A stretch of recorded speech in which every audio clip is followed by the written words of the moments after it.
What's up and welcome back to the channel. You are listening to Ninja Knight. This is Ninja Knight show. No, it's not. It's Chatterbox number 3.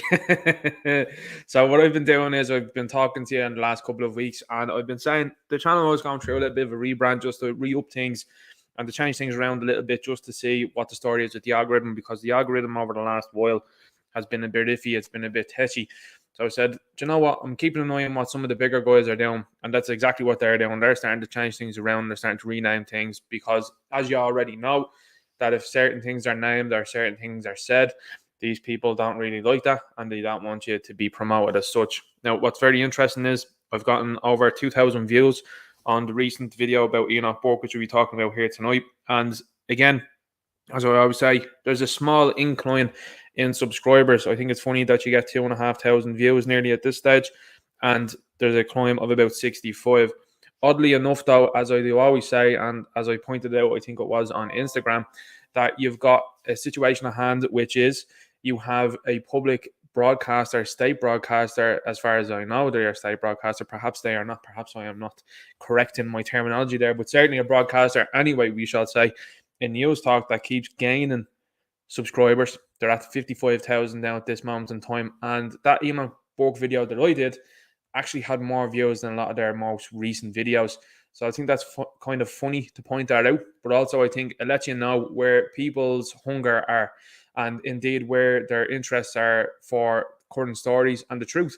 Because even the Woke JA video doing very well and continues to do very well. A lot of the videos are doing very well recently. And like I said, that's all to do with a slight rebrand, retweak as well. And then, as you might quite clearly know at this stage, the shows are a little bit cleaner. And that's what I want to do as well too, because obviously there's a push as well if you're a little bit cleaner with the shows. Now, that's not to say the shows want to be clean at all going forward, but I mean, it does have to be this way, unfortunately. So, look, we'll keep going. We'll keep playing on. I'm enjoying it. Obviously, I wasn't here last week because I was working late. Up to me eyes in cack anyway. And that's just why I wasn't here last week. So, apologies to anybody that was tuning in here. I had sat themselves down for a Friday evening. These are just how things go sometimes. And I did let people know. I know it was late, albeit on YouTube, and then again as well too on the other social media platforms. That's why it's important to follow me on the likes of Gab and Gettr and places like that. These are places that I'm letting know what's going on. I also then as well too have the Facebook page, Official Ninja Knight, if you'd like to like it over there, in case you're still using Facebook. I have to say I very minimally used it now at this moment in time. But, you know, with everything that's going on with it, there's always a shift.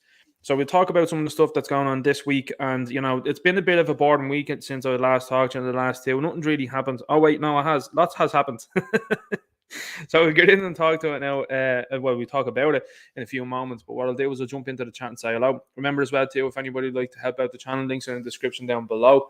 They like to support the channel, and the different social media apps that I have there are down there. I also, as well, too, Carousel Design has been on to me recently as well, talking about t-shirts, and a number of people in the chat have been talking about t-shirts and stuff like that. And what I've done is I've actually opened the Teespring store. So if you want to check over there, the link is in the description down below and see what you think. And all feedback is very much so appreciated. If you give me feedback on something you like or want or didn't like, that's fantastic. And I'm very happy with that. So I very much so appreciate that. You know where to reach me on the likes of Gab and Gettr. They're the primary sources. And it's something I was saying to people as well before, which is I want my primary sources to be Gab and Gettr, because I just think with the other social media apps that are out there, they're way too invasive at this moment, and they're going to continue to be invasive. So I think to myself, why not just go over and promote Gab and Gettr? And that's where I'll be most of the time. Some people can reach me on Instagram, as you know, but obviously my preference is with Gab and Gettr, clearly. Okay, so we'll go down and have a look at the chat now. Lambs Unfiltered says, yes, I was looking out for this. Sean Max says, crack. Irish Red says, Lambs Unfiltered, how's that arm coming along, pal? The arm's all good, isn't it? Yeah, you can see him there saying, oh, that's good. Blue Ground 1 says, evening, my friends. Triple H says, what the F is up with you this weather? No live stream last week and near 8 p.m. this week. 8:30. Am I on a 8:30? No, I'm on a 7:30. We're all good. Yeah, so last week I was just caught out there now, you know, unfortunately. But that's how it goes. Amy Book says, hey, everyone. Good to see you. Samurai Jack says, howdy, folks. Hope you're all well. Let's have a look. Triple H is saying, yeah, government needs to go. Absolutely. I mean, if the government had any sort of honor and integrity, which they don't, because you know that from the last 2 years, particularly, they would go. But they won't, because what you have in this country is a situation at hand, which is, I think, very well summed up with this Enoch Burke thing. Because we'll talk about it, obviously, Jordan Stream. Now, I know there's a number of people that are here saying, well, this is what's going on. I've seen Hugo Talks video. A couple of people linked me to that video. I was like, did Hugo Talks give me a shout out or something like that? How come you're promoting?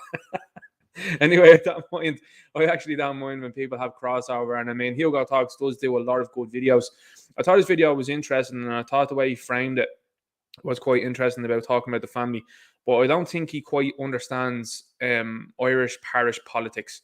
And that's exactly what's going on here. And that's why you're seeing the slew of articles about these people, because ultimately it's about the media not being fans of the family because they stand for their own morals and indeed stand for what they believe in, and particularly a Christian faith. And this is something that the media are constantly at. I mean, think about it in this country. What other family have such a strong faith? And indeed, now what I mean strong faith, I mean so publicly strong and unwilling to bend to any nonsense. Like, that's what I'm talking about. And I think that that's something that was perhaps maybe missed by Hugo. But again, like I said, it's a good video, and people were very good and let me check it out and showing it to me and stuff like that. And I think it's good that he's highlighting what's going on here. But I wasn't really the biggest a fan of the way it was kind of framed, and I felt like he was inferred and like the family were kind of in on this whole situation. Now, again, I could be totally wrong about that. I could be way off there. But I just thought it was odd, to say the very least, because I think the story was the focus as to what was going on. Because, I mean, Enoch Burke is sitting in jail, let's not forget.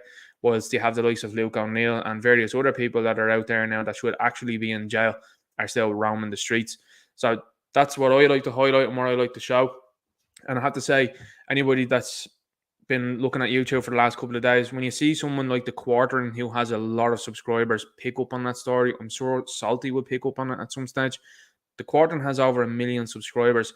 That video did nearly 100,000 views for him within a day. So that information is getting out there, and I'm sure as well too, Crowder probably got onto it as well too at some stage if he hasn't already. And these are the things that are going to keep people reminded as to what's going on and how the law at this moment is inverse. You've got even there Carl Vernon. I seen him putting up a video.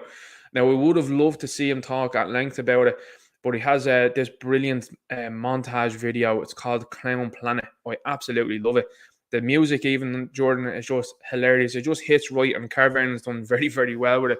But that's exactly what he was putting into the video, you know, teacher jailed over incorrect pronouns used and all this type of nonsense. Now, of course, as I duly noted as well under the video, you've got the radical left that are like, but he broke a court order. Oh, so the law and laws mean something to you now. What do you mean?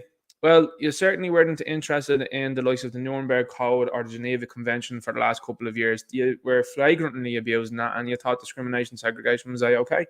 So your belief in law and order is actually not there. You know what I'm saying? So we'll get into that story a little bit more going on. But I thought it was good to see so many people cover it and so many people bring it to attention, because it just makes people around the world shine a light on this place, and maybe they'll look at it and go, what the hell is going on over there?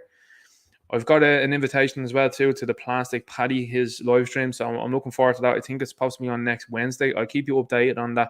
So again, I don't really know what to expect there either. Like, insofar as I don't know what he wants to talk about, in saying that, like, if he wants to talk about what's going on here in Ireland. He has mentioned that about the politics side of things, but he's a big MMA fan as well too. So I'm looking forward to that. So as far as I know, that's next Wednesday. I'll keep you updated across Gettr, Instagram, Facebook as well. Obviously, you'll be posting up on the other places first and then the other places after that. But looking forward to that one, to say the very least. A lot of people here in the chat have been asking about it, and he was saying to me that a lot of people have been mentioning my YouTube channel to him to get me on, and I was like, wow, that's absolutely incredible. So thanks to everybody that's doing that as well. It's lovely to see, and very much I appreciate it. Balky Bill says, hey Patriots, good to see you here. Yeah, people talking about Leo Varadkar. Yeah, it's weird, isn't it, how the likes of Dublin Live and all these places talking about the climate and saying that they're freaked out about like Dublin becoming Atlantis, and yet Leo Varadkar is buying a property in a place that Dublin Live are saying is going to be underwater in the next 10 years. That's kind of strange, isn't it? Now, what I'm saying is, and what has become clear, I was only saying this to the old boy there the other day, is you look at, for example, what happened in the Middle East years ago when, early 2000s in America, in New York. You have to dance around these things sometimes, And they kicked off what was going on over there because they said they had a few naughty things across in the Middle East. Now, as we know, that wasn't true. So that took years. Just to remind you, and I like to just constantly remind people about this, that took years for people to decipher and to put out the truth. And still, nobody was held accountable for that, right? But what's happening now is those lies and those stories that are being fabricated over the last couple of years, as you've quite clearly seen, and indeed the monkeying around stuff as well, is a very big testament to that. And what I mean by that is this: stories that these people are putting out are going away within days, weeks, months. And the time frame for these people is getting smaller and smaller and smaller. And when I say these people, the likes of the media and politicians, so when they tell a lie and they tell a massive story and it's an absolute and complete lie, that's getting deciphered far quicker than they were before. The Rubik's Cube is being solved quicker than it has ever been solved before, and these people are panicked. That's why they're going through 5 narratives nearly in the last couple of months. Like, you look at, for example, you were shown in that video that I did about that cafe that was complaining about the price of electricity. These are still people that are supporting the current thing. But the current thing, only a number of months ago, 9 months ago, we would say, probably less if you want to say, when the things were lifted there in February, these people were happy to support open discrimination against you. And now they're saying, yeah, worry about us and our bills.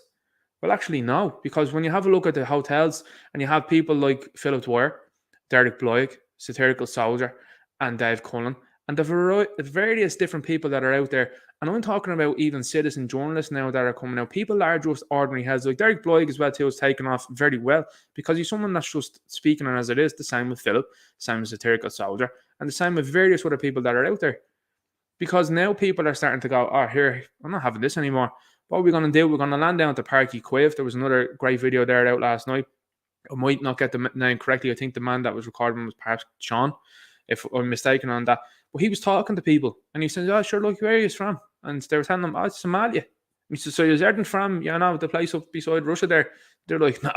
But you came in under the guise of you've been from that place. And, oh, yeah. So this is what's happening, and people are starting to see it more and more now. And that's what has been helpful in terms of the internet, because now the internet is getting people together and getting people's ideas. And that's why the likes of electricity prices are going through the roof and they're talking about blackouts, because they're very much so panicked about the fact that these narratives are getting way out of control very quickly. Look at the amount of people, and this is how you know that our side is winning in terms of, I know in the short term and currently at the moment they're saying, well, nobody's going down for anything. There's a teacher sitting in jail there in Mountjoy for not using the correct pronoun according to people with delusions. And yet then you have government and all that running around and running amok. Totally agree with you. Fully agree with you on that one. You've got Gardaí that are not interested in arresting Luke O'Neill and questioning him.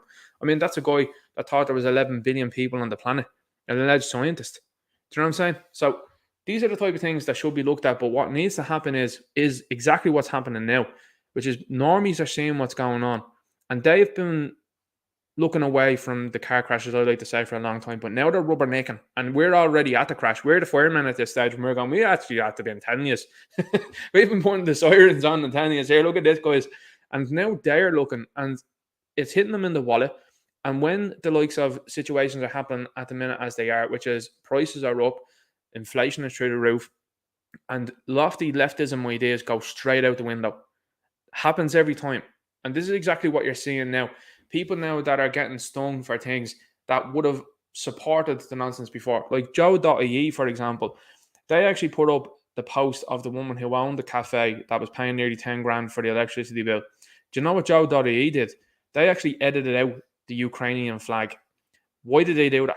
Well, they did because a lot of people in the comments had already let people know that's exactly what Joe.ie did. But it was to distance themselves and indeed the cafe from other people saying, hey, this is another one of these individuals that's supporting the current thing. Seems to be very strange. They seem to have showed support towards Joe in the last 2 years, still do. They seem to have supported the fella that's over there waving the blue and yellow flag. They seem to have supported the likes of the Boy Large Mansions crowd. Seems to be an odd set of coincidences there. And not only that, then they're the same people with their profile picture saying that they got their stuff that was authorized and let out there by Donald. Like, This is the world you live in, where people vehemently dislike Donald, right? And then 2 months later, was it 2 months later, I think it was, they were like, okay, well, the Democrats, they're mandating it and they're great. And you're like, you realize that Donald is the one that's putting his name to this, don't you? You're like, you should be vehemently opposed to this like me, and we could stand together. No, no, no, no, no. The Democrats said that we had to take it. Okay, you further ahead there. I'm going to sit this one out. And it looks to be a very good and astute way of thinking since then. When you see all of the issues that are happening across the world and the things that are not being reported on the daily. Like I said, they're going to talk about a 96-year-old woman now for about 3 weeks on end. And by the way, just as an aside, I know I've gone on to this now since that comment initially. But here's the thing of what's happened this weekend. The Premier League games were postponed. Why were they postponed? I firmly believe it was for one reason and one reason alone. Liverpool were at home. They were in Anfield. And the reason why I think they postponed it was because they looked at the schedule list and said, everyone's going to be happy days here. They'll wear the black armband and they'll be good. And then they looked and they went, oh no, Liverpool are at home.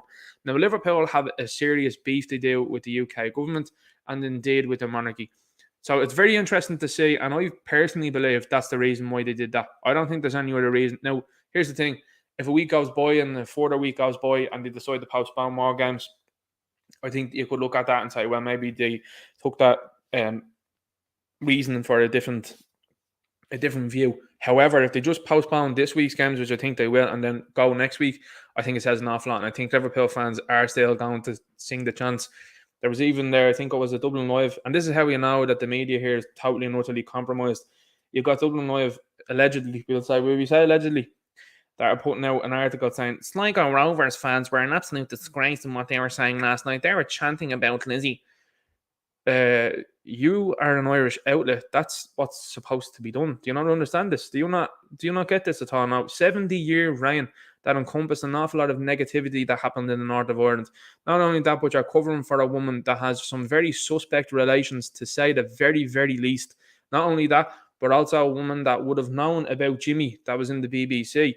So I don't know what you're talking about here, but it seems like you're enabling people that are enabling that sort of stuff. And indeed, funnily enough, it seems like that some of these media outlets are endorsing these people that are up to negativity. Seems weird, doesn't it? Seems like it's words upside down. I mean, you have a situation at hand, which is, there was another one, a good one there from the Babylon Bee, which was like, don't worry guys, show is still alive. So anyway, they put that out and you're laughing at it and you're saying to yourself, like, that's hilarious. But like, comedians or nobody or anything like that, other than the side that we're on here, none of them are mocking this guy. Like, it's hard to believe. You have a gold mine of material that's there that you could show about this fella with the likes of him sniffing and stuff like that and touching, and just no interest in it. Same here in Ireland. A guy got sent a video there last week, and it was people that were hitting me up about I think it's the Talking Politics podcast. So I had a little look I did, and I said, do you know what? I don't know enough about them. I really don't. I see that they have a large followership, and I said to myself, oh, that's very good. And they seem like two inner city lads, and they're talking to people that are from different walks of life. But I don't know. Maybe someone in the chat let me know. Did they ever talk about what was going on for the last 2 years and what was their opinion on it? Because if you have a large podcast like that one, I think it's your duty. This is a small podcast, as you quite clearly know. I think it's your duty to call out what's been going on for the last couple of years. Is that happening? It seems very strange to me. It seems like there's certain people being pushed for unbeknownst reasons.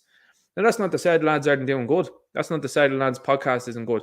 What I'm saying is, I think if they haven't talked about what's been going on for the last 2 years, I find that to be incredibly strange. And make of that what you will. So anyway, we'll go into the other comments there and see what's going on before we jump on. And I'll show you some of the Clown World stuff that we have going on this week here. Yeah, the climate, guys. We need to be totally worried about the climate. Isn't it weird as well, too, how Prince Charles, who's totally worried about the climate, is flying around in planes and in cars and all that as well, that are, fueled by certain things. Did you see the video that put out there by Salty during the week? He was talking about an electric car that went flat, and they had to push it to a coal mine to get it restarted. And he's like, this is just the beginning, telling you guys. I even seen an invoice there last week. It was in a different group, and if you remember Transformers Revenge of the Fallen, for example, I think that was in 2008. Could be wrong on that. Maybe it's 2009. So 2009 anyway, Chevrolet put out a vehicle. It's in and around the 20 might be 2009 and 2010, that kind of era. Chevrolet put out a vehicle, as far as I know, it's a hybrid. It's called the Chevy Volt. The car was used in the movie, and it ended up being a character called Jolt in the movie. There was a guy that put up his invoice the other day on one of the Transformers groups, had bought the car because it was advertised in the movie. That was the point of the movie a lot of the time, was to advertise these cars. And he showed his bill for the replaced battery that he got. It was 28,000. Now, this is also something I've been talking about with people over the last number of weeks when they're talking about the Green Party. By the way, if I was in government tomorrow, the Green Party would be outlawed 100%. It would be outlawed because what they are doing is irresponsible. It's fiscally stupid. And not only that, then it is going to cause an awful lot of problems for people going forward. This is a group, by the way, that wants you to not have gas, not to have solid fuels, not to have oil. But what they want you to do is they want you to pay outrageous amounts of money for battery operated appliances for the foreseeable.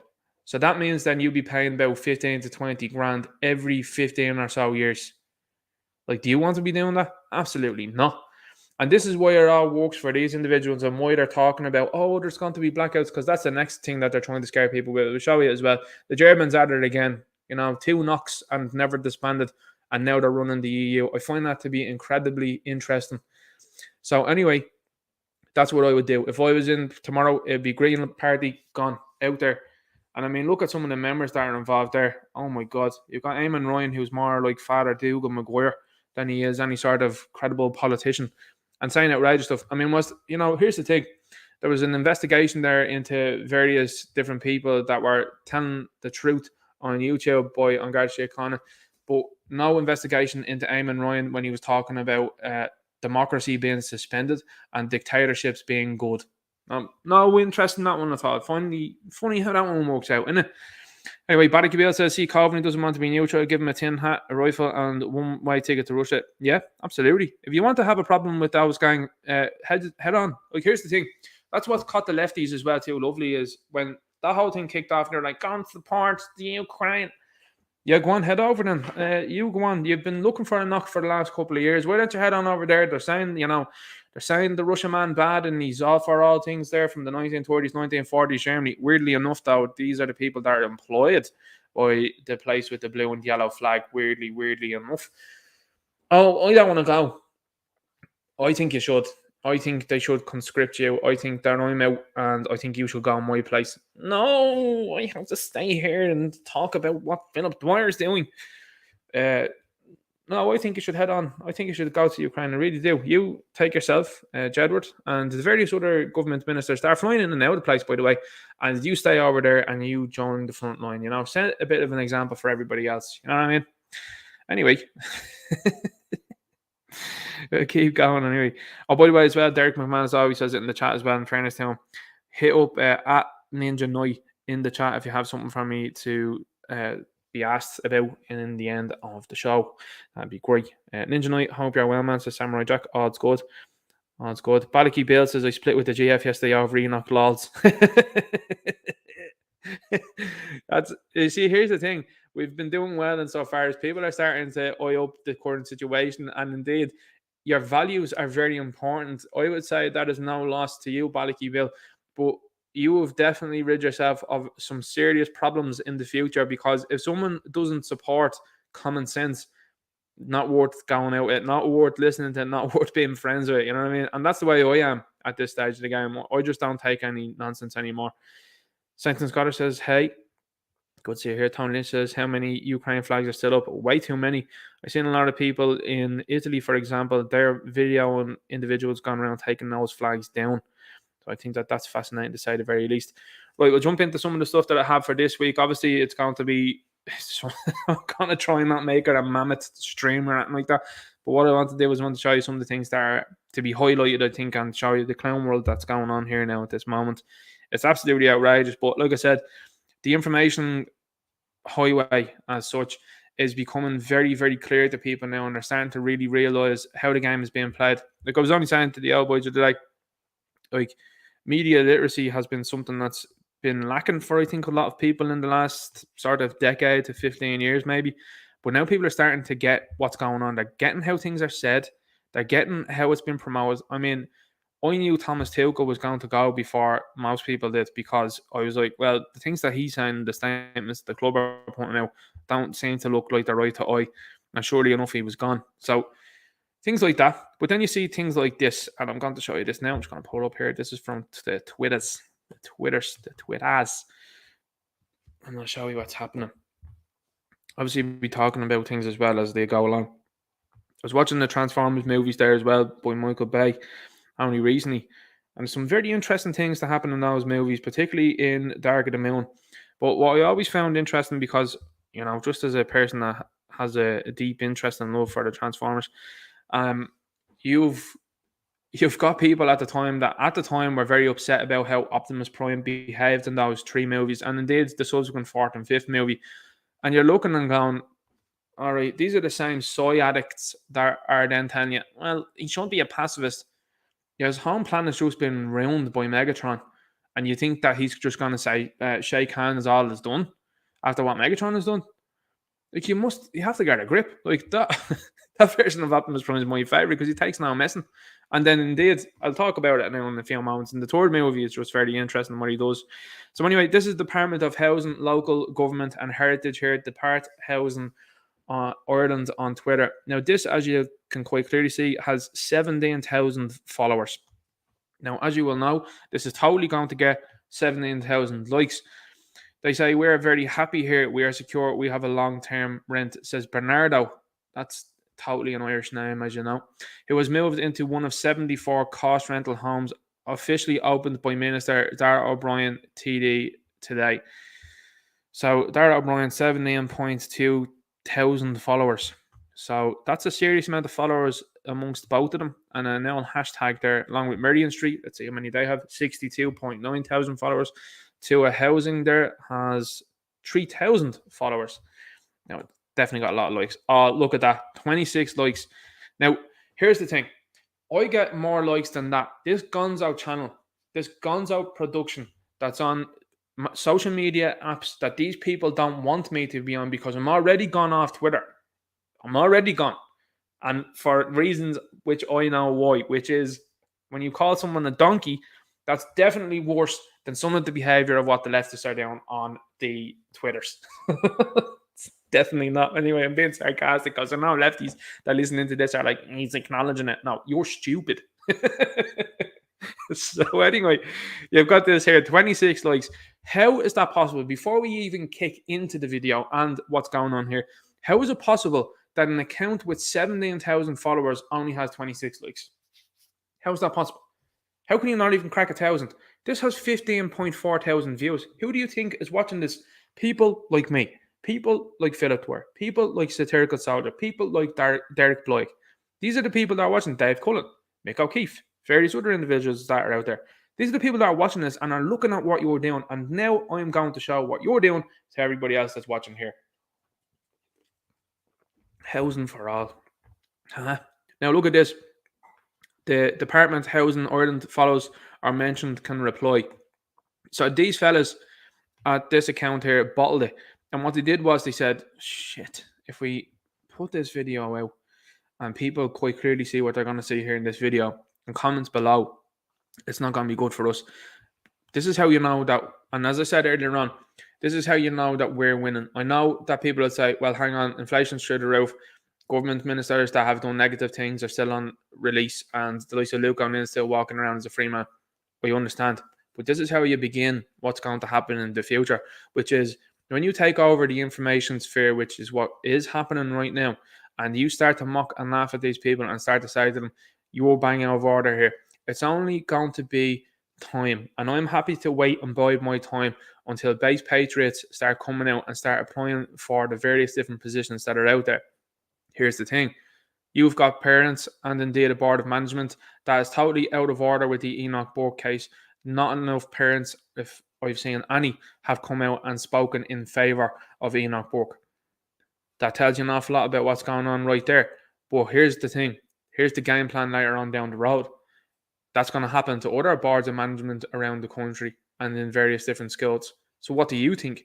Well, what you think should be, I'm going to get involved in these things. I'm going to be part of that. And so if a situation like this arises, There's more of you than there is of them that want to go along with this nonsense. So you got this: students robbed of accommodation or education over housing crisis. So this is probably the tweet that did it. That has 54 likes. That's more likes than an department account. Because they're posting the truth. Here's what's happening. Irish Twitter is still banging on there as well too. That's over a 250,000 tweets now. It's probably going to 500,000. That's insane. There it is. Anyway, oh, by the way, speaking of Meghan as well too, I don't know too much about that family, but isn't she a divorcee and she was able to marry? That's quite odd, isn't it? But anyway, when you look at the fella that she's married to, I think that she's a handbag. She's just an accessory. You know what I mean? You know what I'm saying? Nudge, nudge, wink, wink. Allegedly, speculatively. I guess I just had to wait another 7 to 10 years. Does not seem fair, says Martin Clark. 51 likes. So these people are getting roasted on their own account. Looking at what Kerry County Council lied about, said this house is up to standard. County Kerry, this is why I have to accept to a new house for me. No new house for me. And of course then as well as the people that are in the MECA redress situation now, you ain't getting helped out. But this is what's happening here, because let's have a look at the video that this department decided to put out. Again, like I said, 26 likes. There's people that are roasting there with 50. And then they decided, right, we've had enough of this, guys. We're going to turn off the replies. RTE do the same. News Talk do the same. And the various other outlets that are out there also doing the same. That's because they are not getting the backing and support that they thought they would and have been in the past.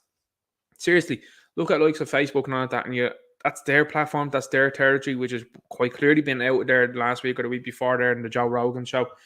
And you know exactly how it's gone. And still they're being overwhelmed by people that have seen through it. So let's have a look.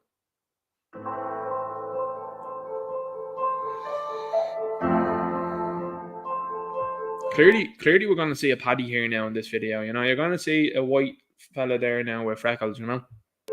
My name is Bernardo Mbama. Holy shit. Anyway.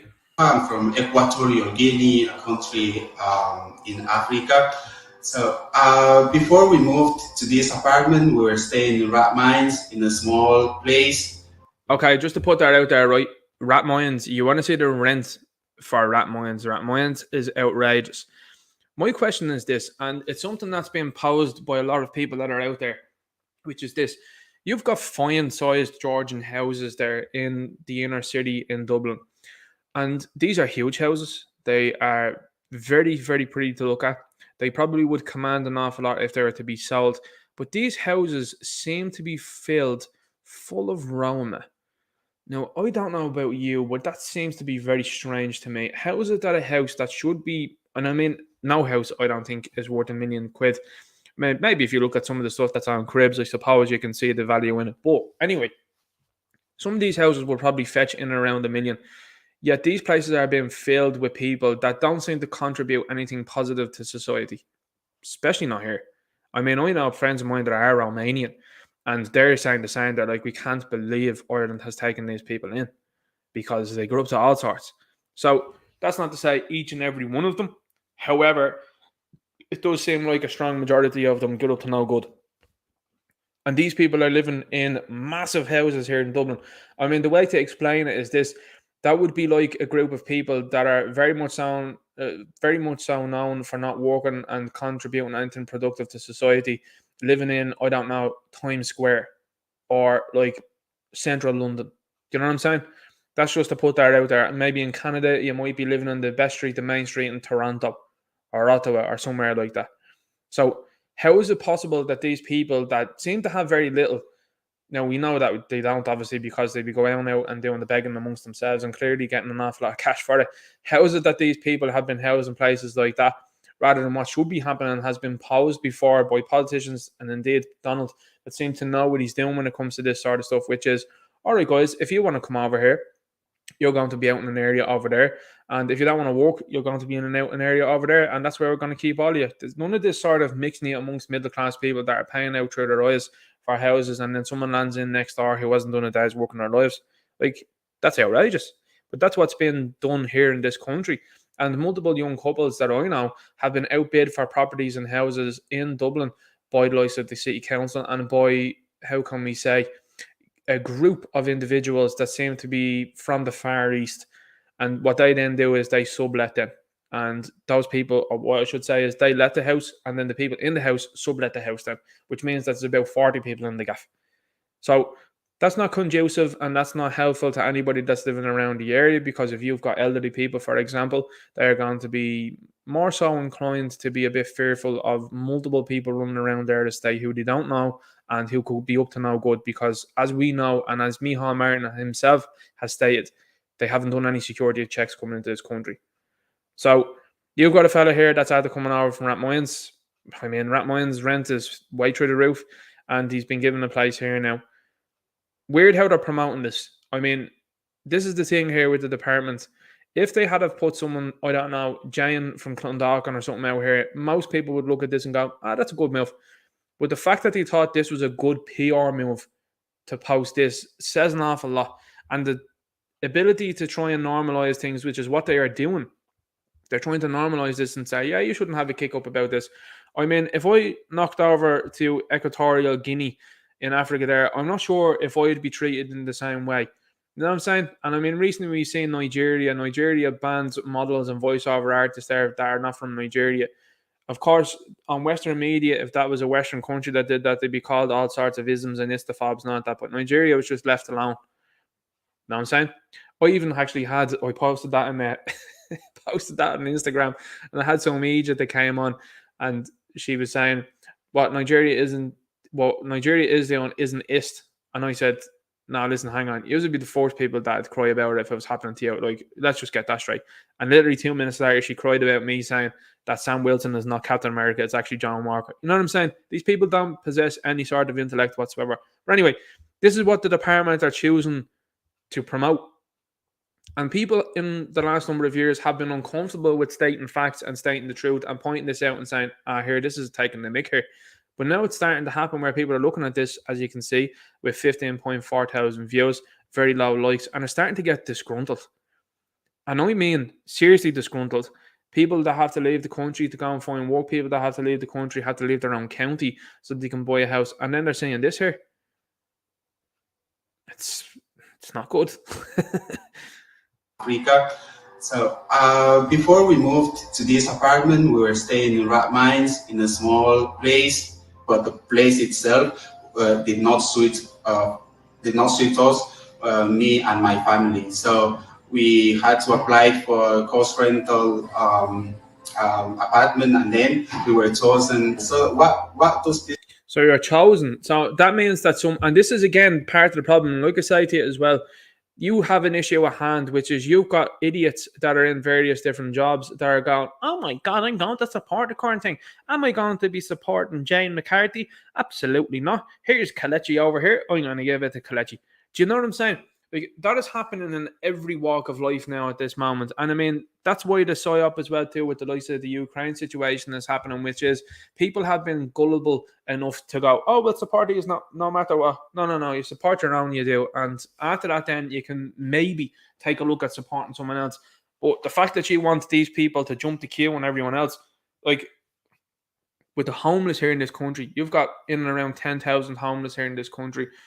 They didn't open stadiums, Park Equate. They didn't open Croke Park, the Aviva Stadium, and various other places that they're looking to open for any of the Irish homeless. But people are rolling into this place, and I can't do enough for them. You have to keep stating this, and I mean, this is what the likes of the NGOs and indeed the mouthpieces that are on Twitter try to do. They try to talk about people and try to slander people and indeed defame people from speaking out. That's the game plan, but that game plan's no longer working anymore because people have said, hang on here, things are through the roof. I might as well say what I'm saying because this is Cromwell 2.0. And not only is it Cromwell 2.0, but it's Cromwell 2.0 with people that you can visually look and hear then as well also, with your own two ears, that aren't looking to fit in. They weren't looking to fit in the 1600s either.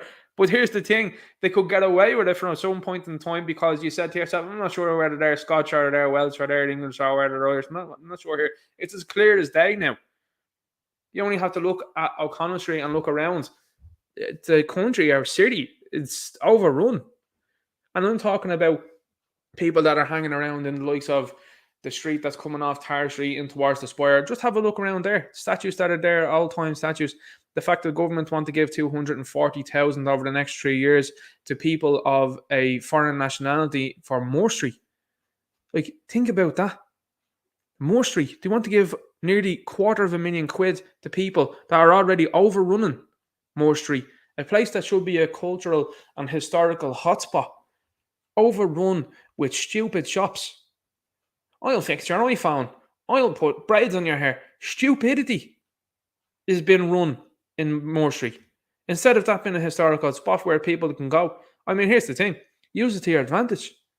If you're interested in tourism, I remember not too long ago, by the way, they wanted to make Parnell Street Chinatown. But the place that's a cultural epicenter for us has been told, no, we'll pay $250,000 just to basically just give it to someone else.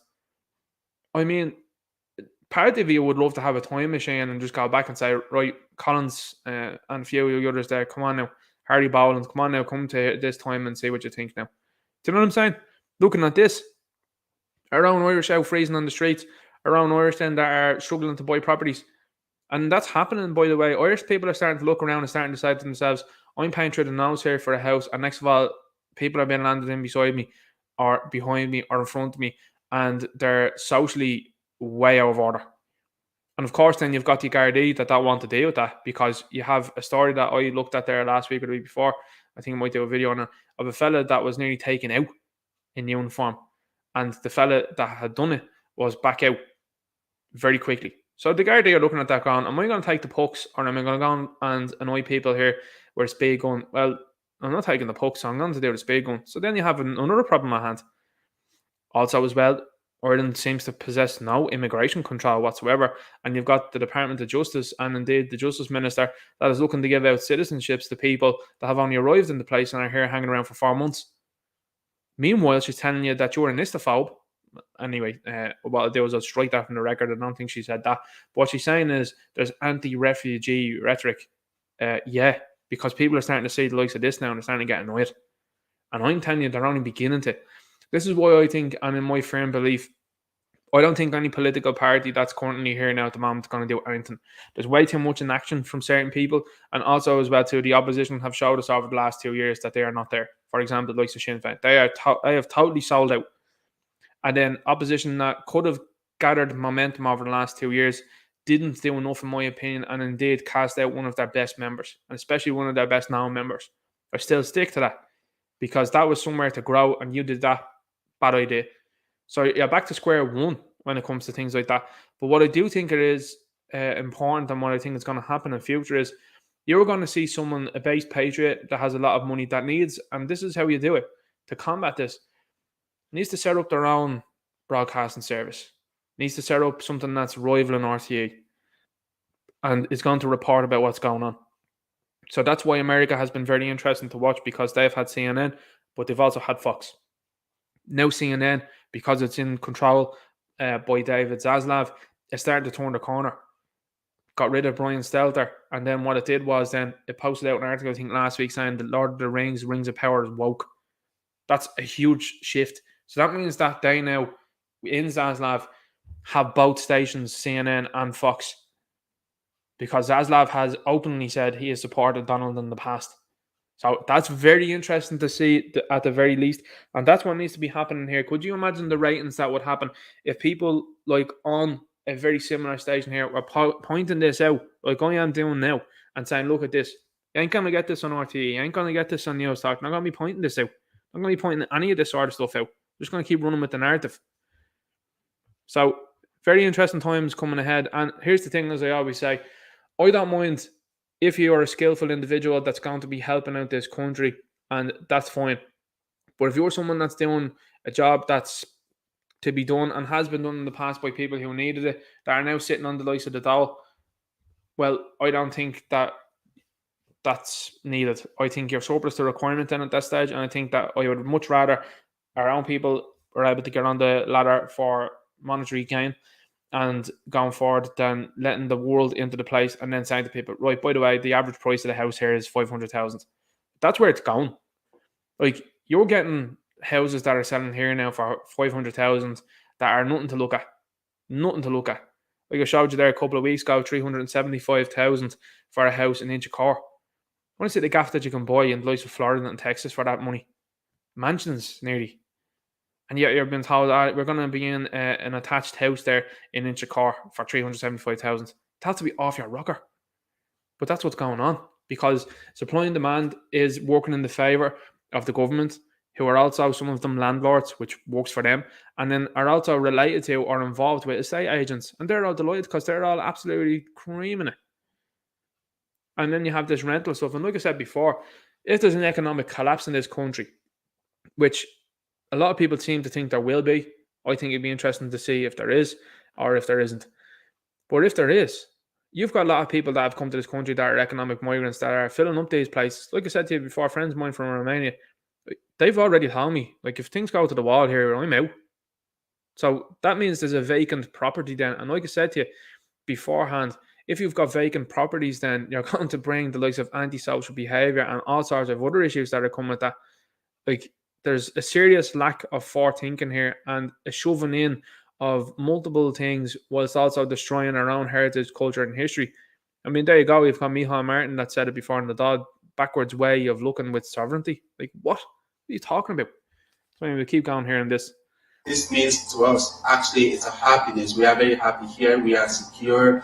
We have a long-term rent, actually. You'll own nothing and you'll be happy. The mantra.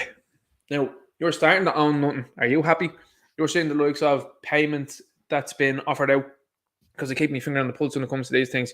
You know, you've got the government and the unions coming out and saying, we're getting a 6.5% increase, lads. That's great. We've done really well. Okay, first of all, if I'm seeing you agreeing with the government, that's a bad thing. Second of all, 6.5%. Are you not already forecasting this to increase this inflation by 15%?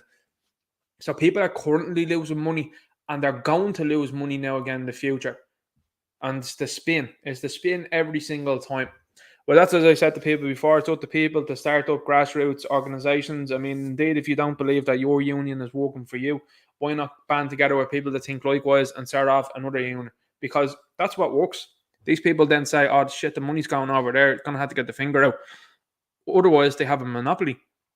That's why you're seeing various places now at the moment that are happy to engage in nonsense over the last 2 years, and others that are now starting to feel this thing because they decide to engage with it too.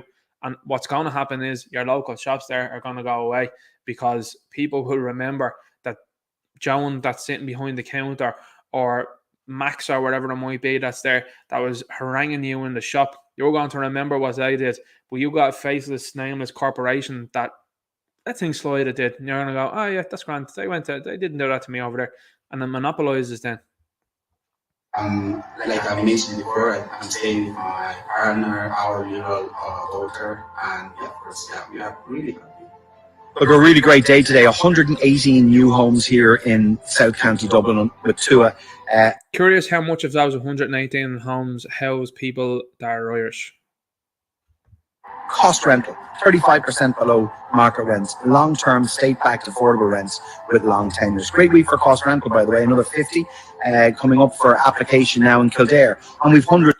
The Kildare thing is interesting also, because what they're trying to do in Kildare now, as far as I know, I think that the people that were protesting in Kildare are going to meet with Roderick O'Gorman. But what they wanted to do was they wanted to create houses for, you guessed it, Ukrainians. Now, funnily enough, the fella that's in this video, it seems to be the similar complexion that you're getting in an awful lot of these people that have come from Ukraine, even though from previous census that have come out from Ukraine, they seem to chart nowhere on the census. So one of two things has happened there. These people aren't in Ukraine, or Ukraine is totally Istophobe. So which is it? Which game do we want to play?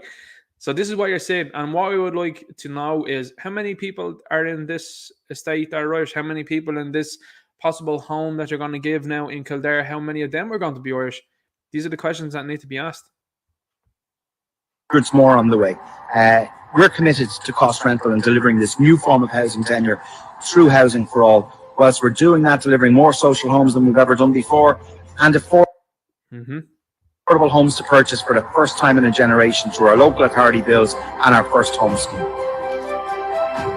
But this is what I'm saying to you as well too about useful individuals. And I mean, this is the importation. The exact same thing that's happening in America is happening here, which is the importation of future votes. I mean, Fianna Fáil look at that and they think there's 3 votes for us now in the future. You know what I'm saying?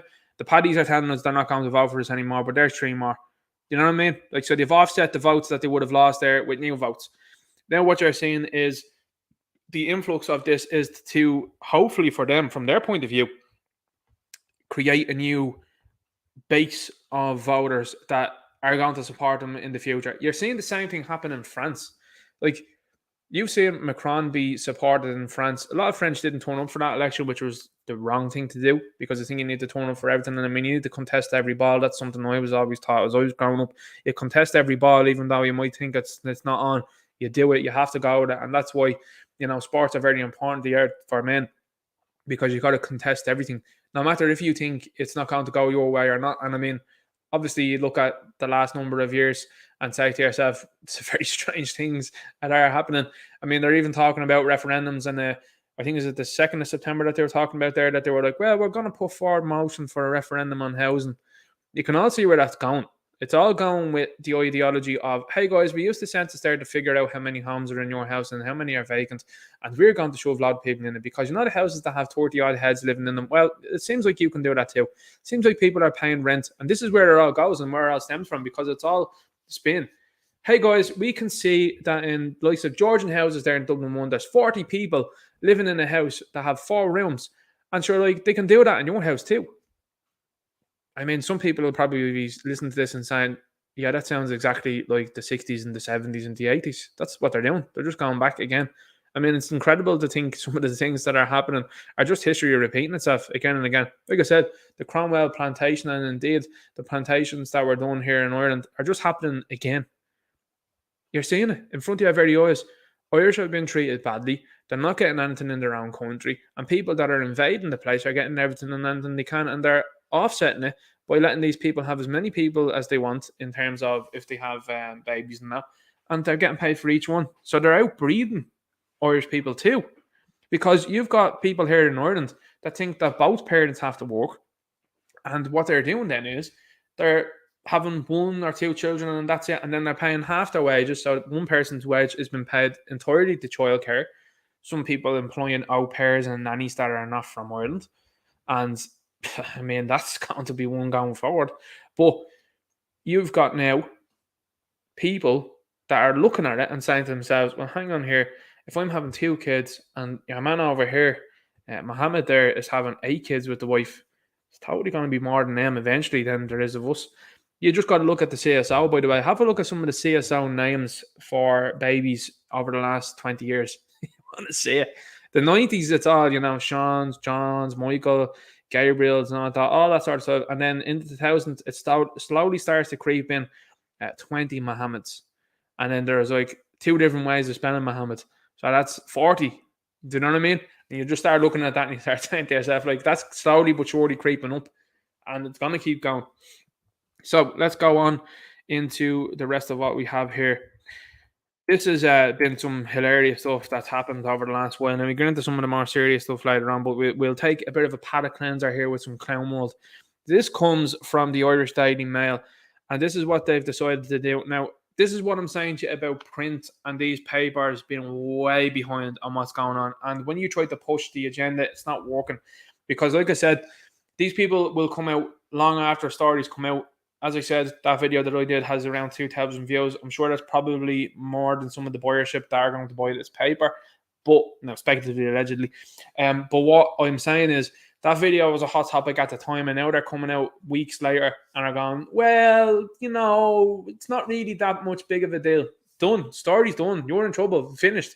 Same the Sligo thing. The Sligo thing, you're done on also.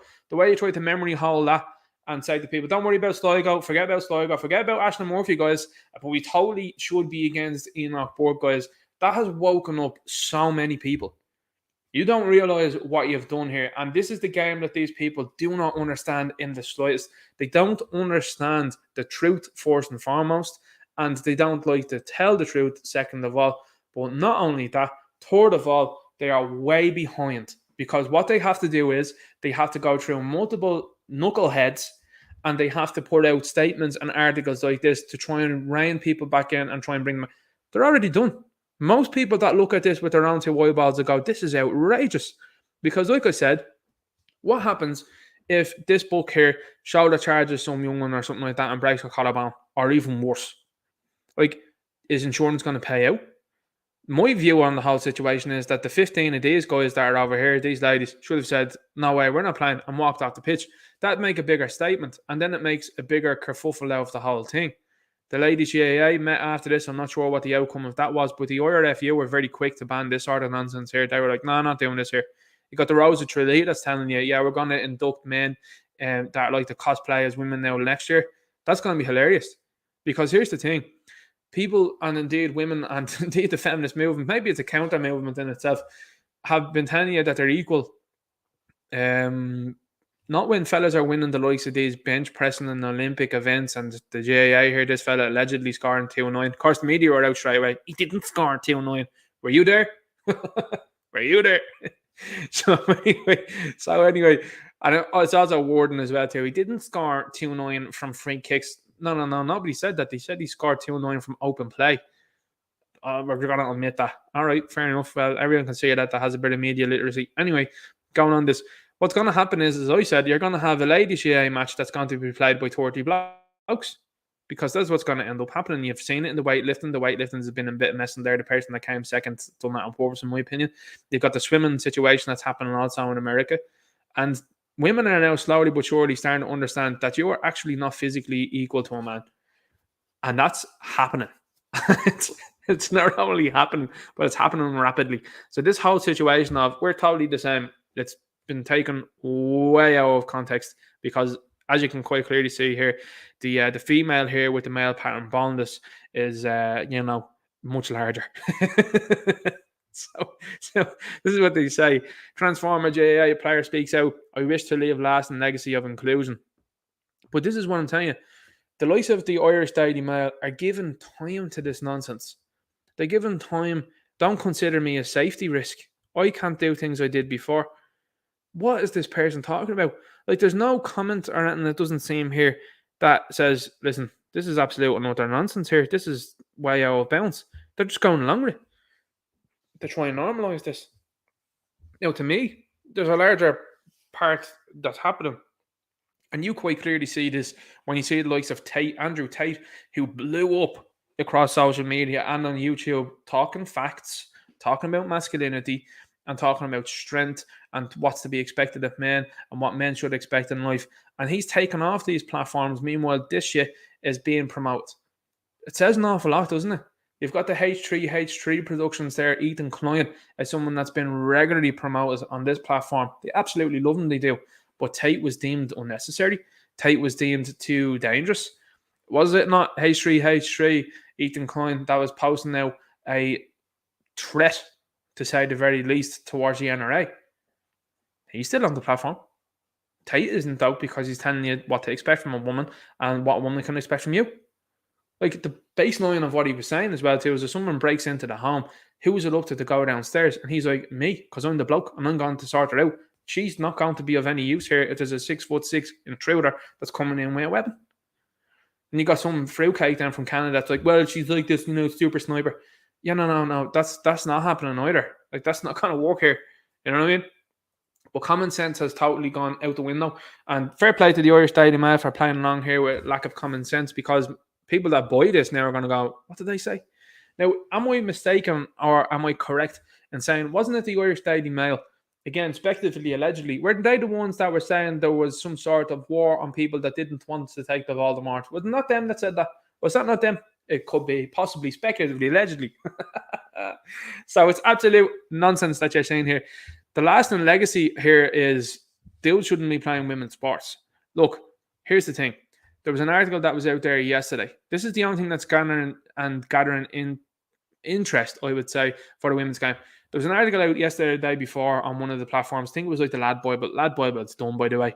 And they were like, look at England's Lionesses. They work normal jobs like working for Domino's.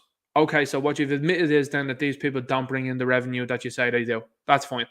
No. Okay, well, hang on here for a second.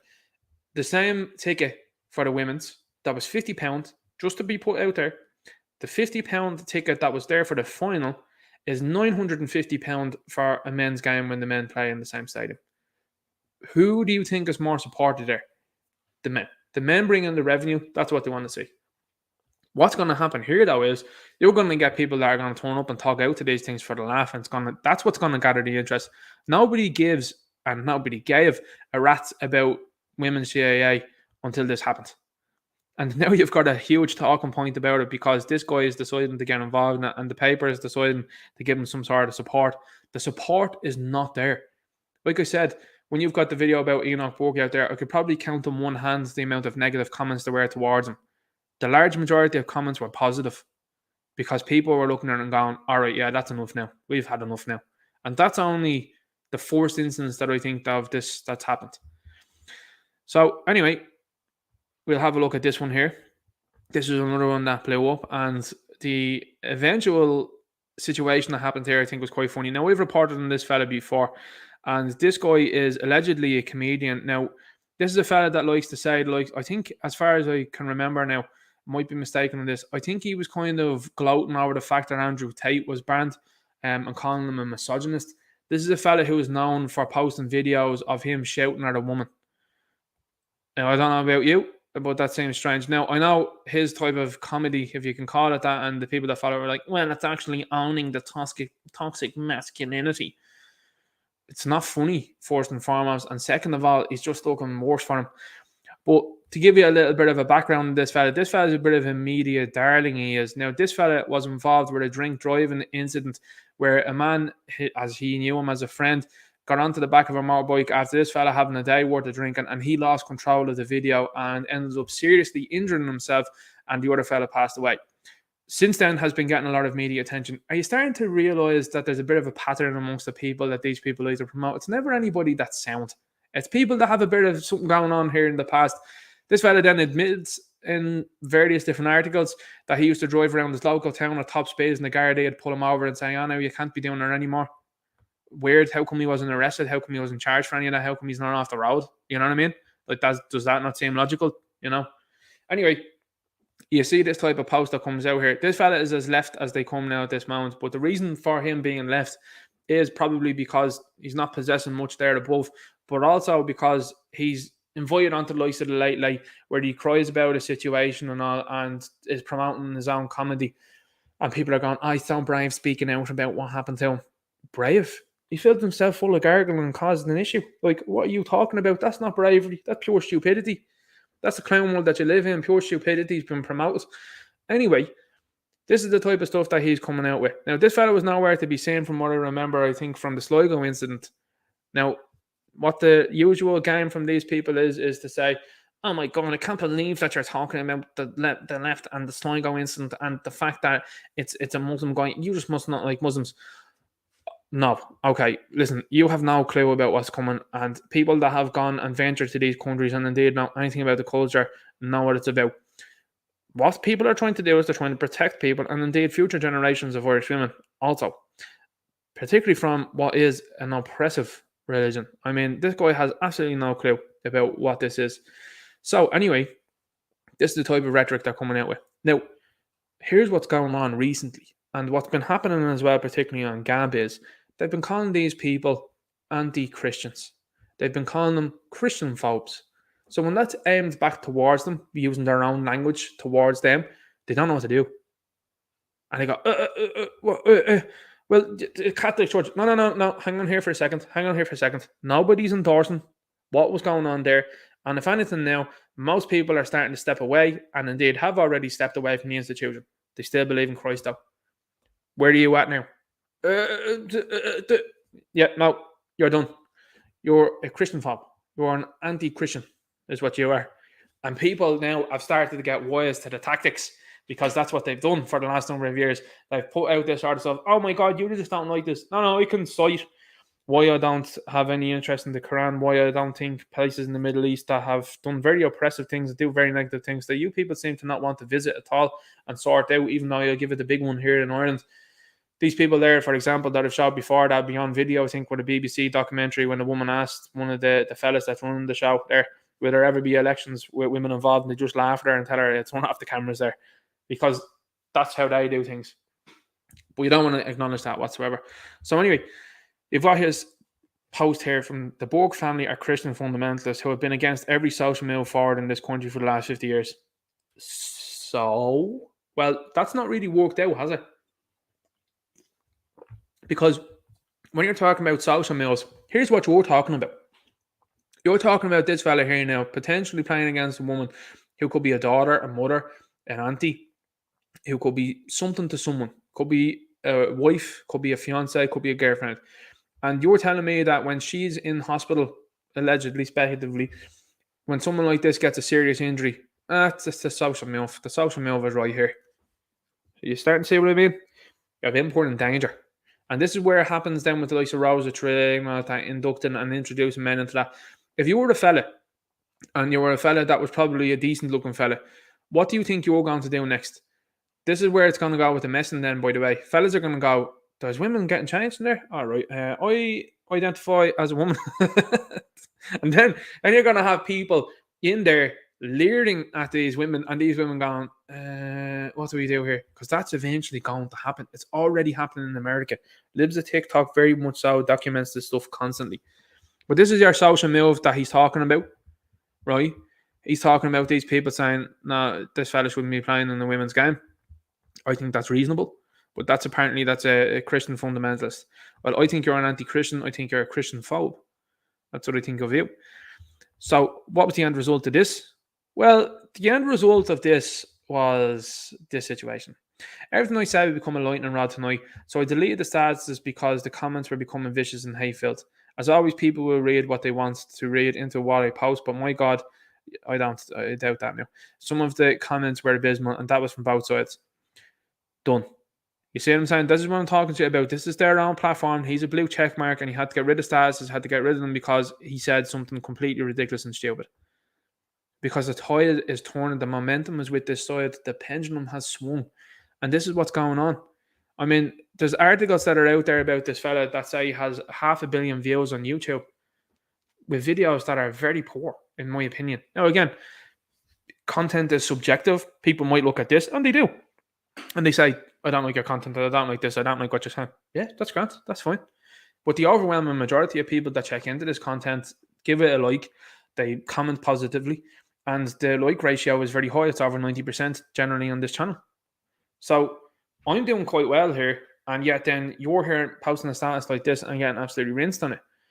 The difference is, though, on platforms like these, they are actually in your favor. So this says an awful lot when he has to go, oh, I'm getting rid of this here now because it's causing absolute uproar. Because the large majority of this population, I believe, are still Christian.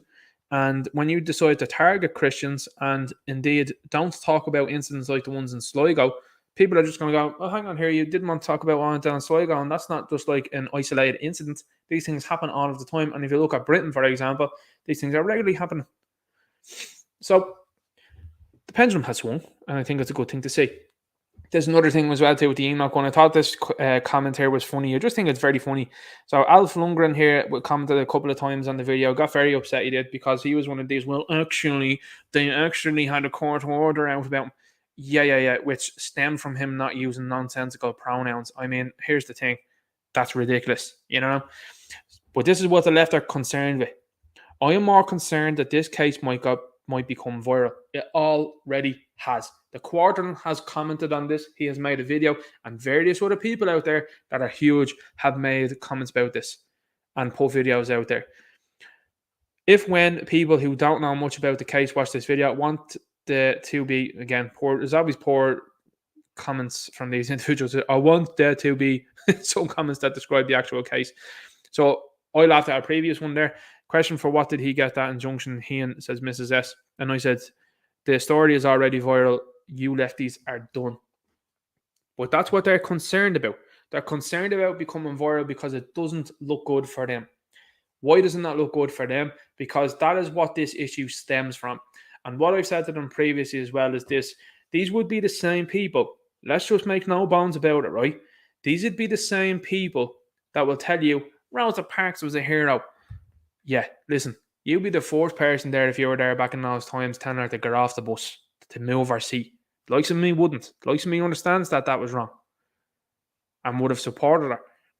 But you're the type of person that would have scoffed, laughed, and spat down at Rosa Parks.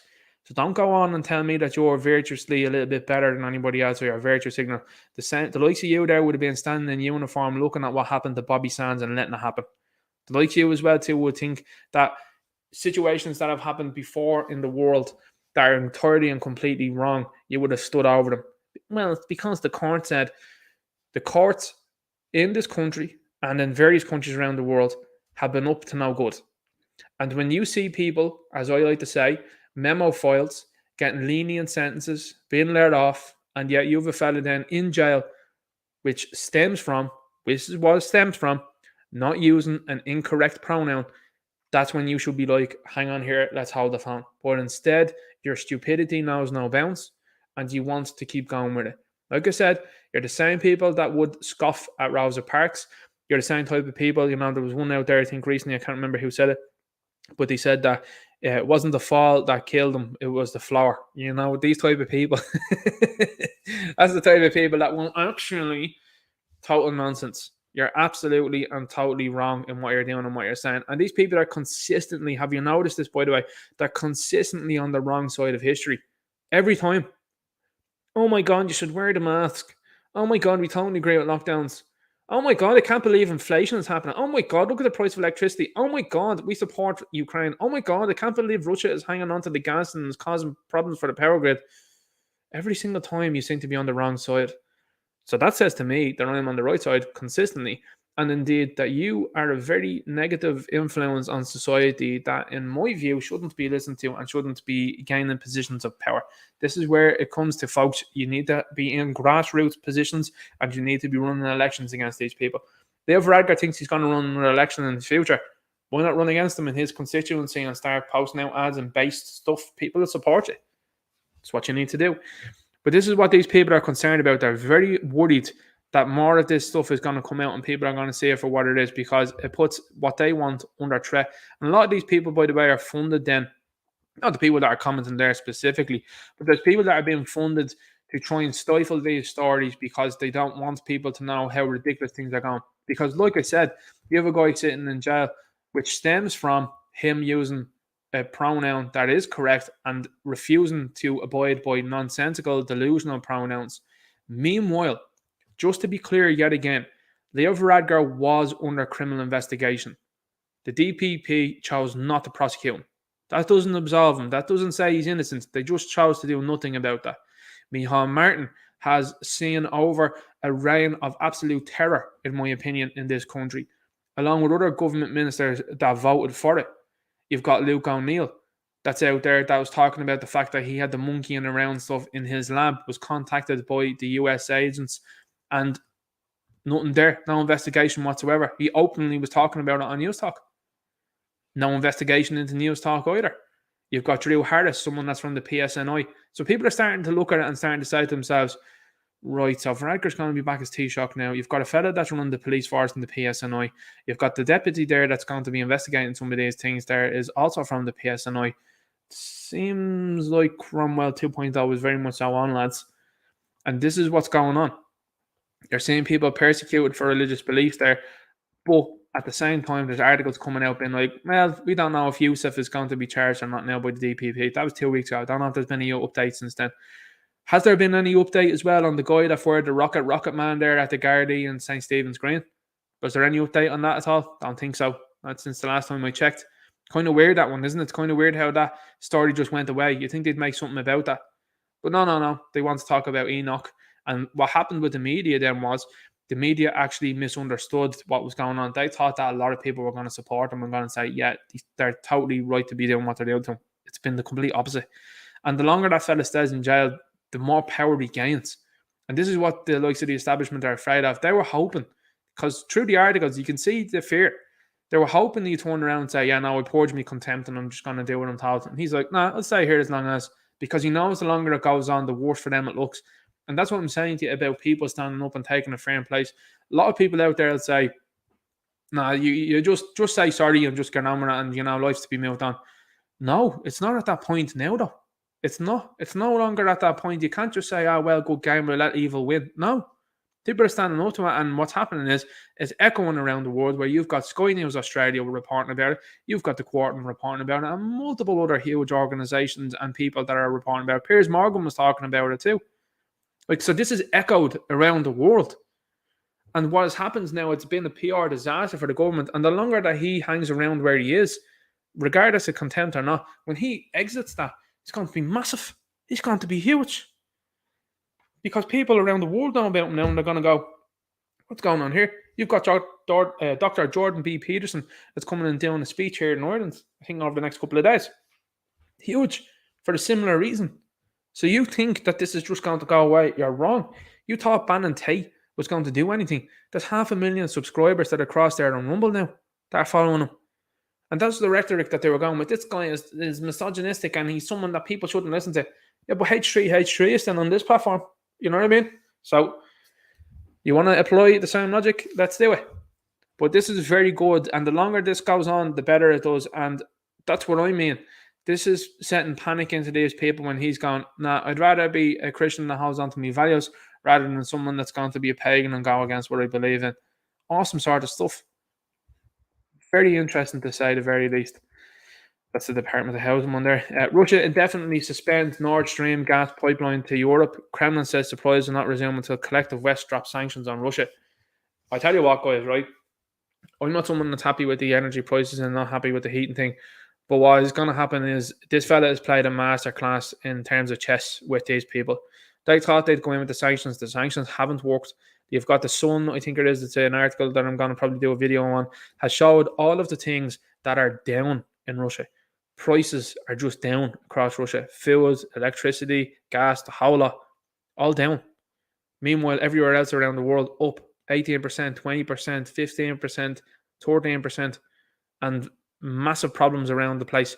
He's played a masterclass here. Now, whether that's got something to do, and some people would say it possibly has, whether it's got something to do with them all being in it together, perhaps, but I can't see it insofar as this guy that's holding everyone now by the cojones, by the roadies, we should say. He's holding everyone by that now and is causing civil unrest around multiple countries. Not to the liking of these people, like of Holland. Their agricultural minister there, their Green Party guy that was over there, resigned, I think, yesterday or today. Had to go. Farmers were absolutely outraged about what he was doing. Similar should be happening here in this country, yet there's no one getting up off the arses quite yet and doing something about it. I mean, Eamon Ryan should no longer be in his position. It should be untenable, especially after the Glasgow incident when he was talking about flying to a junket there. That's against the climate, isn't it? That seems a bit hypocritical. Why not just use Zoom? And then had one test that was made of plastic and had a second test then that was made of plastic, and the first one said he was and the second one said he wasn't. So I mean, that should have been it. In a functioning democracy and a society that doesn't take the piss, he should have been gone at that point in time. But no, allowed to carry on. You know what I mean? And that's what I'm talking to you about, the likes of petitions and running against these people, petitioning these people to resign, petitioning these people to get out. And then when you get into those positions, when you assume them yourself, like, outlaw the likes of the Green Party, ban them. Because that's what's going on in the likes of Florida. Florida has been run there by DeSantis. It's been run very effectively.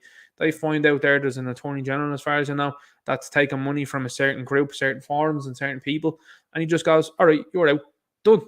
You're going to have no influence here because we've seen what your influence has done across the world. And people look at that and they think it's revolutionary because the other side have no qualms with the likes of what's been done to Enoch Burke here. His speech doesn't matter. Okay, but you're the same people that are telling me there's 29 different genders there is there and people can decide on a whim, which is going to be actually dangerous then for everyone. Yeah, so, well, I think we should have gotten that out here. And, you know, Russia doesn't tolerate that, and I think they probably have the right idea. And deciding to do stupid things to the Russian embassy isn't going to do us any favours. No, you know, you look at Cardiff Gas as well too. I mean, if you're a government in this country and you're willing to spend $3 billion on importing people into this country, why not just get Cardiff Gas back and make sure that we're self-sufficient? Something that shouldn't have been sold off in the first place. Then you're tying yourself with an energy grid with France, which is a stupid thing to do. That's a ridiculous thing to do. Then you're telling people, we're going to ban turf. That's not going to happen. And see, the difference between the Irish and everyone else is this. And you've seen it for the last 2 years. The fighting Irish is what we're known as. But what other countries do is when someone in government tells them to do something, they go, yeah, and then they don't do it, right? Whereas here in Ireland, it seems to be the way of the government say and do stupid things and tell people to do and say stupid things, and they go, yeah, and then they follow through.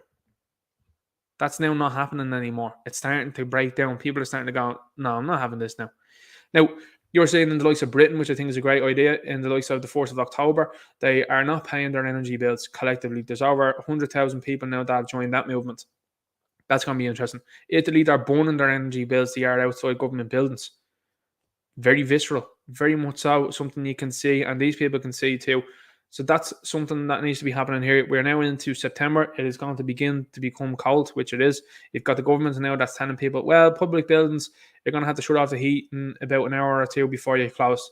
So you're going to be cold for the last hour or two if you're a worker and indeed someone that's maybe availing of some sort of service there. You think you're up for that? This is exactly what happened in Romania. I was talking to a friend of mine from Romania, and he was like, yeah, this all happened there back in the 70s. We went to bed, he says, in a full tracksuit.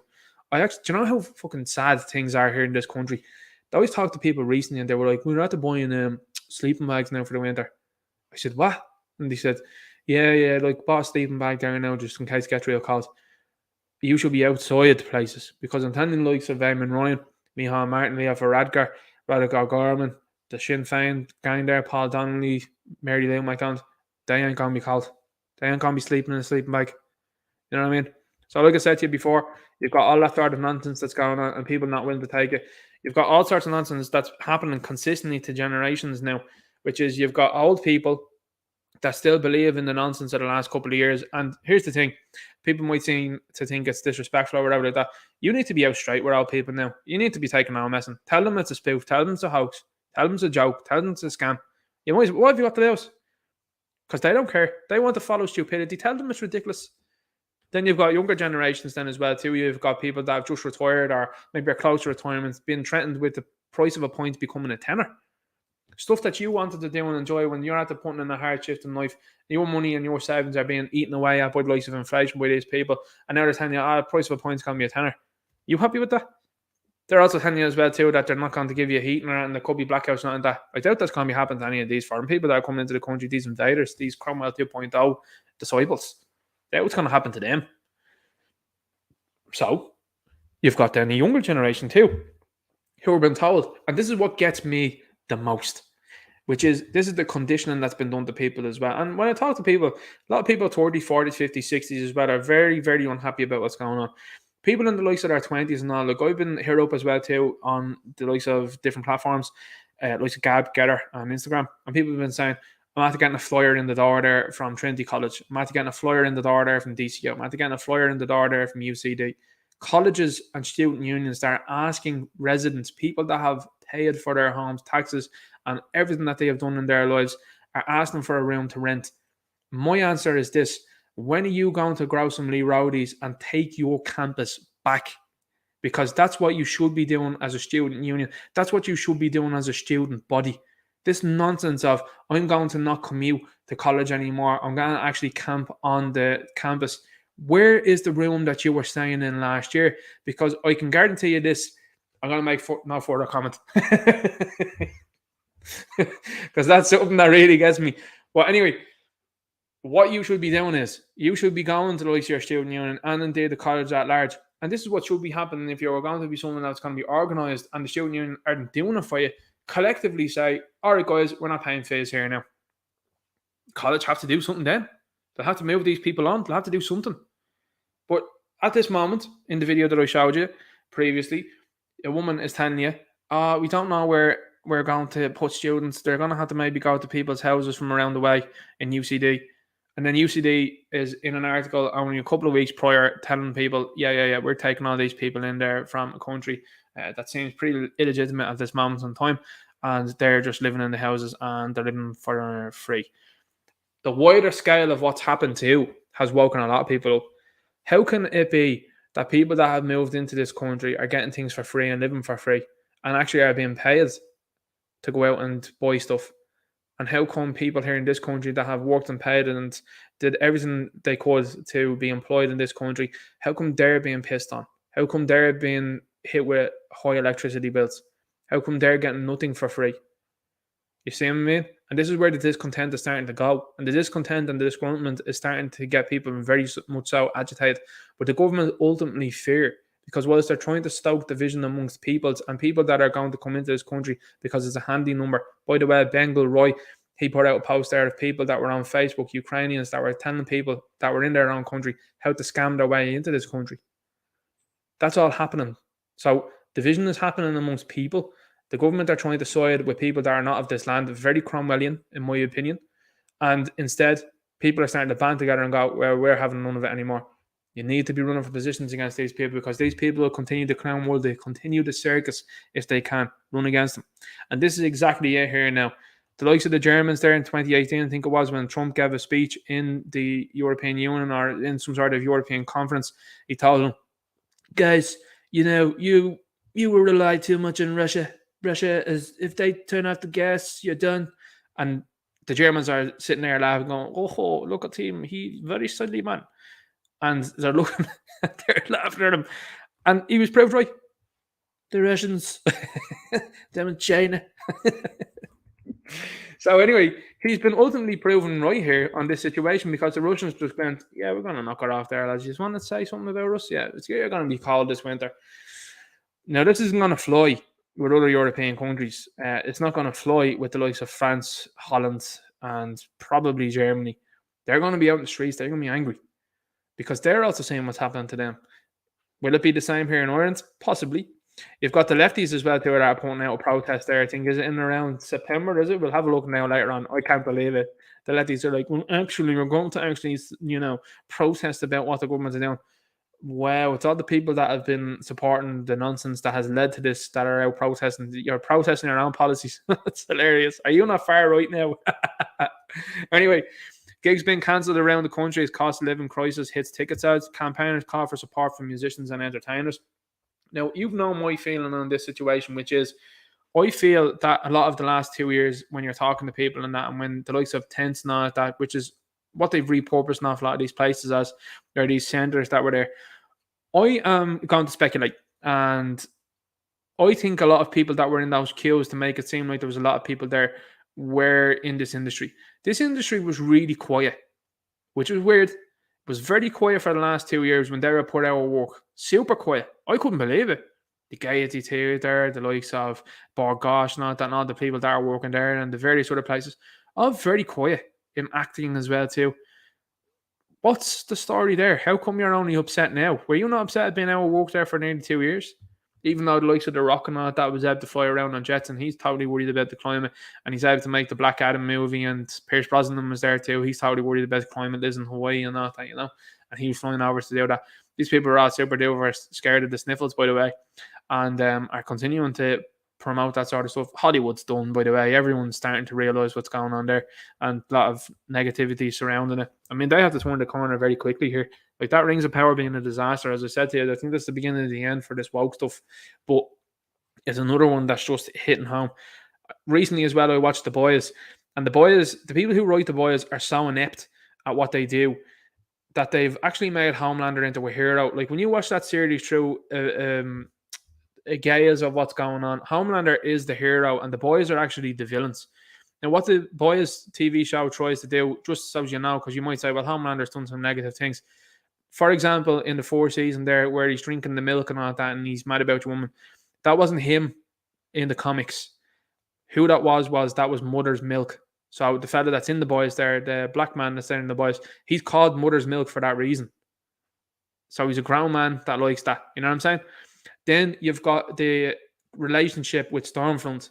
That was another instance of them trying to turn you against Homelander in the TV series. But in the comic, that relationship is between Queen Maeve and Stormfront, because Stormfront is a man in the comics. So Homelander is actually in the comics is pretty just a basic, normal fella most of the time. Now, don't get me wrong, he does negative things. But like, when you look at the seasons back again, which I did recently, the plane incident, with the way he spins that in a positivity vibe, he states to Maeve when they're on the plane, I can't catch the plane. There's nothing for me to go against. These people are going to go down. And if I try to save the plane, I'm going to punch a hole through it, and that's going to look worse, and everyone's going to know it's me. So he ends up having to act on what he's doing based on that situation. Now, could he have taken people off the plane? Perhaps. But then it's a case of how come you survive them and not everyone. You know what I mean? So that's what goes on in that series. But when you watch that series again for the second time, for example, the boys are the villains. And this is what the left is trying to do. The left is trying to tell you that the boys are the heroes. But when you look at it again, you go, well, hang on here. What happened here? Well, Billy Butcher is a cook. His wife went off a Homelander, and that's the basis of the TV show. And Butcher then is interested in using Homelander's son against him and taking over as Homelander's son's father. Like, totally takes the father away from his son and wants to know nothing about it. Like, it's very interesting viewing when you watch it through those eyes. A lot of people would say, oh, well, like, you know, Carl Urban's very good, and he's good as Butcher. But season 3 particularly, the boys are completely unlikable. They're actually the villains. So I'm going to do a video about that, but I just thought that myself personally. And that's what I'm talking about, entertainment. Carl Urban as well, that plays Billy Butcher, was another one of these as well that was saying, guys, you've got to be totally scared of the sniffles. And you're going, well, you're after telling me now that their premiere of The Boys season 3 you couldn't attend because you got the sniffles, and you're the same fella that's running around with the mask and telling us that all these things work that we know now. And by the way, they're setting this up.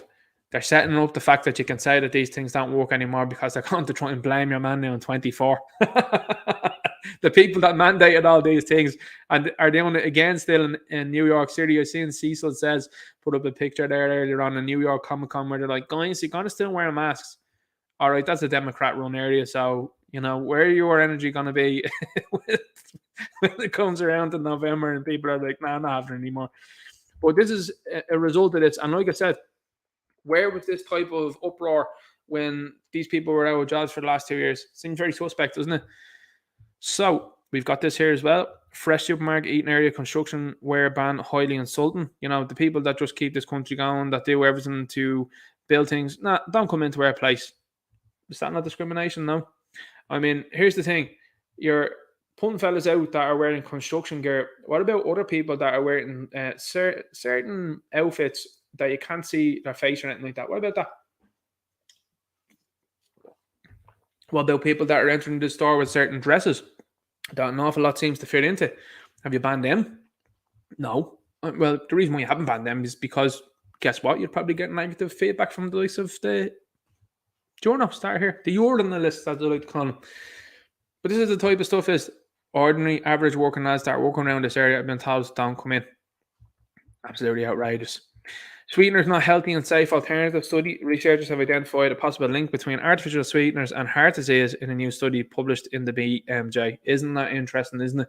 Now, people have said for the last number of years, and I remember reading some interesting things about these diet drinks and all that, and them being not very good for you. It's very interesting to see that these people are coming out and saying that.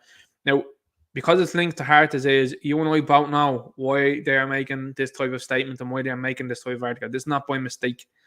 The reason is now to blame everything but you know what. It's to blame everything but Voldemort for Voldemort's actions and what Voldemort has been doing.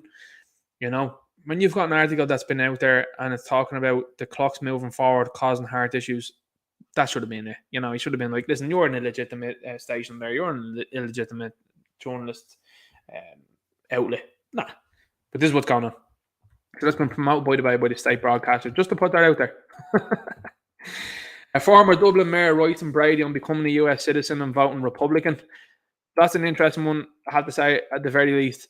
This guy's moved out there. He said he would have sided with the Democrats beforehand. Funnily enough, Fianna Fáil seemed to, as he says in the article, Fianna Fáil seemed to only be interested in being involved with Democrats. And then when he got there and moved to Florida, he started to realise, oh, the Republicans seem to be doing a lot more here. That's great.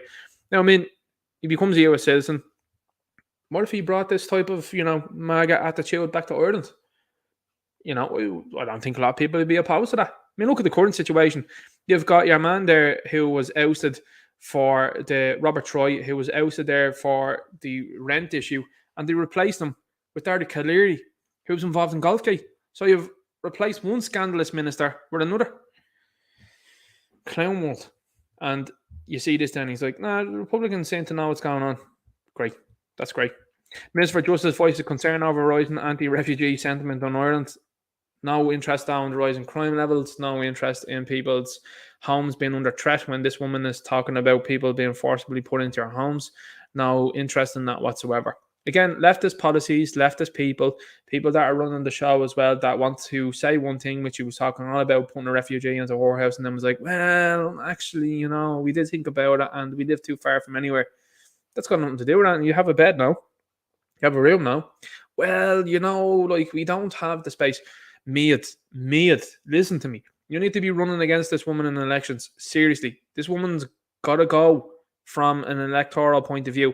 Her, Regina, Yemi, they got to not be anywhere near this future of Ireland. You need to have base patriots that are in that area that are running against these people and going to take these seats from these people democratically, fairly.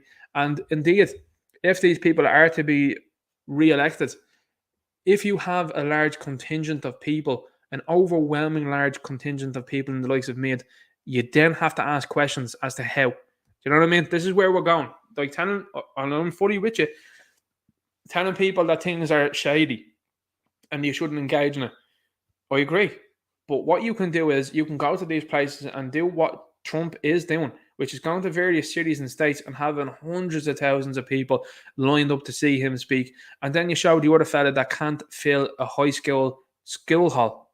You know what I mean?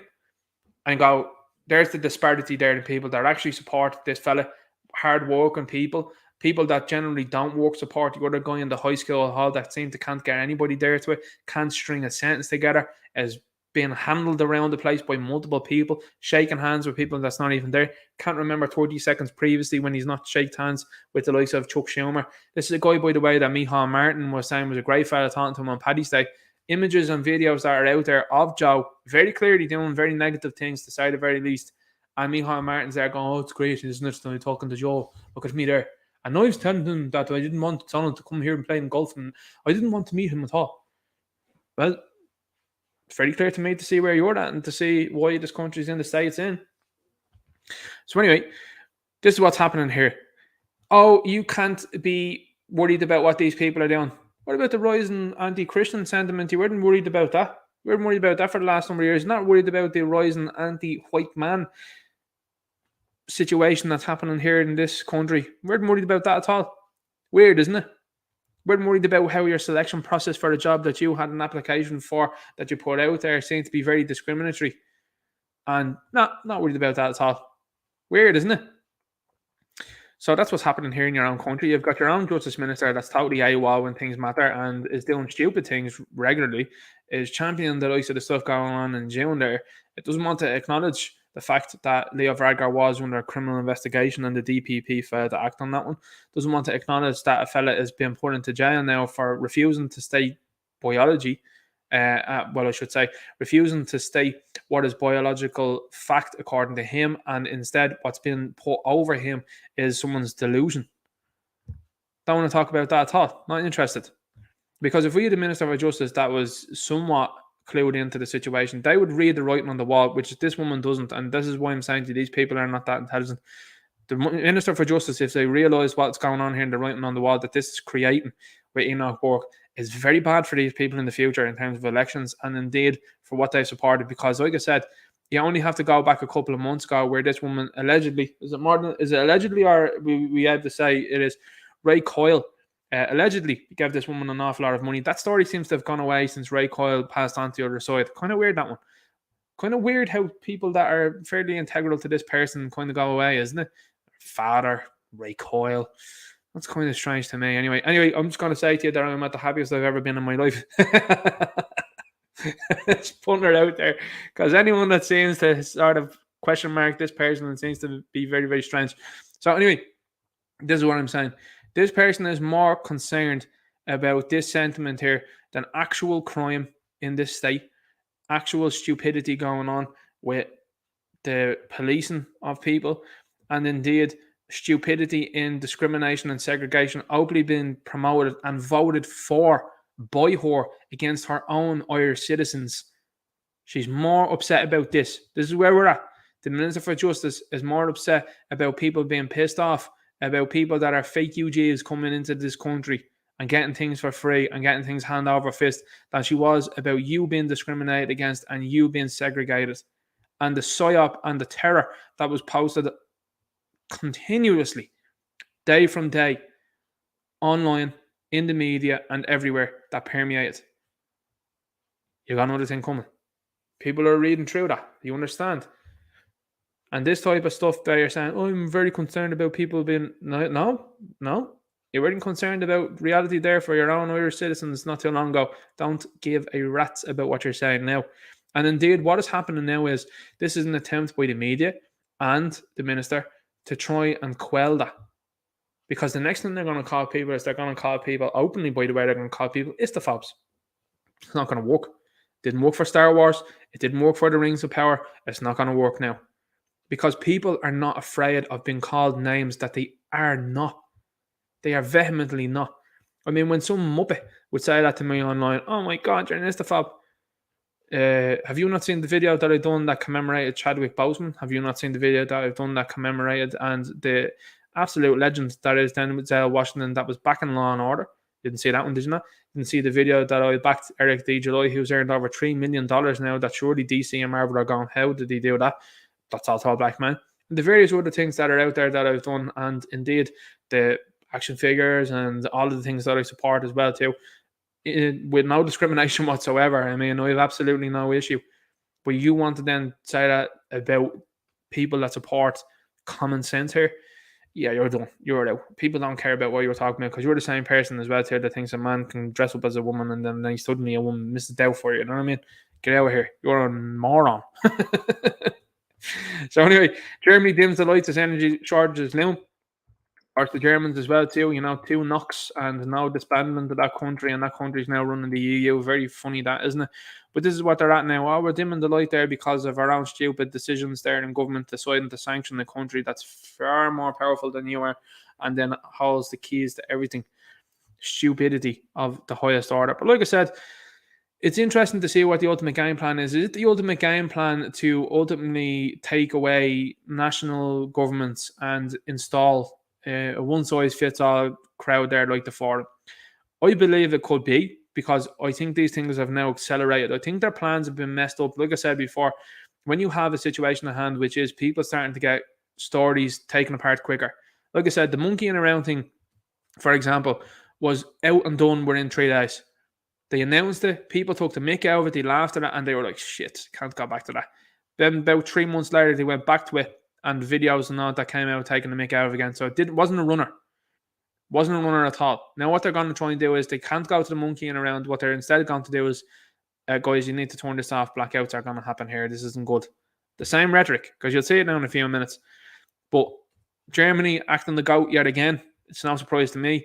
And Germans, very much so, have been acting the clown. Like, I mean, when I seen Thomas Tuchel going, I wasn't sad to see that at all, because he was a fella that was happy to bend the knee. He was a fella that was happy to wear the mask and all that, openly promoting about discriminating against players that he was going to sign for Chelsea, saying that he was unhappy when he went to America and fellas like N'Golo Kante. By the way, big shout out to N'Golo Kante. What a legend. The fact that fella didn't take any of this nonsense. He wasn't able to go to America, and Thomas Tuchel was crying about that. We will look at the status of the players when we go to buy them. That's discriminatory. You're out of the Chelsea job now. Happy days. By the way, I think that's what's going on with Cristiano Ronaldo. I think Cristiano Ronaldo isn't. And there was also another couple of images that Manchester United posted yesterday, which were very interesting to see. Anthony, Bruno Fernandes, Lisandro Martinez, and Christian Eriksen were all wearing masks going into Old Trafford. Why? Now, here's the thing. Just one person, to me, is the highlight there, and it's Christian Eriksen. Why is Christian Eriksen wearing a mask? Does that say to you what it says to me, which is this fella is definitely a big believer in that?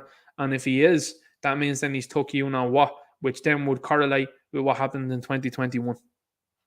You know what I mean? So, interesting to see that one.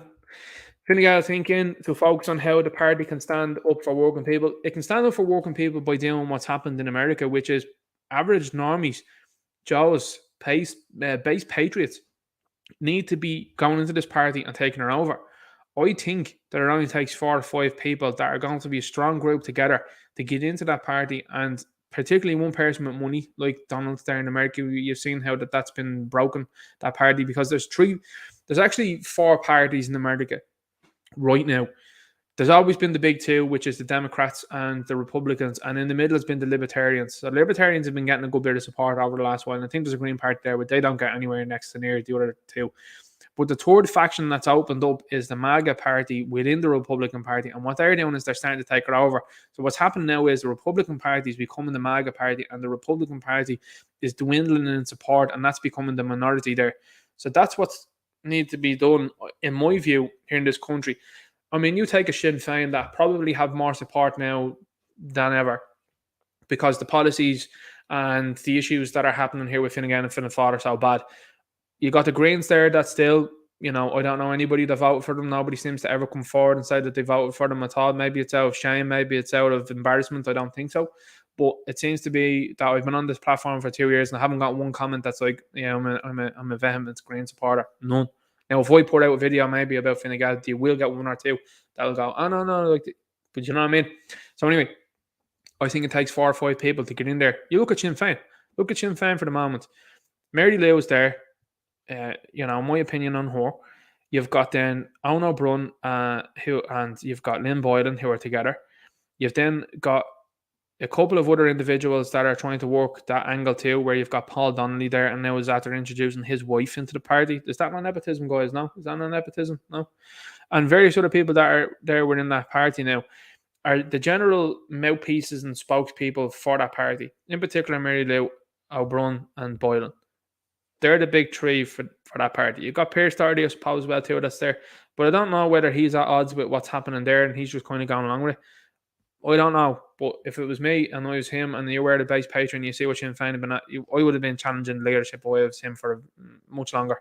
And maybe even more recently again, being like, hang on here now, you're keeping an open door policy. We shouldn't be doing that at all. Anyway, if you get 4 base patriots to go in there and are linked together, because this is what Sinn Féin have worked on in the past, from what you can see with the likes of Paddy Houlihan being ejected from the party, is that they've had one person go in, they were able to target that person, and that person was able to go. You get 4 people that go in there, it's going to be much more difficult. And if they're backed by a money man, if there's a money man that's in there that's running against them and telling you, here, look what's Mary Lou's at the been doing, she's out there simping for Cuba, whilst people here in this country are at the being discriminated against, the worst opposition of all time. You know what I mean? You get someone in there and get people that are behind that person, that party's taken over very quickly. Same with the likes of Fine Gael and Fianna Fáil. Like, I mean, you look at Micheál Martin, he's in the government there since 1989. Can you name an achievement that fella has made? I mean, there's Thomas Tuchel. What's he at Chelsea? 2 years, is he? Won a Champions League, won a couple of other bits and pieces, gone. That's a fella that would be considered a success. Out. Micheál Martin is still lurking around since 1989. The Varadkar fella is in and around there since the 1990s. What success can you attribute to any of these people? Nothing. So, when you're talking about standing for the working people, what I would say is the working people need to stand up and need to start getting into this party if they are indeed already members and start running against these people. That's what's going to work. Otherwise, the party's in trouble and you're going to see chaos then go on for many a year. And that's where I'm saying as well, this was a missed opportunity for parties that are out there in the last 2 years to gain serious momentum and ground against this. How do I find student accommodation during a rental crisis? Everything you need to know about finding accommodation as a student. This comes from the Irish Times. I don't know, maybe take your campus back. That's maybe a suggestion. And again, that falls upon the youth. I know from my own self, if I was in college and I was there in that situation, I'd be causing serious ruckus. I'd be causing absolute ruckus. And then when I'm saying that, I'm saying verbally, by the way. I'm not saying I would be causing, any damage around it. That's not what we do. We're respectful, we are peaceful, and we are pointing out what's going on. But that's what I'd be doing. I'd be in there going, all right, lads, how many of you here now are out of accommodation? Where were you living last year? Oh, you were up there, were you? All right, yeah. Do you think that's good enough? No, I think you should go in and do something about that and saying that, writing, this is what I'm saying about going and doing something about, writing to the likes of the union, yourselves, and the college and tell them you're unhappy with it. And if they're going to give you back an answer that you don't like, tell them that you're not going to be paying fees. And let's make a movement. You're all able to get together on social media. Are able to make TikTok videos. So what's it for you if you want to camp on a site or if you want to go and live somewhere else and you can't even complete your degree? You're going to take that? Don't think so. But this is the type of nonsense that you're getting out now, and the media are also going along with it. This is why, like I said, there's a rise as well too in this anti-fake UG sentiment. This is why. because people that have kids that are going to these universities that they're paying through the nose for, first and foremost, then they're saying the likes of Simon Harris saying, well, we're going to give people some free education. Irish people, no, people that are from Ukraine. And you're going, what? Are you for real? And normies are saying that. They're like, hang on. And then you've got an army then that's from Cork or is from, I don't know, Tipperary or somewhere like that, that they're working on their lives, they're paying good money. Their kids had to be in accommodation there last year in Dublin, they had to be on the campus, and the next fall they're not there anymore. And who's in there? Olga is in there. I don't know if you know. Olga is in there with the five lads, Huh? What's going on there? Exactly. You know what I mean? So an awful lot to be said. This is a banger of a video. I absolutely love this video. This video is gaining a lot of support because this woman nailed it. I'll show her here. So just give me a second for a while it loads. I was talking to you earlier on as well too about Transformers, and welcome to 2022. Now we'll get this video bigger now, because we got the whole view in there. I was talking to you earlier on about Transformers, and what's interesting about Transformers, Dark of the Moon in particular, is Optimus Prime. And this is where, I suppose my sentiment comes from. My sentiment was that way, and I ended up watching the movie. But Prime in the movie, what he does is he's told, he's like, oh, this is us. The Autobots that are there that have been fighting for the humans and have saved the world on two occasions. They're told to leave Earth because Sentinel Prime betrays them for Megatron. So look at it like this. We're Optimus Prime. You've got Sentinel Prime, who we thought was doing work for us, which is the Irish government and governments in general. And they end up striking a deal with Megatron. And Megatron is the forum, right? So already you're on shaky ground and you're going, uh-oh. But Sentinel Prime then, it's a fascinating movie. The movie actually kicks off in Ukraine, funnily enough. You know what I mean? There's a lot of parallels. Michael Bay, when you look at the people that are behind the Transformer movies, Michael Bay, a lot of people don't know this, is related. He was related to Leonard Nimoy. Isn't that interesting? I think he was a fourth cousin. How interesting is that? Then he's quite in with Steven Spielberg. Very interesting, isn't it? Shia LaBeouf as well too was in that movie. They all seem to share a common, there's a common theme amongst these fellas, by the way. And Shia LaBeouf now has recently repented, and he has now stated that he is actually, after getting himself baptized and becoming a Christian, and he feels an awful lot better. There's an awful lot to be said about that. Look at the guys as well too that were involved in the first three Transformers movies. Roberto Orci, Alex Kurtzman, and Erin Kruger. They're the first three, and I think Kruger was involved in the fourth one. Now, what's interesting about the movies, I might do another video and talk about it, is the movies have a political element to all of them. Very interesting political element too. But in the third one in particular, which I want to say is, Prime decides, when Sentinel Prime takes over and puts out and says that they're Autobot rebels, he slanders them, defames them, he does. These are characters that have saved the world on two occasions. And the Earth says, yeah, listen, get these guys out of here. They need to go to do, because the Decepticons taking over should be happy days. The Decepticons sycophants are the left, because they believe that the Decepticons are great guys and they've worked with them, even though the Decepticons do very negative things throughout history. And then, as it turns out, the Autobots, led by Prime, it's fascinating viewing. Honest to God, you'll never watch the movie the same way again. I don't know, maybe I'm looking a bit too much into it, but this is what it does. But anyway, Prime says to the Autobots, okay, we're going to go. And he's asked what his strategy is, and he says, no, I'm just leaving. They leave, and what they do is they hide out for a while, and they let the Decepticons take over. And when the Decepticons take over, the Earth realizes how bad the Decepticons are. So this is the point in time that we're at here now, is the Decepticons have taken over, and they're running the show, and everyone else is realizing it. So when the Autobots make their inevitable return, they're unanimously supported by everybody, bar the Decepticons and the Decepticon sycophants. And what happens in the fourth movie is, and again, people would say Transformers movies are stupid, and at some points they are, and indeed some of the writing is a bit sketchy, and the fact that characters come in and out of it are pretty interesting. But what is interesting that is carried over into the fourth movie is that a CIA, well, I should say an alphabet agency, are tasked themselves with taking all Transformers out, particularly Autobots. And they work against them then at the behest of a company that wants to do some very interesting things also in KSI. So I think to me that that's very much so linked intrinsically to the whole lot. And I think it's very funny how Ukraine was used in that third movie and what's happened then since there. So let's have a look at this video. Welcome to 2020. Welcome to 2022, where you can do anything a man can do. I am so excited to finally be here. You are going to love it. Feminism has done so much for women. Do tell. No more aprons, first of all. Oh, do we finally have a butler to cook for us? Oh gosh, no, you'll just eat pre-made greasy crap out of a bag on your way to and from work. Suppose that sounds convenient, so I get to work outside the home? Totally. You get to sit in a cubicle all day while you stare at a computer screen, chugging coffee. So liberating, right? I suppose. I'm at work all day. Will we finally have a Rosie the Robot maid? No, you'll still have to do all the cleaning. That's what your weekends are for, cleaning and laundry. Oh, and errands and yard work. Wait, so I have to work full time plus still manage my home full time? I mean, you want to have it all, right? Okay, but what about my husband? Is he amazing? What? No, you're not married. You live alone with your cat. What? You do date though. A lot. You can just have sex with whoever, whenever you want. That sounds kind of gross, actually. Just pick them off of this app. What about pregnancy? Oh, there's this magic pill you take. Totally wrecks your hormones, but keeps you from getting pregnant so you can, knock some boots. The pill is magic? Well, it's mostly effective, but don't worry. If by chance you do get pregnant, you can totally just kill the baby by having an abortion.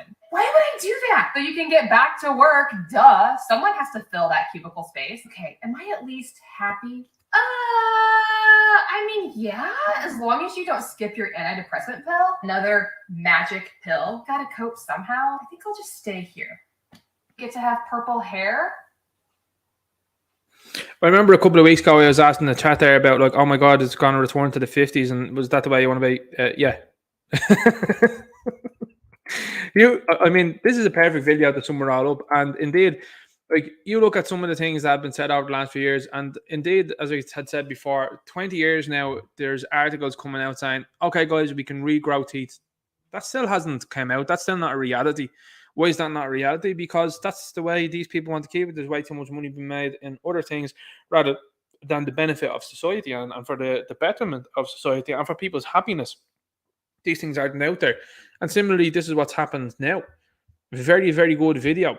And what's interesting about this video also is I recently watched the video. It's up there, I think it was yesterday it was. Now, Piers Morgan, I vehemently disagree with him when it comes to the Voldemort fodder. And I mean, he is another one that was pushing it out and was telling people, yeah, it's great and all, and people deserve to be discriminated and segregated against. He was way off there, 100%. But he had, what took my interest was the video that he had up was, I think Sky News Australia put it up, they did. And it was a video of him talking to someone about the climate stuff. And it says, I think it's titled, Piers Morgan eats McDonald's burger in front of climate activists. And something struck me immediately. He was talking to this woman, first of all, very, very similar to the woman there that's in the second part of this video. He was talking to a woman. And what they had done was they had defaced in London Big Ben. They had sprayed paint onto Big Ben. And she was saying, I don't want the milk. The milk is all of this and that. The first thing he said was, we have Orla Coughlin here. I'm not joking with you. I sat up. I was like, this is an Irish woman. And she started to talk, and she was Irish. And I was looking at her, and I was like, oh my God, look at this absolute nut. And then Piers Morgan does what everyone does, which is show how much of a hypocrite these individuals are. And what he said was, do you eat almonds? And she just tried to not answer the question. She was like, that's not important, and that's not what this is about.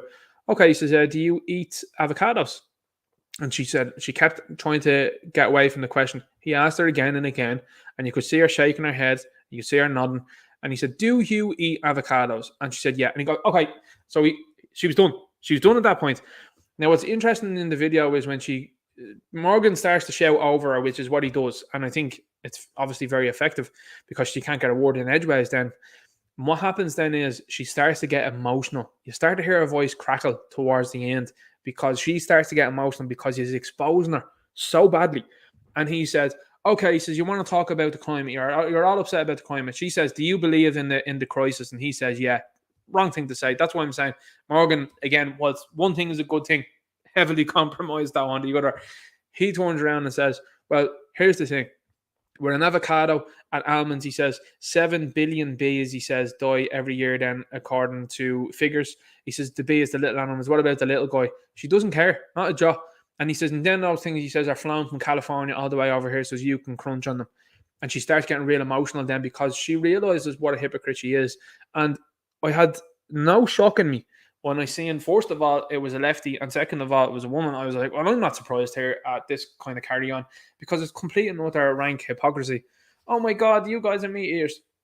See, this is the problem with what's gone on. And most fellas that are out there outside the same. I mean, you know, the memes that are out there for the last years, I know the base patriot women are in here as well too. But what's happened is you've got people that want to be involved in everything, right? And, you know, women, ladies, you'll probably admit this too, that you get involved in things that have nothing to do with you an awful lot of the time. And sometimes you get involved and then you get emotional then when you don't get the answer that you want. So instead of saying nothing, not getting involved, you end up getting involved in things that you probably shouldn't do because it's going to upset you. And you're going to get emotional. And this is what happens then. These people now have involved themselves in this climate thing where they want to get involved in your life when you're just happily going along eating meat. And the point of this is, if I'm happy eating meat and you're happy being a vegan and eating your vegetables, off you trot. I couldn't care less what you do. I really don't. But the fact that you're trying to interject and annoy me in my life is very symptomatic of what's been happening over the last couple of years. And people like her being left one riot, being elected to positions, whether, you know yourself on these things. And these people then are talking to you about these things and are complete and utter hypocrites. I mean, imagine the likes of Eamon Ryan standing up there, and this is what I'm saying, it's not only women, I mean, men that are there, you know, beta males, these guys that are standing up there going, we care so much about the climate. How come you're taking planes and private planes across the places like that on a whim, driving, guzzling cars? You've got the little fella up in the park, the horrible individual in the park there, is driving cars and planes and helicopters and all that, driven for him, because he wouldn't be driving them himself. And it's costing all sorts of taxpayer money. It's costing all sorts of fuel. And indeed, if he believed in it, he wouldn't be doing any of that. And then it's coming out and going, well, actually, people shouldn't buy a car. And, you know, they shouldn't be flying anywhere. But you're doing that. You're doing that. So if you believed in it, you would be doing it. But sure, like, I am a very important person. Well, you were all out to Skype and Zoom for the last 2 years. That's what you told everyone else to do, work from home. How come you can't do that? You see, this is what I'm talking about, the breakdown in society and why these people have overreached. And like the Truman Show, people are now starting to see behind the scenes and they're starting to go, all right, I can see where this is going. Now, again, this is another fantastic one here. This is a lefty thing they're pretty going to protest, guys. Look who the cost of living coalition is supported by. Now, I'm going to go through some of the who's who of bad guys here. Access for All Ireland. Second one, Climate Justice Coalition. So you know we are from 2 names in. Dublin Council of Trade Unions. Unions are finished. Dublin Colleges Branch, TUI. Right, so that's the Dublin Colleges Branch there, already done as well also because they're letting their people go out and have to beg campuses to camp on rather than taking back their campus. TUI, that's the Secondary School Teachers Union, as far as I know. Dublin Care Services Branch. Forza, ESB Retired Staff Association, Extinction Rebellion, so 2 climate wanky stuff that's in here already. You're starting to see the correlation here. The National Housing and Homeless Coalition, Ireland Senior Citizens Parliament, People Before Profit. Yeah. RTE, Retired Staff Association, Right to Change, Sinn Féin. You're starting to see where we're at now. You're starting to see the people that are all together against Sinn Féin. Hey guys, what about this? Oh, you sure drive the electric cars, guys. Yeah, but if there's no power grid around, then we're in trouble. And if they have blackouts, you can't drive the cars. You're already talking about blackouts and no power. No power for Christmas is what they're talking about. The government there. Now, just as an aside, I read a little bit into this King Charles stuff, and this is going to be King Charles III. Do you know what happened to King Charles I? King Charles I was involved in a civil skirmish in Britain. Ended up not coming out the best of it. The head wasn't above the shoulders on that one. But this was someone that basically annoyed the population by cancelling Christmas. Isn't that ironic? because that's what's going to happen this year. Now, that's ironic to me, because who was also involved with that forced King Charles? You guessed it, Oliver Cromwell. Big fan of him he was. And they worked very much so together. So when King Charles II was brought forward, he did things to the dismay of Cromwell. He reinstated Christmas and was known as the Fun King. Now, this was the Charles I, his second, well, it was actually his eldest son, was Charles II. Isn't that very interesting? Isn't that interesting how history has somewhat repeated itself, where you've got someone there that was like, nah, cancel Christmas. You've got the Corden fella that's mad for this climate stuff, by the way, that'll probably do the same. And the Cromwellian thing happening here in this country, hand over fist. Weird, isn't it? Isn't that funny? So anyway, Sinn Féin, the worst opposition of all time, are supporting this. The worst opposition of all time as well too. Aren't looking to ban people from coming into the country. They're not looking to have the borders well and truly up here. Only the borders in the north concern them. The borders in Ireland, it's not worried about them. It'd be a bad look on social media, guys, if you supported that sort of stuff. And followership counts as well for these people on Twitter. It doesn't look very favourable for them. So another one where you're part of the UNIT party here. Security Officers United Campaign, Social Democrats, Socialist Party, Spark, the Rural Ireland Organisation, UCD Students Union, Union of Students in Ireland, Unite Dublin Area Activist Committee, Unite Irish Life Branch, United Against Racism. Here's the stupidity and something like that, right? Stereotypes exist. I'm the first person to say that, like, so when you see someone talking about a drunk Irish Fenian, you're like, yeah, you know, the cap fits. Conor McGregor is probably one of the most famous, if not the most famous Irish person of all time at this stage, and has very much so lived up to that stereotype. Has very much so lived up to that stereotype for sure, but also has become a very successful businessman and has won multiple titles, which is very interesting and very positive, I think. But you know, people and issues aside there, this is the thing that everyone can commonly agree on.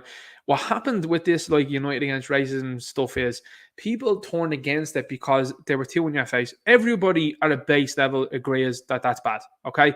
But what happens is that this gang out here ain't talking about, for example, the likes of Nigeria banning people that are not from other or that are from other countries from being models and voiceover artists in their media. They're not talking about that. That's ism, in my opinion. But what to talk about is people saying, oh no, hang on here, the Lord of the Rings, Rings of Power, that's supposed to be set in a mythological version of England. So the large majority, if not all of the cast, should actually be white. That's Islamophobe. Okay, well, here's the thing. Why do we not have any white Wakandans? How come when I put it forward that Bucky Barnes should be the next Black Panther, how come I was met with people saying, oh my God, you can't do that? It's a fictional place, you know? So where's the representation for me? And I mean, when I say for me, I could be black. You know what I mean? So here's the point that you're looking at from these point of views here, which is these people are like, again, as I said, they're used. These groups, as you can see here, this is all a who's who of who's being used. They're being used to say, oh, Enoch Burke is this and that. Oh, you're this and that. No. Because you don't want to know about your man across in Sligo. You don't want to know about the likes of Nigeria. You don't want to know about any of that. We want to know about when people say, hang on here, and actually there seems to be a problem. This is the same tactics that were used back in Cromwell's times. No, we're totally not having a British invasion here. No, we're totally not taking your land off you. No, we're not asking you to pay tithes. No, we're not just taking out the likes of chieftains around the place around here. No, we're not just taking away your language. No, we're not taking your ability to be educated. Head schools, remember those? That's coming back now. Homeschooling people, are they going to do that now in future? It's all coming back. The very same thing. Because you see the wokey stuff that's going on in schools now. There's a lot of people out there that are like, I homeschool. And they're very much so right in doing that, I think, now at this point in time. I got the comments on the video there that I did, and someone was talking about them homeschooling, and there's that Alf Muppet was in here going, your poor kids. No, they're getting a good education, whereas you've bought into the Kool-Aid and you're a very silly fellow, to say the very least. Thomas Pringle TD, Joan Collins TD, Catherine Connolly TD, Waterford Council of Trade Unit. So, again, all of the people that have supported the policies that have gotten us here thus far. Now, of course, Sinn Féin will claim that they didn't support any of the policies, but there's no movement from them for, stopping what went down for the last 2 years, even though their leader got the stuff that came from China. weird how China hasn't been punished or sanctioned on that as well too, isn't it? They've sanctioned Russia real quick, which has caused an awful lot of negativity over here. But China, not going to worry about them shutting our economy down for 2 years and making governments do silly things and very much so discriminatory things here in this country. No, not worried about that at all. Sinn Féin, nowhere to be seen on that. So that's what they'll always be remembered for by me until you get some base patriots that get into that party and turn it around, because that's what's needed. But that's a who's who of people that supported the current thing that are now going, I don't know why you're being stung. I just don't like it. You've supported all this. The reason why you can't buy a house is because of supply and demand. You understand that, don't you? You understand that importing more people into this country is going to create and keep the prices of a house at a consistent basis. But like if they stop buying, and county councils then are buying the houses too, then to house these individuals that are shown there on the likes of the Department of Housing. You know what I mean? It's starting to see, because everyone else does. So these people are all like to support the lofty stuff. And as I said before, leftism is a lofty opinion and a lofty route to take when the going's good. But when the going's getting bad, it has to be immediately ejected, gone. And that's what's happening with these people. They're all scarpering and they're all infighting amongst themselves now. These are the same people, by the way, that would have happily and did indeed happily segregate you and discriminate against you for the last 2 years because you weren't into the sniffles. You know what I mean? You were also an istophobe if you said, yeah, I came from China. How come China's not been punished here at all? You know, what's the story with that? What's the strategy? What's the game? What's the game plan? Are you going to sort them out? You're going to do anything about that? You're going to take any money off them? You're going to sanction them? Are you going to tell them that they owe us so much money now that they need to pay back across the world that's going to make sure that they never do something like that ever again? You aren't. Okay, well, it doesn't seem like you're serious, folks. Dr. Simone Gold says breaking children in the UK aged 5 to 11 will no longer be offered Voldemort. The Voldemort was also banned from children who had not turned 5 by the end of last month. This decision was due to concerns with developmental side effects in children. Well, now, here's the thing, guys. This stuff is starting to make very, very serious ground. And even recently, I think it was Satirical Soldier, as far as I know, in his Telegram, had put out a clip. Now, it could be wrong in sense. Satirical Soldier could have been Dave Cullen, could have been Derek Bloy, could have been Phil Dwyer. And a couple of people were talking about that. And it was a Coronation clip. And Coronation Street, they had put out a small little storyline about calling someone a terrorist. Weirdly enough, they confirmed everything that's going on. So maybe the writers at Coronation Street are a little bit based, or maybe they were trying to poke fun at what's actually going on. Because to me, and as I will always say, if you're someone out there that's a lefty, take as much of this as possible, please do. Make sure you can have mine and everyone else here in the chat that hasn't. I'm very concerned about your health, and I would like to make sure that you get the most amount of these, things that are very clearly good for you. Take as many of them as possible, because here's the thing. You're going to sim for them now, but when 2024 rolls around in 2 years' time, they're going to be the very same person, if you know yourself, folks that are out there. If you're hanging about at that stage, you're going to be the same person that's going to come out. And when the media roll it out in 2 years' time, here's the crystal ball. They like to call Conor McGregor Mystic Mac. We'll call this Mystic Ninja Knight now. In 2 years' time, when they tell you that Donald is to blame for all of it, you're going to be ravenous against Donald yet again. Because that's the movement that's happening now. And you're starting to see it. They're starting to shift and they're starting to posture themselves. And some of them are even walking away from it. Like Tim Poole. He was talking recently. He was like, here's the things that you can now say on YouTube. He's like, things that have been taken out for the last 2 years. Because collectively, these people are walking away from it. Tony Holohan, gone. Paul Reid, gone. You've got some very high up people in RTE and the HSE that are walking away. You've got Fauci that's on his way out in December. Maybe they're anticipating a huge problem in November for them. I hope they are, and I hope it happens. And I think that inevitably then will swing its way across the world. But the point is this. What happens in America does inevitably affect us in certain means and times and parts. But you need to affect your own country first, and you need to have people that are pulling these people up. I mean, you've got solicitors that are out there now that are simping for this Ukraine stuff. Where were they at for the last 2 years? What about the rights and freedoms and liberties of the Irish people? Don't seem to be anywhere near it, do you? So this is an interesting one to say the very least. The UK seems to have a higher standard in terms of legal practice. probably because obviously it's a bigger conglomerate of countries and way more people that are there. When they have 100,000 strong walking down streets, that is a very, very much so visceral sight, and more people will be joining that. To me, they seem to take no messing over there, and I think that's why Boris Johnson as well was happy to walk away. And it wouldn't be beyond them. Let's be honest about this. Wouldn't be beyond them now to kind of get him off soil for the time being and hand the can over to Liz Truss there and leave that go for a little bit. And by the time things roll back around, he gets back in and goes, sure, he didn't know anything about these things. You know what I mean? See, all these problems are happening, are coming out now, and he's now off the scene. You know what I mean? Very interesting. Dutch farmers topple agricultural minister leading radical climate agenda. So that's the September 6th. That's from 3 days ago. Gunskis. Weird as well, too, that they all have their hands in these poses. Who else poses their hands like that? Micheál Martin. Look at some of Micheál Martin's pictures, and it's the same thing. Now, a lot of people in the chat will already be like, that's a signal. It is. It is. And very similar things the way, I mean, Monty Burns there in The Simpsons holds his hands like that. That's not by accident. That's not by accident, particularly with what The Simpsons have correctly, funnily enough, predicted. So when you see these type of signals and signs, these are all throughout history, by the way, in paintings. Paintings that have been there for centuries. Similar hand positions that are there. Sometimes you'll see a hand inside of a jacket as well, or sometimes you'll see, even recently, where they'll cover one of their eyes in the likes of Vogue and all of these places. Seriously, this stuff is all out there. The likes of the Kim Kardashian, Nicole Kidman, they've all been recently shown again. The slew of images of them. And indeed now Kim Kardashian and Nicole Kidman. What have they been involved in recently? They've been involved in eating Z-Bugs. Promoting Z-Bugs. So that's what those people are used for. They're used...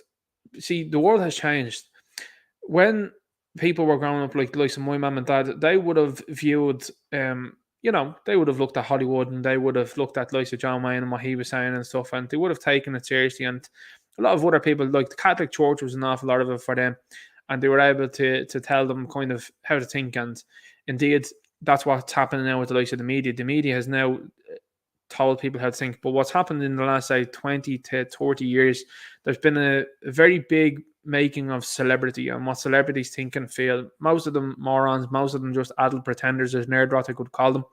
And they've now been, through the internet, outed an awful lot of times as, hang on here, you were working with this person and that person there, and you've got Jennifer Lawrence there that's crying about Tucker Carlson. She's a woman that's pictured multiple times by Harvey. It seems very strange to me that you're worried about Tucker Carlson, but you had no problems with Harvey. So what's happened is it's a constant reminding then to people, hey, look at this person was up to it, and look what they're saying now. And that's what they've been doing, and that's what reality TV shows have been priming people for a very long time. Like I keep saying to you, the likes of Love Island, priming people, programming them. Last week, you had a contestant from Love Island. Like, think about this as a current situation, guys, by the way. You had a contestant, an average Joe with no... She's not... I mean, my opinion is this. The woman is a good-looking woman, but she's not, like, an incredible-looking woman. She's not a stunning one. She's not a 10 out of 10, is what I'm saying. And this is a woman now that's become known for telling lies on the TV, from what I understand, and is also then known for being a bit of a ladette on it. And ultimately then fooling around on national TV. So this is now a role model for young women. And young women showed up to greet this role model. You starting to see what I mean? It goes back to that woman, as I was saying to you there, that 1950s woman. That was the aspiration. That was the role model. The Stepford wife, if you want to go with it like that. That was the role model. Now you've got this woman out here now that's throwing a bit of this and that around the place.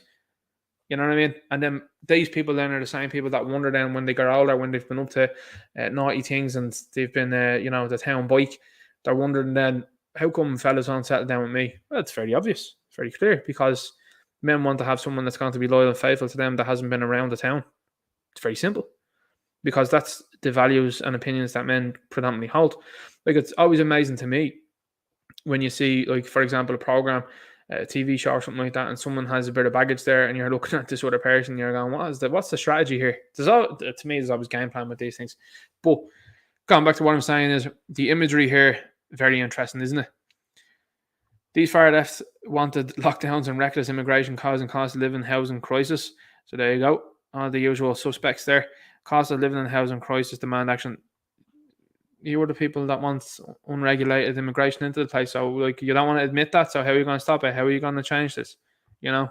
Again, just pointing out rampant hypocrisy, rampant stupidity. And people before profit, I don't know who supports them at all. Really don't. This is a little bit of a glimpse into the future, by the way. Just so you know, I'll give you a look at this now. Sometimes the links are a bit slow when they're playing this, but we'll make this bigger, we will for you, right? Because this is Amazon. This is brought to you by Amazon. Technology by Amazon. We are after buying the rings of power, and we've made an absolute shite of it. But we're going to blame the fans because that's what Star Wars did, and the Star Wars figures are on deep discount here in Ireland. I never thought I'd see the day when the likes of a Boba Fett figure was like 15 quid. It's insane. But anyway, we'll get on and have a look at this.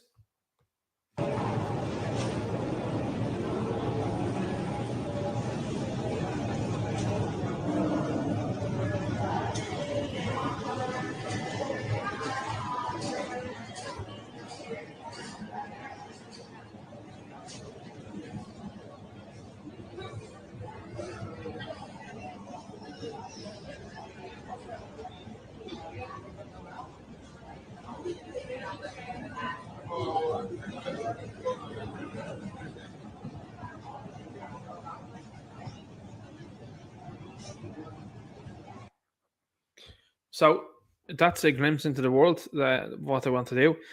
They've got this already up and running as far as now. Funny enough, from what we were talking about there earlier on Rathmines, I think it was, there's a shop that's over there, and they had this sort of stuff where you walk through the shop and you scan your stuff and you pay your way out. Now people working in it. That's the way the conglomerates have gone as well. Look at Tesco, for example. I remember the days when I was growing up, you'd go into Tesco and there was multiple lanes, at least 10 of them, filled with women behind tills and the fellas behind tills. Particularly women, because women that were going out, they might have had circumstances in their own lives that, you know, that was the reason why they were there. Or indeed just women that just want to get out of the house because their kids were growing up and they wanted a few quid for themselves. And, you know, it is what it is. And that's what used to happen. However, what you have now is you've got machines and self-checkout. People doing the job of someone that would have done the job there beforehand. Now, self-checking out themselves, which to me is always insane. I always am someone that will use a lane predominantly, even if it's going to be a little bit longer for me, because I want to give that person the most amount of business as possible. I know a lot of people say, well, it's not convenient and it takes time out.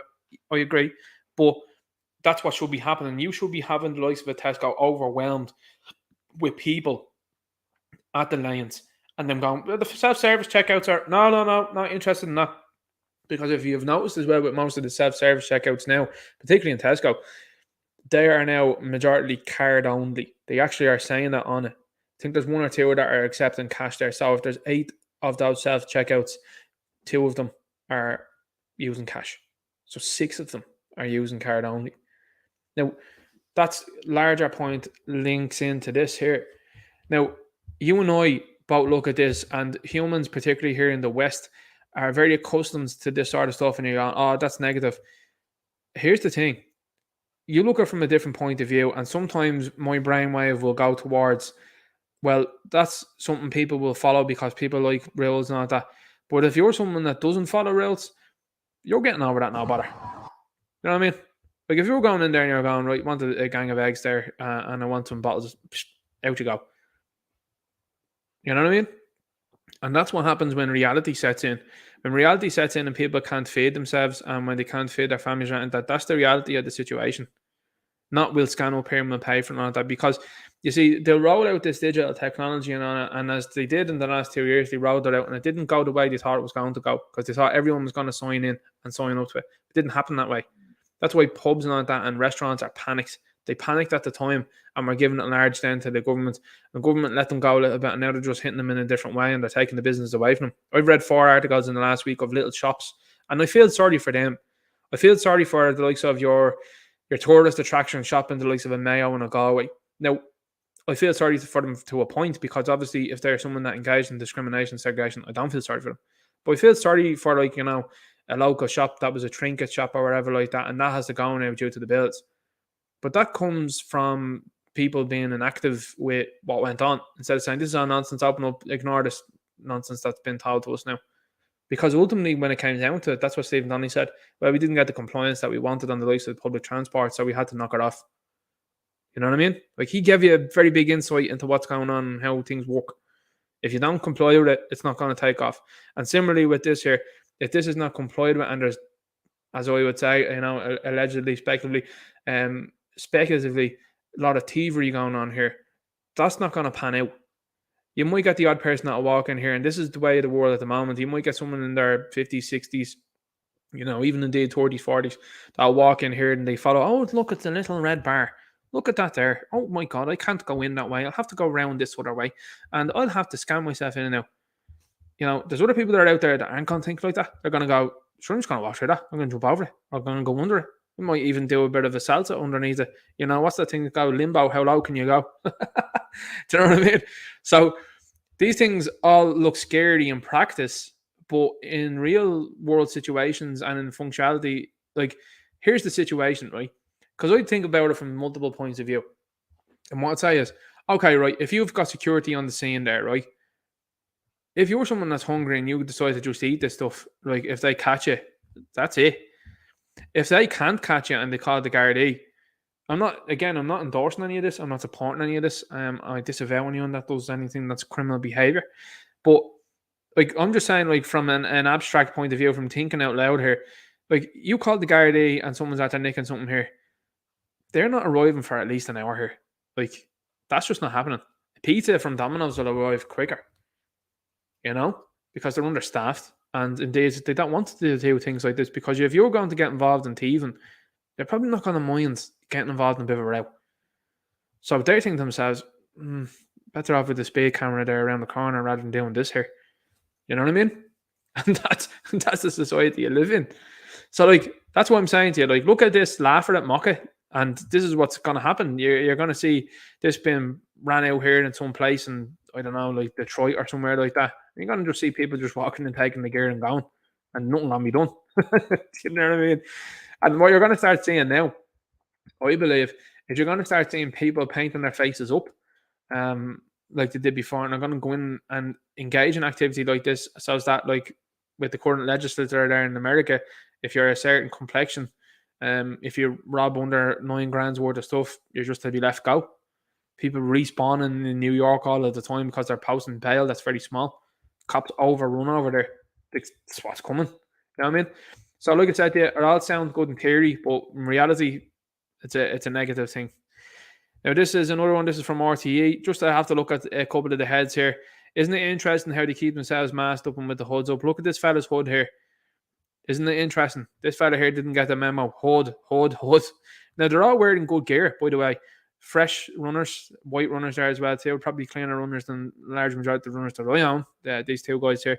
They all seem to wear brands as well too. The likes of Armani and Gucci and Nike and Adidas. It's weird, isn't it? These people that are coming from these unhospitable and indeed are leaving with whatever they have on their backs, they're all coming across with good gear. Are they coming across with good gear, or are they being given good gear? Both, I reckon, are happening. But this is what's going out on the state broadcaster, which to me is interesting, because this is a reaction. And what I want to say is this. People might say, this is a weird one, the state broadcaster reporting this. They are, because guess what's happening? Philip Dwyer, Satirical Soldier, Derek Bloig, Dave Cullen, all of these people are gathering serious attention.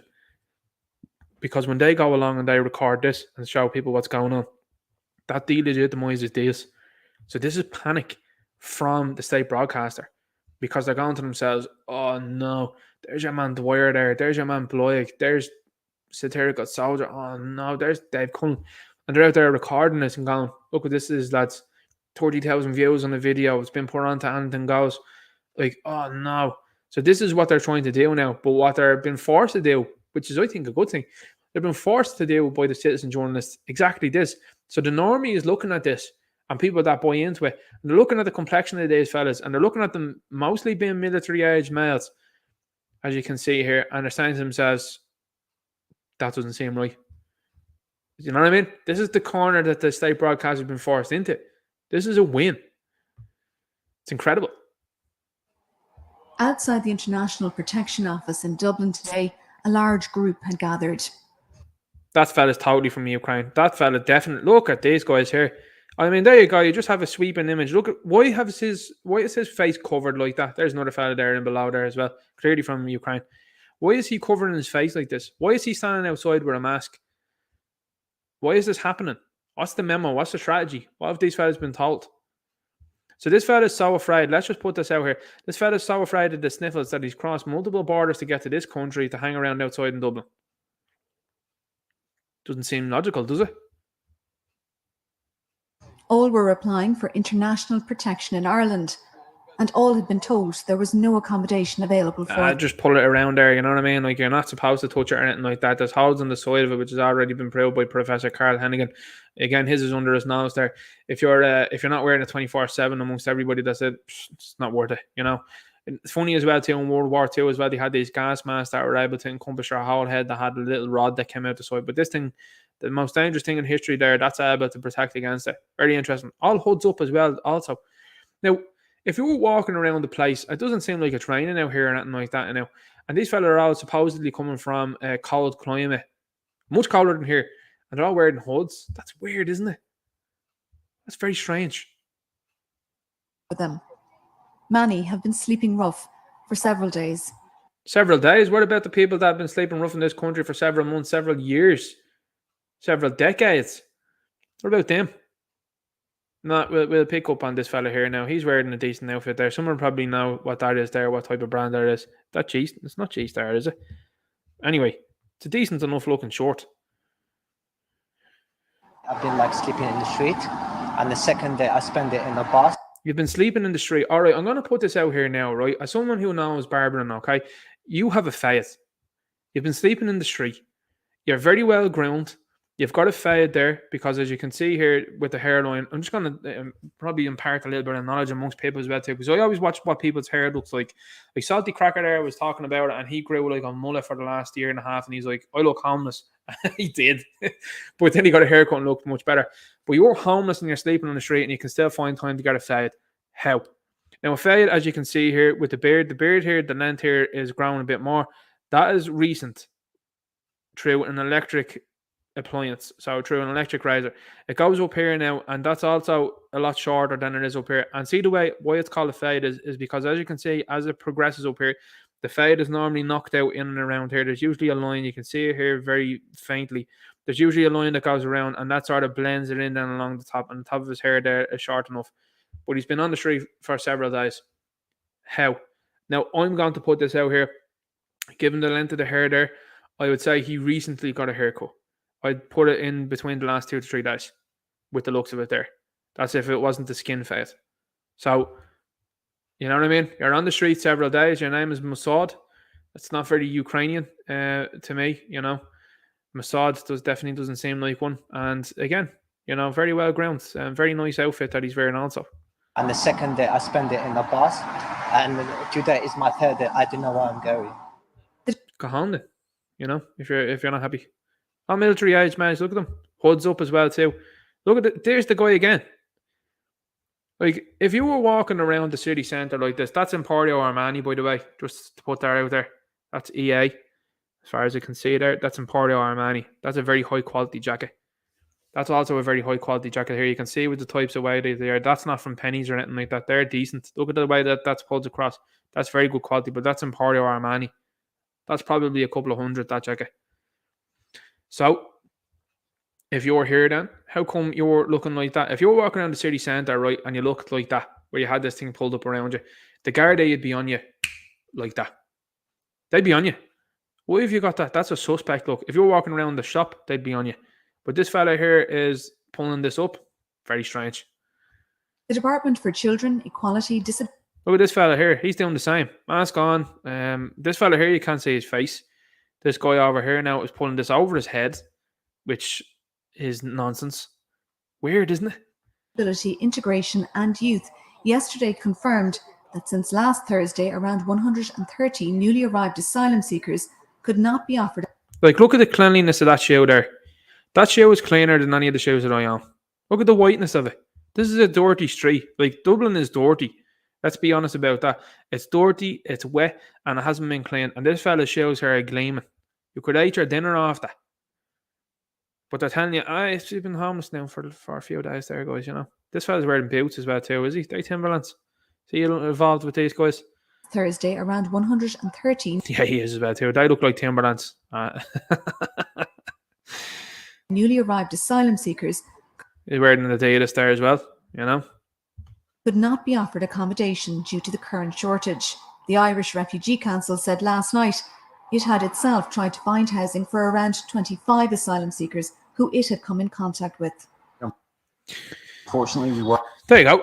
So there you go. There's a quick 40-second video where they have to break down multiple people wearing very much so affluent clothing. Well, that's a lot of money. They're claiming asylum here. You know yourself. They're now been told we don't have the space for you, and they're still hanging about. So at what point in time does the government make the executive decision, which is what they should do, and say, no more, that's it, you're all out? Has to be asked. Welcome to Sanction Hit Russia, where prices are down as Brits suffer inflation. Russia, where I went so easy, I said.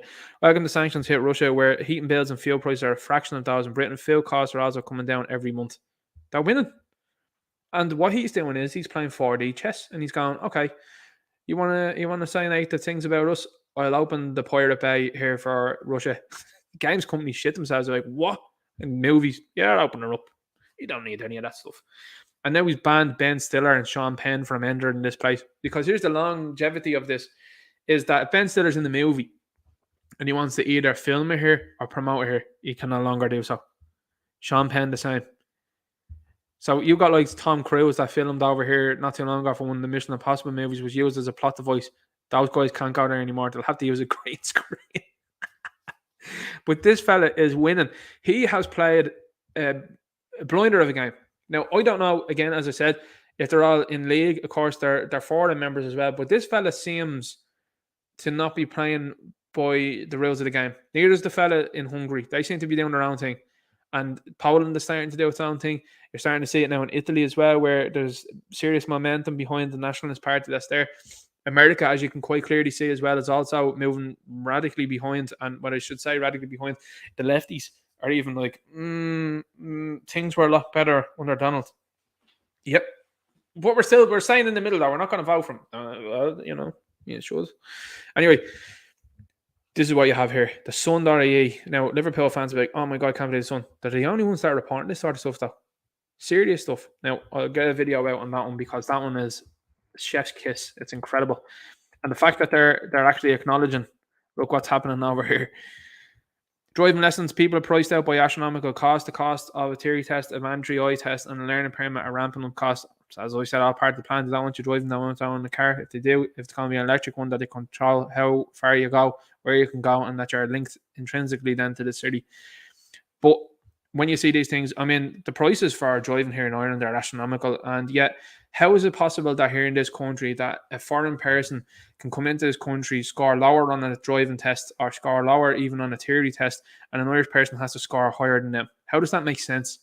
I think a foreign person needs to get, is it 30 questions out of 40 they're correct, and an Irish person has to get 35. How does that make sense? Why are Irish people paying through the nose for this as well also? Oh, you have to have 12 driving lessons before we'll take it on. What? What are you talking about? It's all money. It's all gouging you. Tax and insurance, guys. That's all a scam also. Well, you have to have tax because you need to pay for the roads. Have you seen the roads lately in this country? They're worse than a third world country. I've been to third world countries and I've seen the roads there and they're much better than the ones here. Potholes all over the place. I think it was the Turkish soldier that was saying to me that there's roads in Cork that you can probably jump into. 6 foot tall. Do you know what I mean? And various other people that are out there that are saying the same around wherever they are. And then they're seeing roads that have been laid with tarmac. And the tarmac is shit. The quality is awful. And the people that are working on it have no interest. And also pretend not to speak English, the large majority of them. I always do it. I always pull in and I say to them, here, let's start that road. I don't have English. Yeah, the road is shit. You're not doing a shit job there with it. And I have no qualms about saying that to a person that's Irish either, by the way. It's just largely, and the majority of the time, it does seem to be people that are like, they have no English. Your work is shit. Where are you from originally? I am from, yeah. Would you accept that type of road in your country? Absolutely not. And you're accepting it here with that? That's geek. Anyway, rant over on that one. Burke to remain in Mountjoy for at least another week. We said you can tell this is putting real panic into the establishment. As the longer this goes on, the more ridiculous the establishment looks, and the more people witness total injustice in front of their faces. This is a huge case here, and I think there, with his sister being a solicitor also, they're obviously, in my opinion, I'm just obviously giving you my opinions. My opinion is that there is a longer game to this. There's obviously something that can be done in the future with relation to this, whether it's going to be a huge settlement for discrimination against this man's religious beliefs, which is held very seriously under the Constitution of Ireland. I know it's the Constitution is something that's a bit of an eyesore. It's a bit of an agitator for these people that are in charge, because again, they wanted to flagrantly and step over and use the Constitution whatever way they wanted for the last 2 years, and are constantly making amendments to it as well that are nonsensical. My view is this: the 10 Commandments are what mean most to me, and other than that, I don't really give a shit. I don't care about man-made laws or any of this sort of stuff. I care about what God's given to us. That's the way I am at. I think a lot of people are reverting to that, by the way. They're going, I don't care. Why you want me to listen to people that lie for a living, that lie constantly, and they're making up rules as they go along? Nah, what did God say? Yeah, no, I'm going with that there. So that's what's happening. And more people are doing it. And the fact that you haven't prosecuted, from what I understand, the fella that did very naughty things in Sligo not too long ago, but you have this fella in jail. Meanwhile, Luke O'Neill is running around, Micheál Martin's running around, Leo Varadkar's running around, Eamon Ryan's running around, and various other individuals that are out there. Also, you've also got a story, which is a political party member has been under investigation, still no word on that, for texting an underage boy. Doesn't seem to be any movement on that. You've got people as well too that are getting lenient sentences, alleged fiddlers. Fiddle players, we should say, alleged memo files that are out there because paperwork was submitted at the wrong time, or whoops, we missed the date on that. Don't know what to do about that. Did you not run a big operation though with that? Yeah, we did, and you still missed out on it. Weird, very strange to me. So that's what you're saying here now. Another situation of this happening, in my view, which is people are very afraid, as you saw earlier on there. You've got the left that are like, oh, I hope this doesn't go viral. It now has. So now people are looking at it and going, yeah, it seems like Christianity and Christians in general are under attack everywhere. Correct. And now there's going to be a resurgence in Christian values and a Christian movement. It's happening already in America. It's happening. And they have to report on it because they're like, uh-oh, this is coming back now, full steam ahead. It's great to see. Growing demand, massive backlogs for apprenticeships. Realising gender studies degrees aren't worth Bollocks. The National Apprenticeship Office, NAO, has said it is working hard to address an unprecedented backlog that continues to hold up essential training for thousands. People are starting to realise too, by the way, if you're an apprentice and you're someone that works in like a trade, you're way more valuable than an adult pretender. If they decide to shut down the adult pretender business, they're done. Meanwhile, if you're a sparks or a plumber and that, you are always going to be in it. If you're a carpenter or whatever it might be, and you'll always get people that will say, but when the crash happens, like, they're going to be the first people out of work. No, because people always need work on their houses done every time. That's what happened the last 2 years. They thought people were going to go, can't go on a holiday. Look at all the money we have. People went, I'm going to get the gaff done. And then they realized that, like, at the second year, they were like, oh shit, people are getting a lot done to their houses. Let's hit the prices up through the roof for all these things. And that's what they did. So now people are looking at trades. That's why I think Derek Bloig is, in particular, someone that I have a very keen interest in. And I think it's great the fact that he's a builder, because he's a self-made individual. He's a self-employed person, as far as I know. And no matter what they try to say about him, like, hopefully, particularly, people are going to give him work and going to say, yeah, this guy is for us. And that's what, to me, is important. Like, I mean, in my opinion, when you've got a trade behind you, you're, in my view, uncancelable, because that's why they're trying to push through this cashless society, is so that most people that you know in trades are telling you how it is.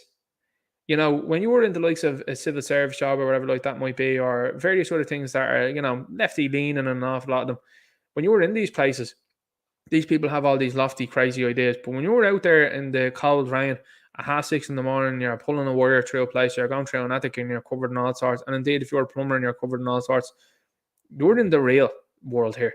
And you're someone that's going, yeah, I know how it goes here, and I'm going to tell you how it is. And you are used to that on sites. You know what I mean? Rather than people hiding behind how they feel and what they think in places that they think that they're, you know, better than these individuals. Tradesmen are incredibly important. And this is something that they're going to try and do as well too. They're going to try and backlog this so there's many people that are out there, because fellas in particular, young men, have realised there's money in trades. There's a very big lack of tradespeople here in the country, and this is the way forward, because they look at it and say, well, do you know what? I don't fancy being in Enoch's position there where stupid shit is going down and he's been treated this way. I fancy being a Sparks there, and I'm going to say what I'm thinking, and I'm going to gain a big following with it, and I'm going to walk away. So that's what you got. The Germans and Germany should have been disbanded. You know, like a reasonable concerted effort. This is why, to me now, and I mean this when I say this, when you've had knock 1 and then knock 2, which was, according to the history books, worse than the first one, and what they did in that place, which you can't question, by the way, it's actually illegal in some countries about questioning knock number 2 and what people had supposedly done with relation to knock number 2. You can't really question that. But to me, it seems very strange that a place that's caused unrest across the world on 2 occasions was just left be. And they went, you're going to have to give up some land here, guys, and all of that, and you're going to have to make some payments back. But other than that, you can run away there and do as you please.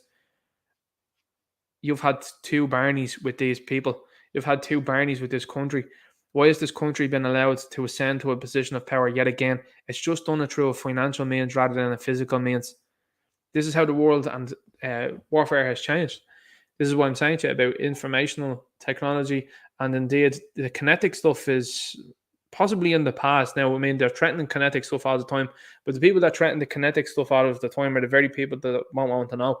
I mean, you'll have ministers here similarly as well to what happened in Afghanistan that I give it a big one. But then when the going gets tough, they're like, straight out of there.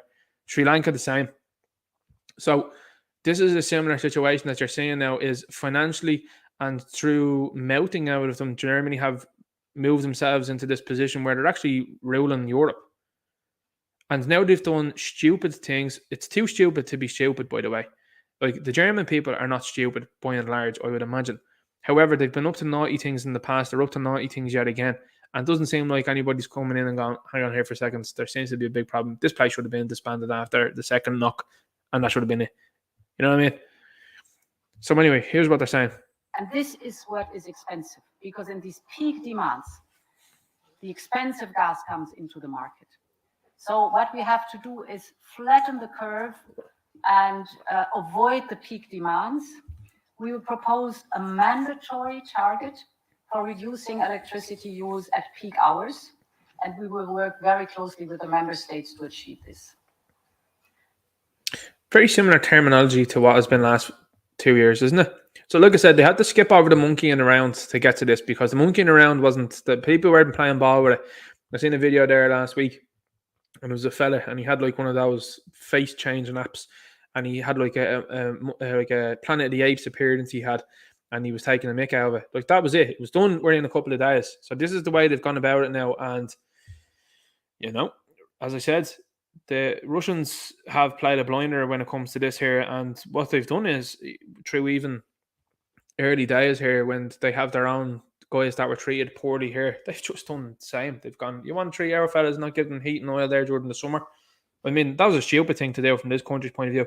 We're not serving the Russian ambassador that's here during the summer. He's not going to have the heating on then, though. What he's done is he played a game and he's won, because you were morons. And what you've done is you've told him, we're not going to give you heat and oil. And he went, is that right? Okay. Reported it back to the gang back at home, and they said, is that right? Yeah. All right, Grant. Prices are up for you, boys. They've done that.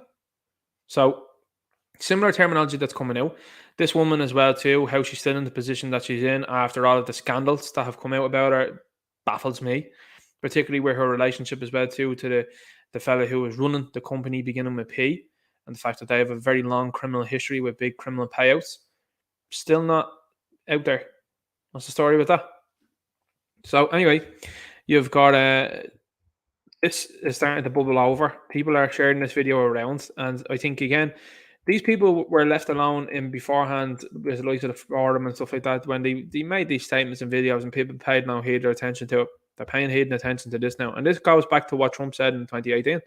He was like, relying on the gas from this guy, not a good idea if you get into conflict with them.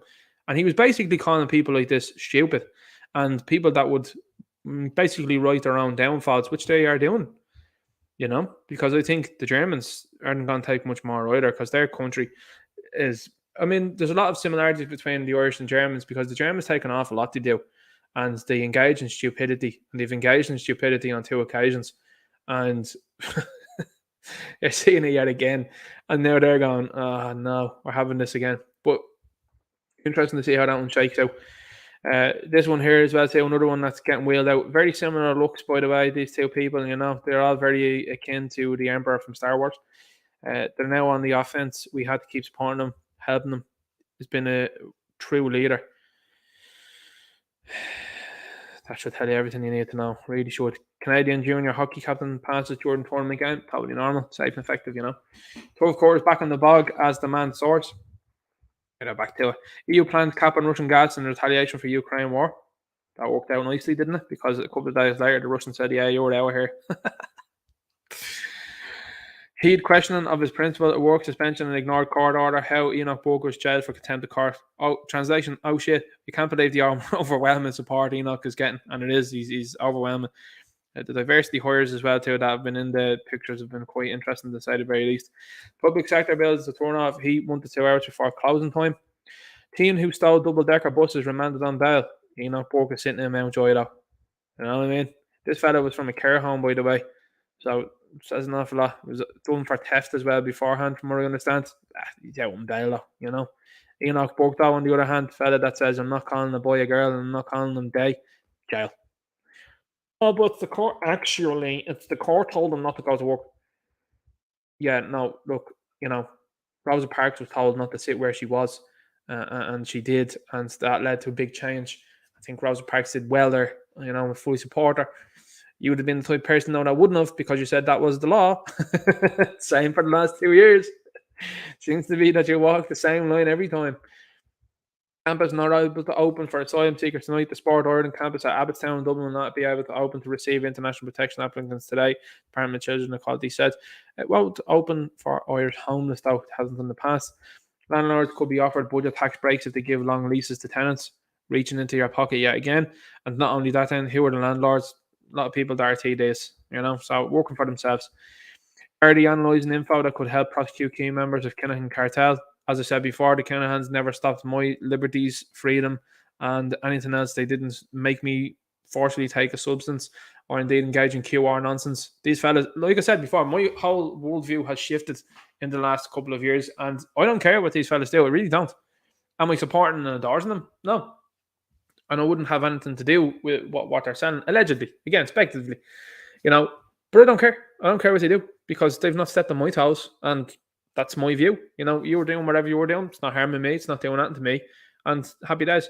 Yeah, but what they're doing, guys, is they're actually giving people the ability to go and thieve. That's happening anyway. That's going to happen. That's happened since the dawn of time.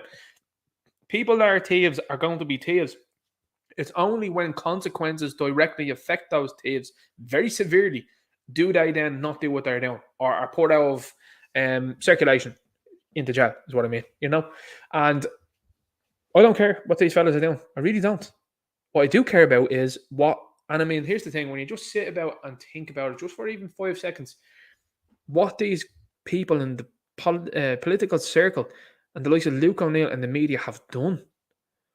Like, think about the fact that they got people, hundreds of thousands, millions maybe, to take a substance that didn't work, and people don't know what's going to do for a long term. Like, that's a scary thought, isn't it? When you see the likes of fertility rates going down, when you see the likes of SIDS becoming a thing now prominently, stillbirths as well, SADS becoming something that's very prominently now out there. Like, when people try to think and say, well, these people wouldn't do things negative in history, and they wouldn't do anything negative now, you seem to not understand history, because this has all been done before. The Brits, the likes of Walter Raleigh, Cromwell, they looked at people starving here in this country. No bones made about it. Watch people get on ships that were designated and called coffin ships. Like, human history is littered with serious incidents that people were then held to consequences for. And some throughout history, like the likes of King Charles IV, held to account. Various people in France. And that's when you get to a point in time when you're looking at it and you go, well, history inevitably, as has happened now in Afghanistan and Sri Lanka, is going to repeat itself, perhaps. But this kind of, and sometimes you see it, the rhetoric, oh my God, these people wouldn't do that. There's historical base in what they're doing. And they have been led away with it, and they'll only be led away with it for so long. The Roman Empire was huge. The British Empire was enormous. They were led away with it for so long, and then they were stopped. And they were stopped in times where it took decades, if not sometimes hundreds of years, to put a stop to it. In the case of Ireland here, hundreds of years. That's not going to be the way it is now, though, because as I said earlier on, the internet is working so quickly that it's taking away what these people are saying nearly every week. So the statements, the comments, the stories, the narratives are being spun out, and within a week, they're done. As I said, like this one here, the constant hammering of the Kinahans is just showing me and showing everyone around that there's something that these fellas possess that's very incriminating.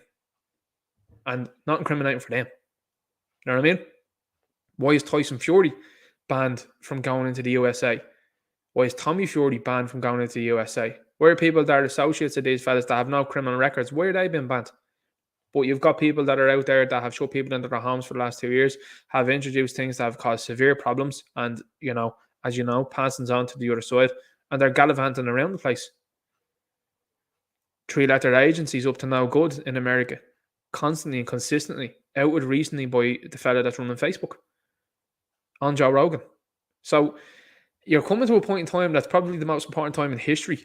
And you're living through history right now because, like I said, when you sit and you ponder about what's gone on for the last 2 years and you just see the level and the magnitude of evil that has just been perpetrated for the last 2 years, it's difficult to comprehend.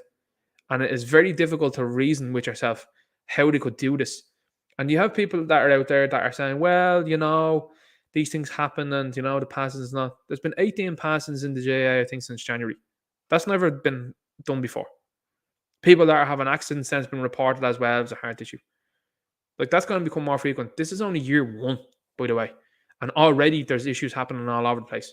Stadiums now being stopped. Football matches being stopped. The Premier League having to interject now and be like, don't stop games now if there's an issue in the crowd. Okay, well, we'll see what happens. Like I said, this is year 1. Support for the left has gone way down. I would suggest and I would speculate that some of these people are probably gotten 4 or 5 in now at this stage and they're in severe bother or no longer here. Because this momentum is with this side and it's not like the lefties have flipped. It's not like they've come over and gone, actually, guys, you are right, because they won't do that. They are in a cult. The difference is between us and them is that we open up and we say, okay, I don't agree with that. Like, I mean, as I said, it'd be very easy for me to go all in on the National Party and say, yeah, National Party are great in doing this and that. But I'm not, because I'm like, well, you kicked out a very key member that would have gotten you a serious amount of votes, traction, and was potentially a very good leader for you. They're not getting that from their side. Their side will never criticise their people. They'll never criticise people that they agree with because, again, as I said, should be demanding excellence. And this is the thing. I like the National Party's policies. I like a lot of people that are in it.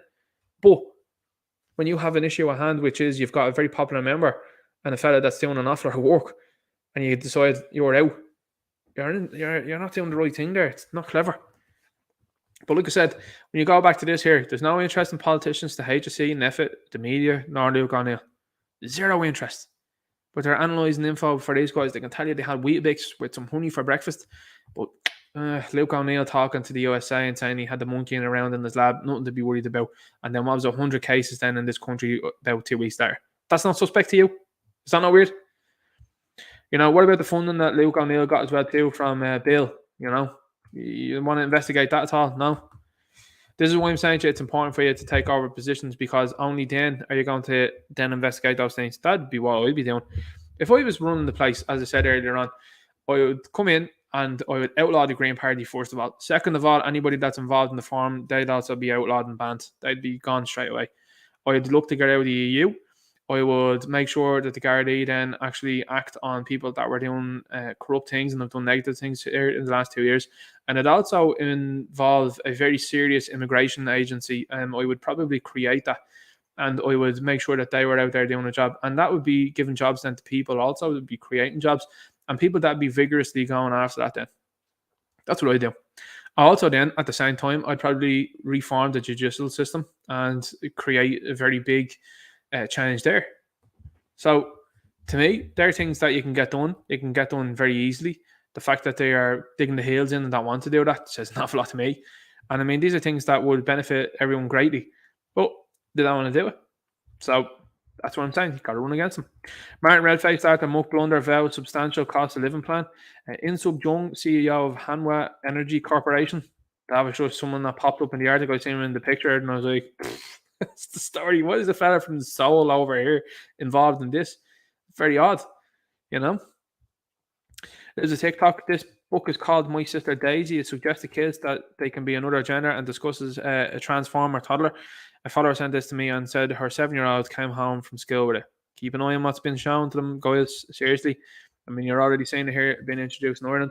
You're seeing Peppa Pig, by the way. This was something that was sent to me as well, too. Peppa Pig has introduced the first 2 parents of the same gender, 2 mothers. But you know, that's not a possibility, but there you go.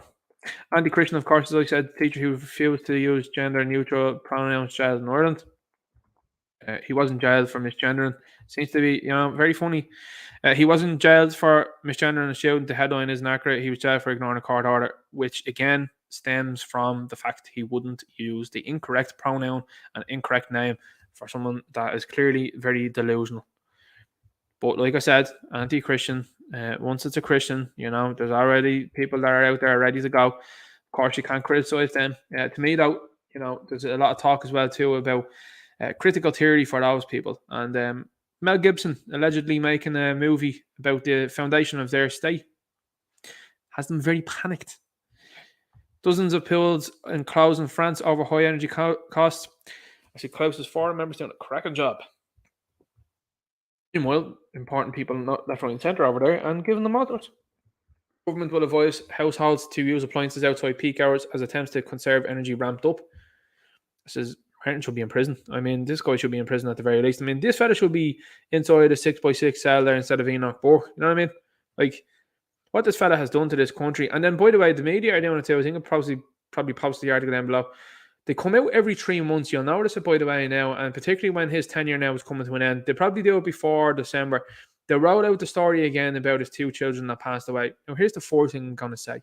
That is very, very difficult to even acknowledge and think about. And, the deepest of sympathies towards the children in particular. Because, I mean, their young lives, their innocence, they very much so didn't get a good amount of time at life, for sure. But what the media is doing is they're trying to play the sympathy card with this fella. And this is the thing, and what you have to consistently and constantly remember. How many children are going to be infected in future with what this fella has pushed out in this country? How many people are affected now with missed cancer diagnoses, missed heart diagnoses, various different diagnoses, people that were denied treatment for the last 2 years? And then not only that, but the amount of people that have taken stuff that this fella pushed forward and posted on his social media, even though those 2 social medias of him allegedly getting are very suspect. How many of those people are going to have issues? Like, if you want to say it like this, speculatively, allegedly, what if the 18 GAA players that have gone since the start of January had taken this stuff and it was to do with that, which is starting to be acknowledged in different parts around the world? That's 18 people. And the media wants you to feel sorry about this fella. You know what I mean?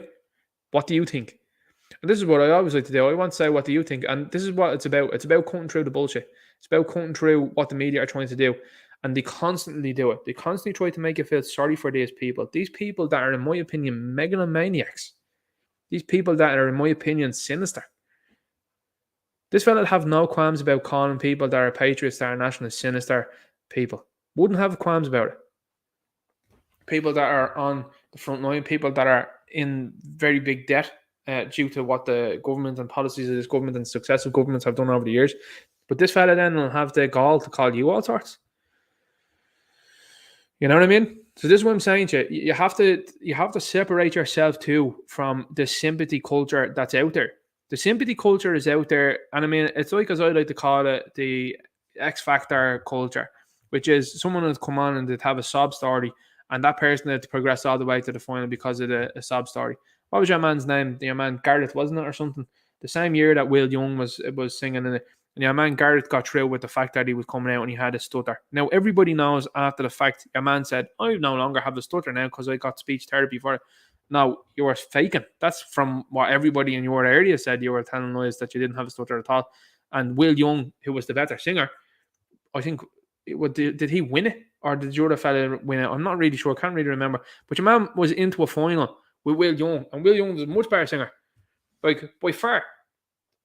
But you know what I mean? Sob story. And every year since then, there's been someone with a top tier sob story. Every time. Look at the people as well too on the likes of reality TV. Sob stories. Multi-millionaires. Oh, I feel sorry for me. Look at me. Look at my life. It must be hard living in California in the hills there, pontificating to everybody else with millions there. And you're going, oh, it's so hard, my life. That's exactly what these people are doing and what they live to do. An awful lot of these outlets make you feel sorry for them. Try and hit home. Get you involved emotionally. Emotion needs to be set aside. That's the difference between us and them. Everybody has had something tragic happen to them in their lives. You've had something tragic happen to you. I've had things that have been tragic happen to me, and they're very difficult to walk on from, and they're very difficult to push forward and keep pushing on with. But you do have to get on with it, and that's life. Things happen, and they are sad, they are difficult. But if you're trying to tell me now that I should feel sorry for this fella after what he's done, you've another thing coming. You're wrong. And that's not working anymore with people. Like I said to you 2 or 3 weeks ago, when they had to post articles out about Eamon Ryan's mother and people reacted to that negatively, it was good to see. Because I said, well, at the time, and I still firmly believe it, that was a woman that failed her job. She raised a fella that is completely aloof and completely out there and not for the people of Ireland. And people say, oh, that's not respectful. Yeah, well, he didn't respect me for the last 2 years when my life was put on hold and I was segregated and discriminated against. You're not getting any sympathy from me. And that's what I'm saying to you. This is what's happened in hundreds of years in the past. People weren't putting up with disrespect. And this is only something that's been more recent over the last 50 years, which is this culture of, oh, I feel sorry for me, like, I know I've had a hard life and all that. No, but you're a walking thunder and bastard. And I'm not feeling sorry for you at all. It's done. Do you think that the Celts felt sorry for people when they invaded into this country in the years gone by? What about the other people as well too that fought in the likes of 1916? You think they felt sorry for the Brits? I have a wife and kids at home. Michael Collins wasn't worried. You know what I mean? This is what I'm saying to you. And people now are, oh, some story, you know. That's what they use as population control. Make you feel sorry for him. Oh, Leo Varadkar was running in the Phoenix Park and he was running there beside the queues and people showed abuse on him. Should feel sorry for him. No. He's got a lot of money there in the bank. He's doing negative things. No, I don't feel sorry for him. So, bear that in mind every time you read articles like that. I'm plus size and try it on Dunn Stars 20€ jeans. Here's how they fitted me. She's overweight. I mean, an Irish fashion fan has shared a stunning pair of jeans. Stunning. Like, anyway, wife of Kermit the Frog, no? Anyway, Russian-Ukraine war. Ukraine capturing villages near Kherson, says US causes security zone. Yeah, right. Ukrainian forces making forward movements in Kherson region, says Pentagon. Says it's gravely concerned about situation at this facility. Yeah, you'd be correct to be concerned about that. To accept that there will be challenges in the new country, living with 12 people in a 3-bed house was mine. I said normalising lunacy. Wanted to express myself as an artist new to the parish. Alessandra Azevedo arrived from Brazil into 2015. By the way, the media will also tell you that Bolsonaro is not popular in Brazil yet. There's hundreds of thousands of people that line up from constantly. Oh, they're all bought and paid for. Well, Bolsonaro wasn't interested in engaging in any of the stuff for the last couple of years. He also wasn't interested in letting any people from the forum into the place. And he's publicly calling Leonardo DiCaprio and Mark Ruffalo out on Twitter regularly. I like him.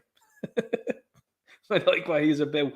A lot of Brazilians as well too moving in. News of the parish there, living with 12 people in a 3-bed. That's normal. Yeah, it's normal. Are they family? Oh, no. That's different. If you're a family and you're a family of 12 or 16 or 8 or 10, which just as time gone by, you know, would have happened in Ireland. Now it's people that are just in these places now, and some of them behaving very poorly. I think the recession has already begun. Ireland's Gen Z's millennials consider emigration. But meanwhile, the country's been invaded. These people are deciding, I'm out, I'm gone. Why don't you affect the place positively and do something about it instead of leaving? You know what I mean? Like, that's my view. Like, I'm doing, as far as I'm concerned, not to be blowing my own trumpet or anything like that, I feel like I'm doing a little bit of my own bit by coming out and saying, don't think this is right. I think that's what needs to be done, rather than kind of saying, all right, I'm going to just head off now. It's easy to do. I mean, Royce and Brady shouted up above there. He just emigrated to the US. He's hanging around Florida saying it's a great life, it's a great time. A lot to be said about that. You know what I mean? But at the end of the day, this country's going to pot.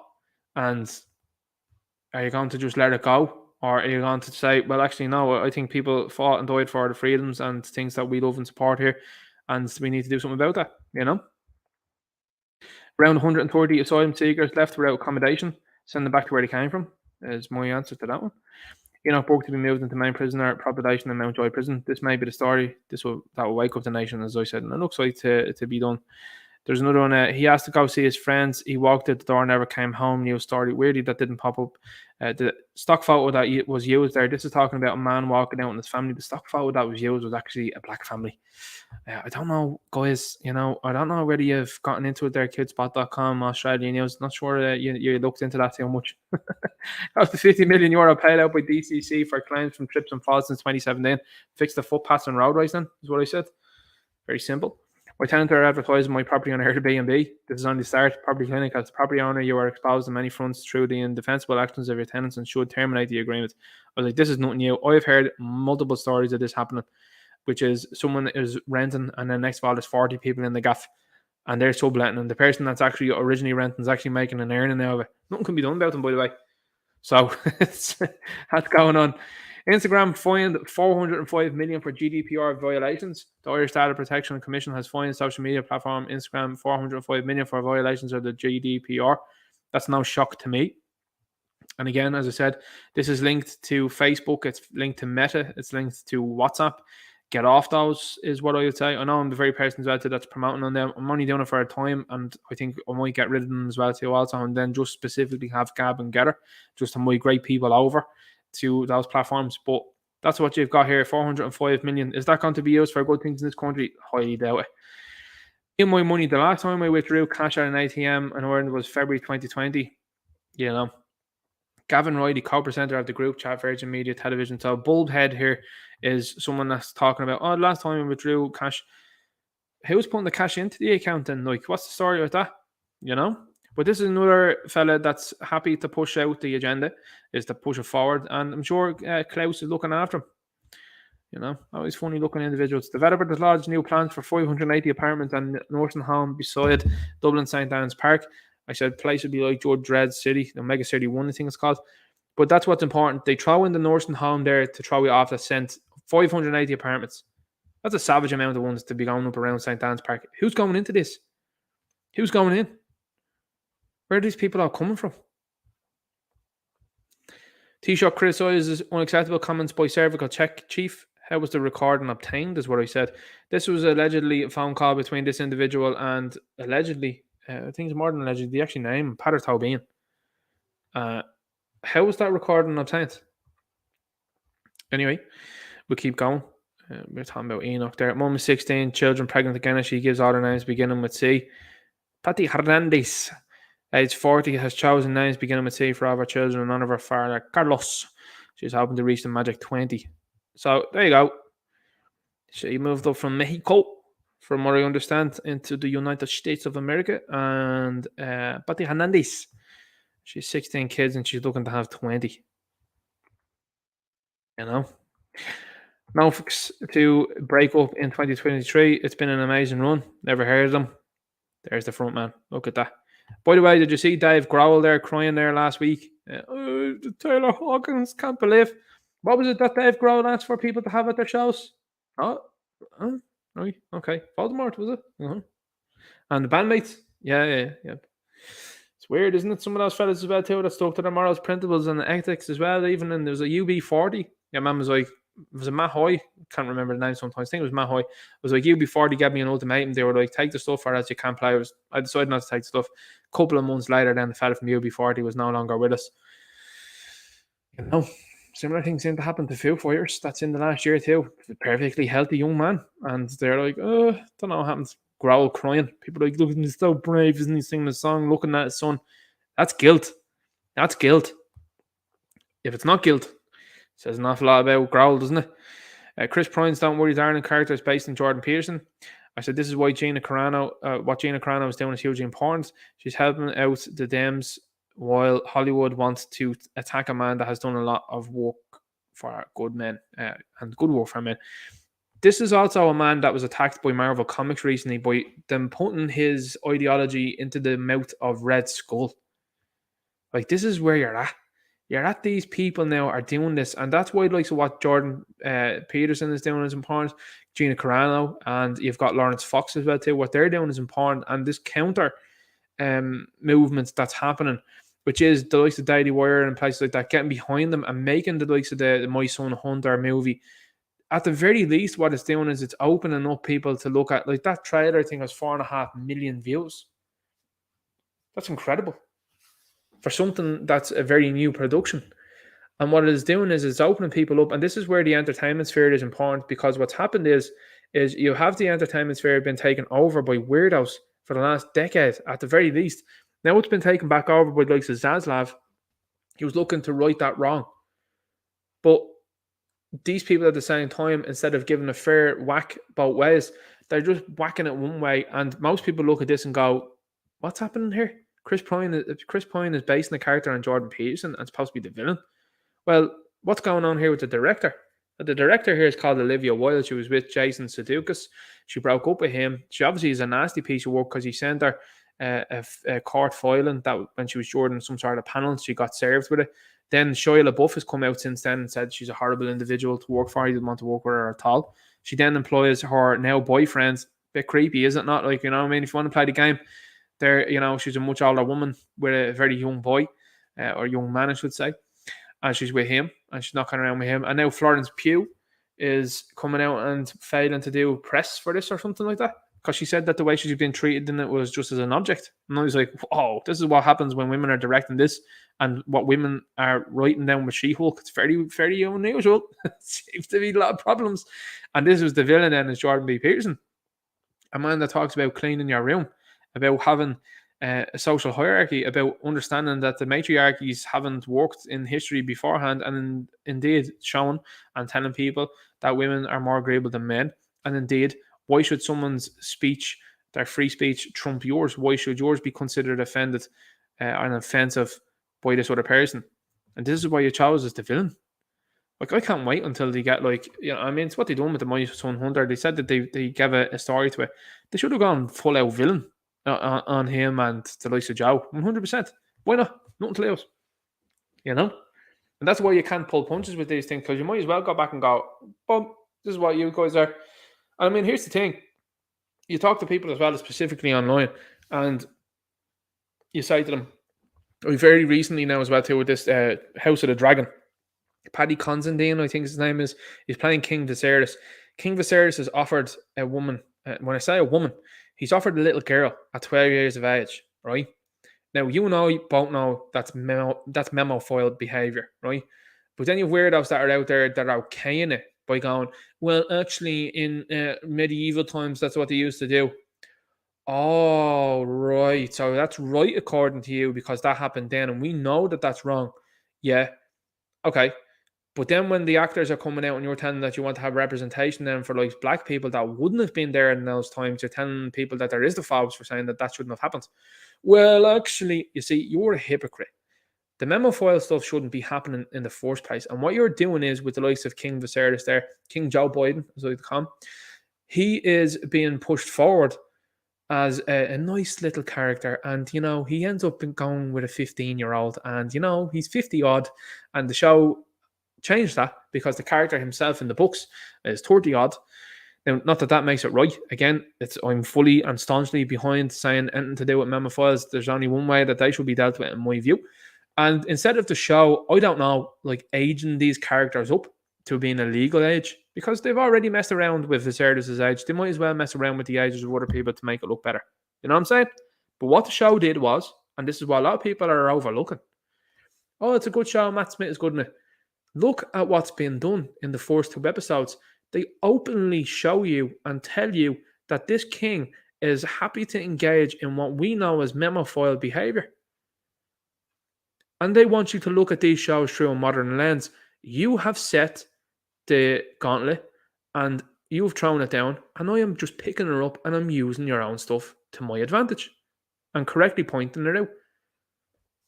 You want to tell me that black people existed then and that's only a fictional world? Okay, well, it's a fictional world and you don't need to have the king behaving like a memophile, do you? But you are. And that's what you're doing. And you're trying to normalize it. So I'd like to see way more people coming out and speaking about that, because I've seen some of the bigger YouTubers that it seems to have gone right over their heads when it comes to that's been pushed out by the show. But the age up they do later on, that doesn't matter. They could have aged them up from the beginning of the show. But they're putting that out there and normalising it. Sinn Féin remains most popular party in Ireland. Poll finds do nothing. These are people as well that, part of the Unity Party.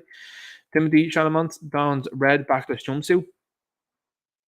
I mean, Salty always says it like all the time, and he's like, he's like a down doors bullying, but bullying when he was growing up was ways and means of like this nonsense not being carried out. You know what I mean? And that's why they're so mad on the likes of the hate speech stuff, and why they want to jail the likes of Enoch Burke, because they don't like people saying, "All right, that's wrong," and the mick can be taken away. That's why the likes of football.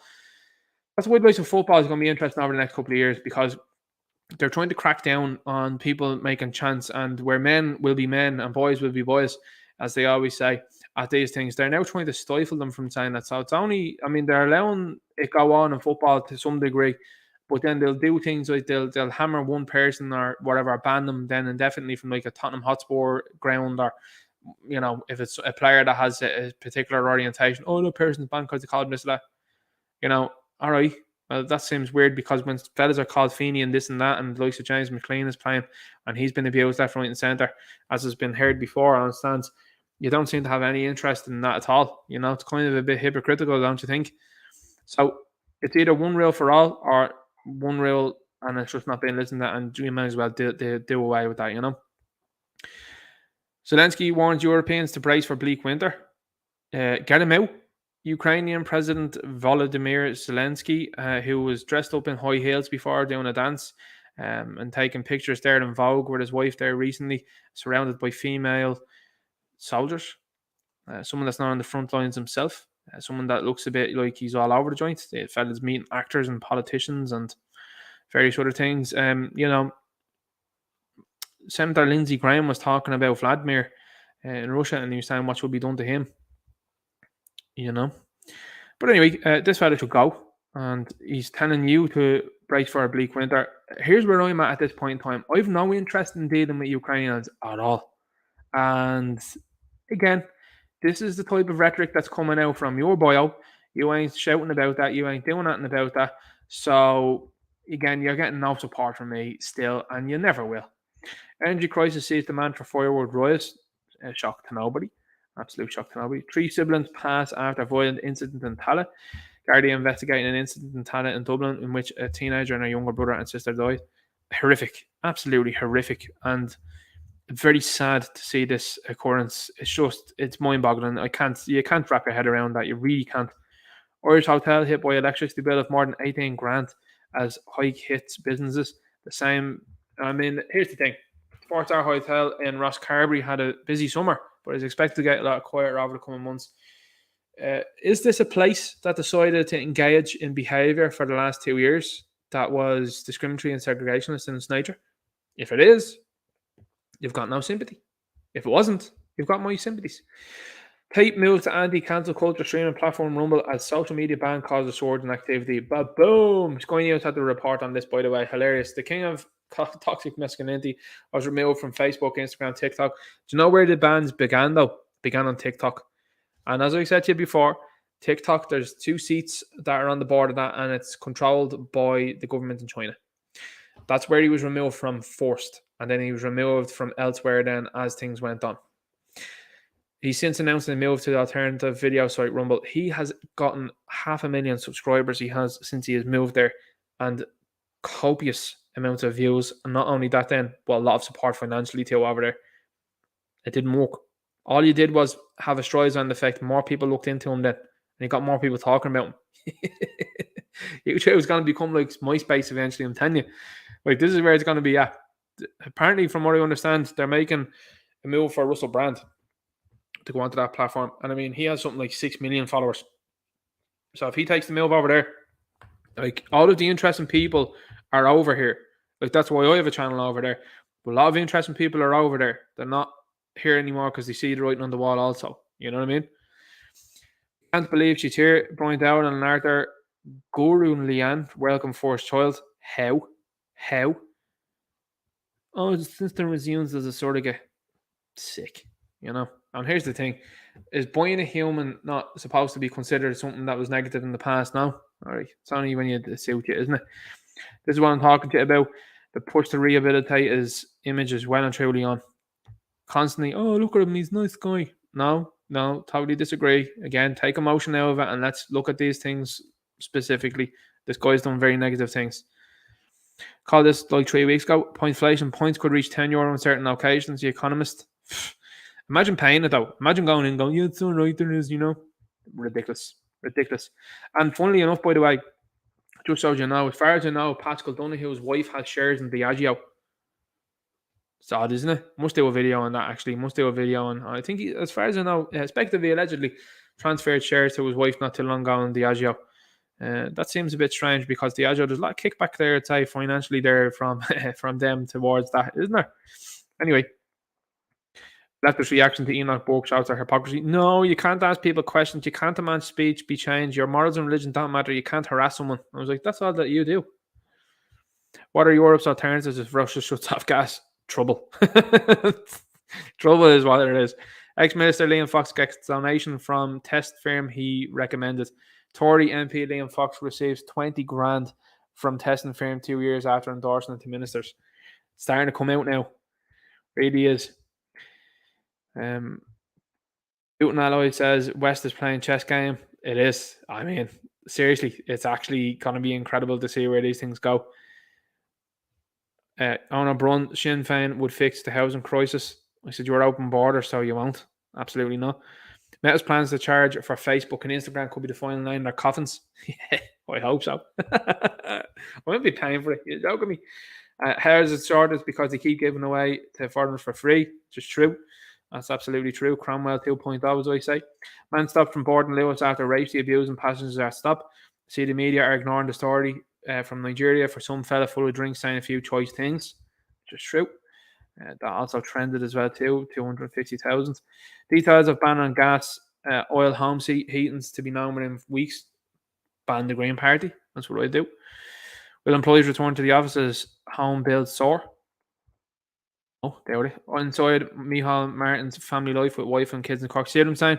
That's September 2nd, and then they pushed out the other one as well. See what I'm saying about trying to rehabilitate his image? Oh, look at these guys. The age of men is over. There you go. And then you've got these fellas there. Plays for Cork JA, by the way, Cork goalkeeper.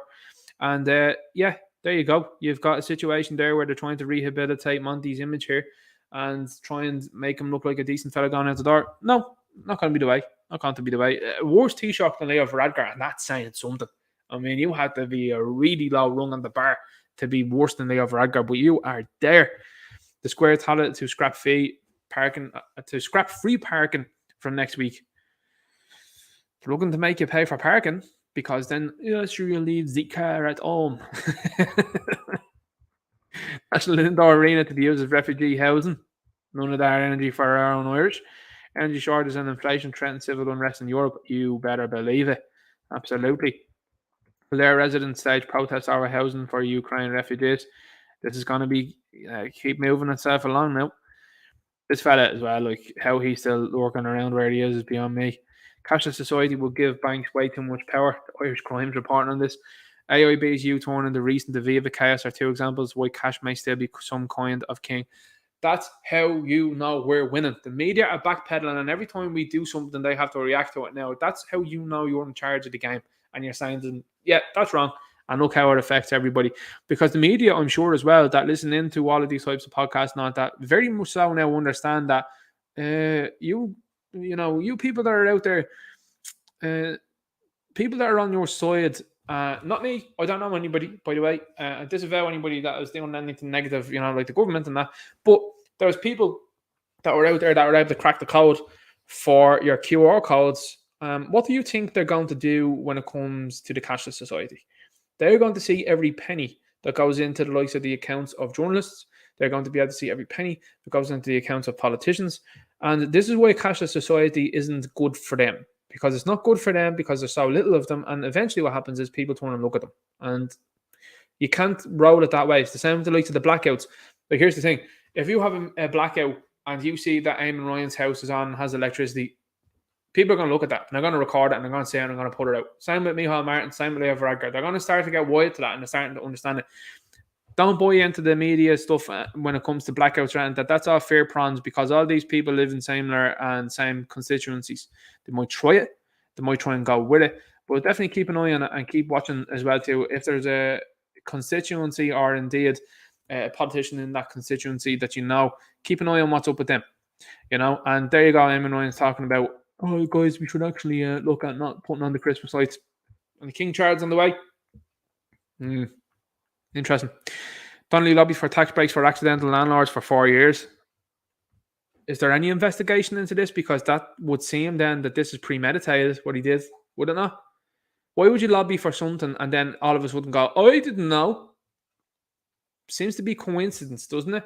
But like I said, fella sitting in Mountjoy for refusing to say they, which is grammatically incorrect about a boy. But this fella running around, Weird, isn't it? It's weird.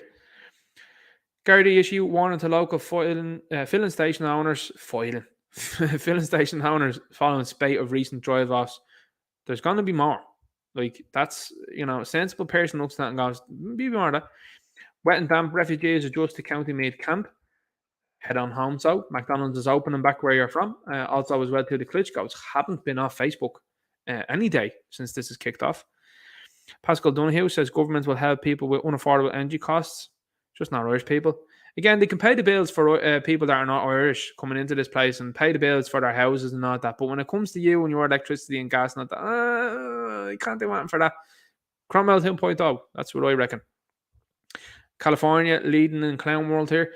August 24th, California bans sale of new gasoline-powered cars. August 30th, California asked Californians to avoid charging electric vehicles due to electricity shortages. 6 days. Absolutely hilarious. Poland to sue Germany for 1.3 billion or 1.3 trillion. This is how you know it's getting late. Over World War II based Poland. Poland ain't messing about. And this is, I think, where I left it. I think the week before last. So that's tonight's show, guys. I appreciate you coming in here. I appreciate you checking it out. Make sure you like, share, subscribe. If you're not already subscribed, of course. Thanks to everybody that supports the show as well, and everybody as well that's following me on different social media, like the likes of Gab and Gettr and various different places, obviously, that I'm on and keep myself there. I keep you informed about if I'm on Plastic Paddy next Wednesday. I'll probably put a post on YouTube and post elsewhere as well too. So I'll keep you up to date on that one. I'm looking forward to that one. And thank you again for joining me on a Friday night. I know that's very much how I appreciate it. About 60 viewers here as well, consistently tonight. So thanks again for that. Very much I appreciate it. I'm going to jump into the chat now and say hello. And we shall see what people have been saying. So I'll keep going. Triple H like Hugo talks. Mackie and China says Enoch Powell is a great man. 60 chap rivers of speech. Yep. Let's keep going. Plastic Paddy's in here says, what's up, Ninja? Everyone in the chat. Good to see you here, man. Oh, Ball as well. You're getting a bit of a feel for what's going on here. Or says, see Micheál saying that shock a high energy price this winter will force people to use less power. They're not even pretend to hide their intentions now. Climate, yeah, the climate stuff is well and truly on the way. And these will be the same people as well that'll head over to the likes of Mondello, and they will head over to the likes of F1 to see fellas driving around, racing cars around in circles there for, was it 2 or 3 hours? And then they're going, oh, the climate's in trouble. Well, I don't think so. If those things are going ahead, like, you know what I mean? Like, that seems to be superfluous to me, What about the Champions League and the Europa League has to go ahead? Okay, well, if you're in such a dire straits then at the moment, why not just not do that? You know what I mean? Oh, you can't do that. Well, I'm just saying. Sheepdog says, agreed, Ninja Knight. I thought Hugo was unfair and the family are off and some kind of control opposition or along those lines. Yeah, I have to say, I think he was off on that video, Sheepdog. The inference, what it seemed like to me, again, I could be off on what I'm saying, but the inference there was that he seemed to think that there was a more sinister agenda at hand, but I don't think so. I don't think he quite, I think he understands Ireland, but I don't think he understands exactly what's going on. Plastic Paddy says, yes, Wednesday we can talk MMA and politics wherever it leads. Even in all, Carl Vernon makes good content, says Dennis Carney. Yeah. Yeah, Plastic Paddy's in the chat there as well too. It's good to see. Good to see different people jumping in here, listening to this mad show. Ben Truth Uncover says, Varaga reckons Sinn Féin in power will destroy our economy. He's not even on this planet, is he? No, I mean, it's the thing. Like, they're constantly at each other. They are to give a panto type vibe of we're totally against each other. You're not buddies. You're not backslapping and heading into the Dáil bar. Do you know what I mean? It was talked about, I think, by Robbie Savage there recently, or who else was it? They were talking about, it might have been Patrice Everett. No, it wasn't. Sorry, it was Rio Ferdinand who said it. I was watching him last week. He was talking on BT, and he's like, players know each other nowadays. He's like, when I was playing football, he said, like, I'd see a fella 2 times a season, whether it be at Chelsea or whether it be at, Wolves or West Ham. He says, and there was animosity. He says, because you didn't know the guy. He's like, but now he says you've got guys that comment on each other's profiles and they're in certain things. He says, and the animosity and indeed the fervour and the emotion out of games are gone. Like, I mean, you see against Manchester United and Arsenal, fellas smiling, laughing, joking, shaking each other's hand at the end again. I don't like seeing that at all. Like, well, then it feels like to me like you haven't put in 110%, and you should be chomping at the bit. Like, to me, when I see that type of behaviour, fellas going, great stuff and that, hugging, nah, that's not how it should be. But anyway, that's the state that you're currently in, like, Bill says, Ninja Knight, get that yoke. Derek Bloig has, I don't have a PayPal. That thing, Give Send Go is easy to send money. I prefer cash, but I'd love to donate to you. Okay, Give Send Go. We'll get on to that, yeah. The message on the virtue signal don't matter when life gets tough. Absolutely. 100%. Stephen O'Brien says, whenever people that previously fobbed off Warren and start complaining about electric prices, I just use the wrong words and say it's just a conspiracy theory. It makes me think. I think that's interesting, yeah. Yeah, I agree to that, Ben. Believe it or not, Sinn Féin are going to have a go and betray the electorate before normies give real nationalists a chance. I would say that that's obviously likely also. I think that's very likely. Shamrock, not Sligo, says Ninja Knight. I'm not sure what you mean with that. Shamrock Rovers, wasn't it? Sean Max says, Shamrock Rovers fans, ultras are pure commies. They are anti-Irish and are actually West Brits. Talking Bollocks podcast is decent, but they are easily bought, says Lambda Unfiltered. They originally calling it out. Now they are starting to go loud. Ninja Knight. It's most people know about them. Ninja Knight Green Party are on the forum bandwagon. Yeah, I don't know much about the Talking Bollocks podcast at all now. I've just seen a little bit. But like I said there as well, it seems to me that if you've got a large podcast, I think they've 6,000 followers there on Facebook, and the likes don't seem to add up there also. There seem to be about 30 odd likes. I think they've 60 odd thousand followers on Instagram. And they do a lot of, well, what's interesting for me is an outside point of view of looking at how bigger and better productions do things, and they post clips on the likes of Instagram, which get a lot of views, which obviously leads to traffic then, which I'm looking into myself as well.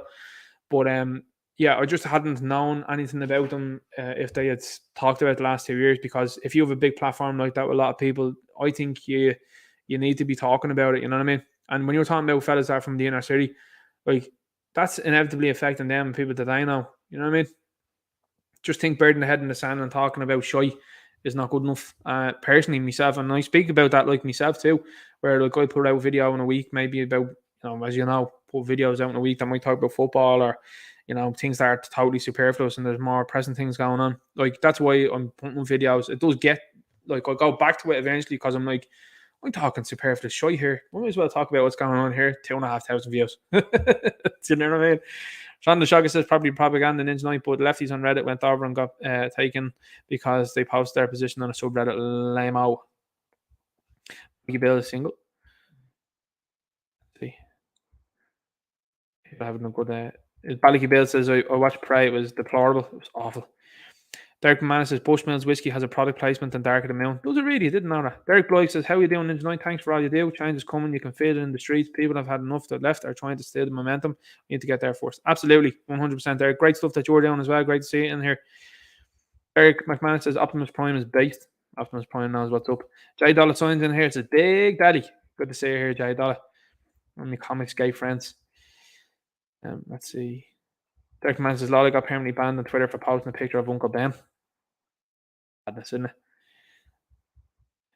Stephen O'Brien says, watch Dublin Old School to 2018 recently. Kind of like an Irish Human Traffic was alright. Written and directed by lads who did the Just Saying short that was shot in Dublin a few years back. As far as you know as well, the fella that was involved in that Kieran, he's gone right back on what he said. So, like I said, some people are they're easily bought there when it comes to these things.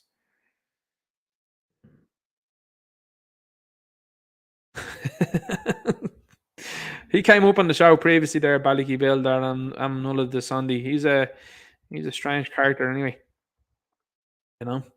Derek Blois says we are winning this time last year. You couldn't touch the immigration issue or anyone now the whole country's talking about it. That's major. Absolutely. A lot of people are upset and a lot of people are looking at the problems at hand, Derek, and they're saying to themselves, my energy bills through the roof here, and these people are being carted in here hand over fist. Whoa, what's going on? Like I said, when things are going good, lefty ideas, it can be, it's like Warner Brothers Discovery. I look at things from an entertainment point of view, and sometimes to me that's how simple it is. Like David Zaslav was rolled into town, looked at Batgirl and said, that looks like junk, it's woke, it's gone. What am I going to do? I'm going to release Black Adam instead. That looks decent. And then I'm going to go on to Aquaman. Apparently, from what I've heard, by the way, just as an entertainment point of view, with Aquaman, they're reshooting an awful lot of the movie because James Wan, I think 3 months ago, Bounding in the Comics had an article that said that the movie was a climate-related movie. From what I understand, they're reshooting a large portion of the movie. Now, I reckon that that's probably to remove it and to insert Ben Affleck back as Batman and Bruce Wayne. So it'll be interesting because this Zaslav fella ain't playing with this stuff. He knows that people won't touch it with a barge pole. He knows that stuff is over. Like, look at Lord of the Rings. Look at the Rings of Power now. They had to employ Elijah Wood and the two fellas that played Merry and Pippin. Can't remember. Billy Boyd is one and Dominic Monaghan. That's the other guy. Had to employ those fellas to put a t-shirt on with different coloured ears on it after they had publicly spat on Elijah Wood 2 weeks ago. But Elijah Wood took the crumbs and said, no problem, I'll do it because we're all irrelevant. Dominic Monaghan, Billy Boyd, irrelevant people. Sean Astin, irrelevant. In Stranger Things Season 2, irrelevant since then. They're all coming back because they're getting paid the shillings. They're being given the money. And that's why. And people are looking at it going, you sold out. You know what I mean? Then they see other people that are involved, like Viggo Mortensen. Viggo Mortensen's just dodging questions. He was asked recently about, it's like, what do you think? And he's like, doesn't really follow the book, so doesn't it? But they're making their own thing. It's not, it's inspired by it. I think he said something like that. It's like inspired by it, isn't it? It's not a direct translation. Basically saying they're making their own piece of junk there. Very interesting. But yeah, going back on what you're saying there, Derek Bloyd, we're 100% winning. People are way into what's going on and they understand now more so than ever. But it's guys like you, Derek, that are doing great work, which is you're posting your own stuff and people are seeing more and more people, average heads, that are coming out and going, this is wrong. And what I've seen as well too, which has been fantastic, I was saying this to someone there recently, the building trade has been phenomenal for the last, I would say, year. When they're posting videos of the places they're working on and are like, no Irish are coming in here. Like, this is outrageous. This is scandalous. And I'm with them. I'm like, yeah, I get you. And I'm glad to see you doing that. You know? Very important. Let's keep going here. Monaghan says, I sent Voldemort info leaflets to 7 schools in my area and board of management. Told them a group of parents are watching them. Yeah, right. Absolutely brilliant stuff there. Fair play. And just, you know, use the data, use the figures that are out there. They're very much so there.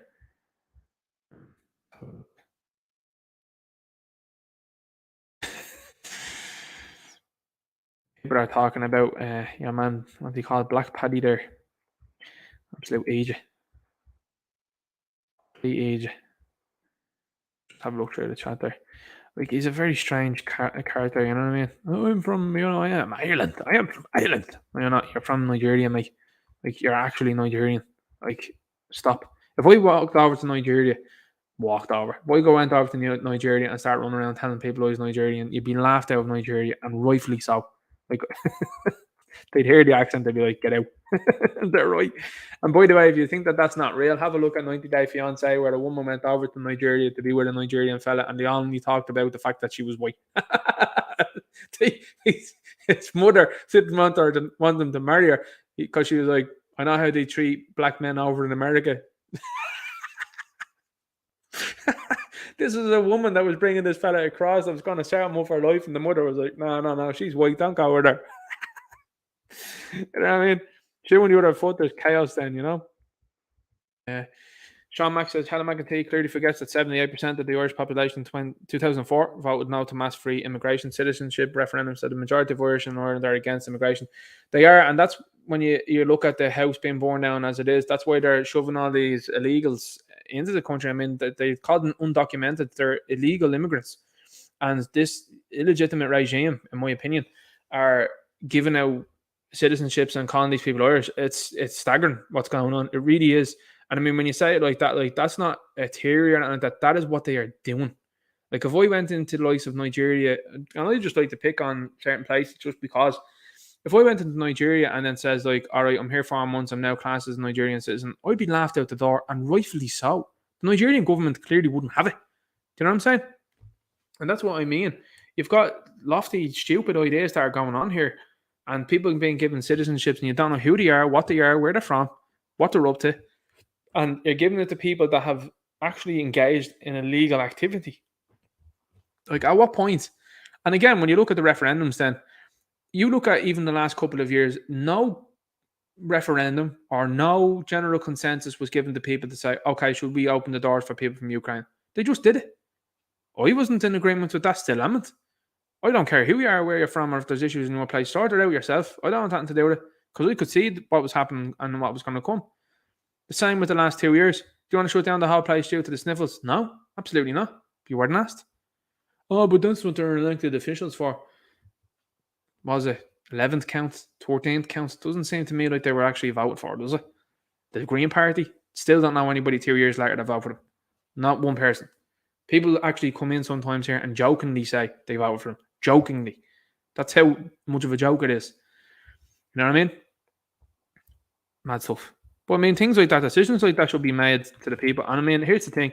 When you just sit down and think about it, like the likes of the government and indeed elections here, there's absolutely no way with the amount of people that are in this country that vote that they can know the outcomes of that within a day. No way. Absolutely no way. Like, that's not logistically applicable. I mean, you get people that cast a vote in a family of 10. Do you know what I mean? If you've got like uncles and aunties sitting around as a vote there, it takes bleeding hours to get that done. And you're telling me that in 24 hours you can see the results of an election across multiple counties and hundreds of thousands, if not millions of votes? I doubt that.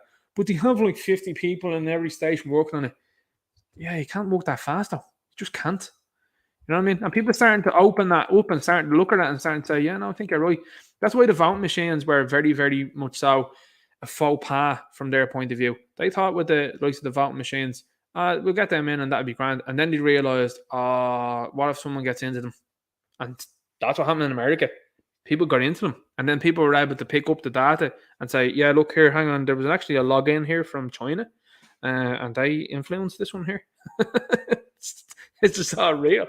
So, again, you look at what happened then in America, and there was influence there, and it went the wrong way. 81 million people voted for him. He can't fill a gym in America. People don't like him. But you're a selling out places, crowds of hundreds of thousands are turning up to see him. You're telling me that the other guy won? Do it. On the shock, it says in Ninja Knight that long-term renting is the government paying landlords rent using a 25-year lease. I mean, again, all in the same pockets, you know.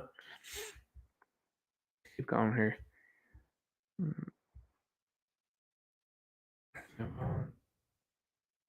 Yeah, imagine like imagine the likes of FIFA saying to Russia, you can't participate in World Cup or Euros. Sound? Yeah, that's grand. We're already over here. We play around football tournaments. 30 man says, Ninja Knight, are you saying we need to have more babies? Reminds me of the Battlestar Galactica remake. Yes, we do. We need as many babies as possible. That's why Elon Musk is talking about that and saying to people, have as many as you can.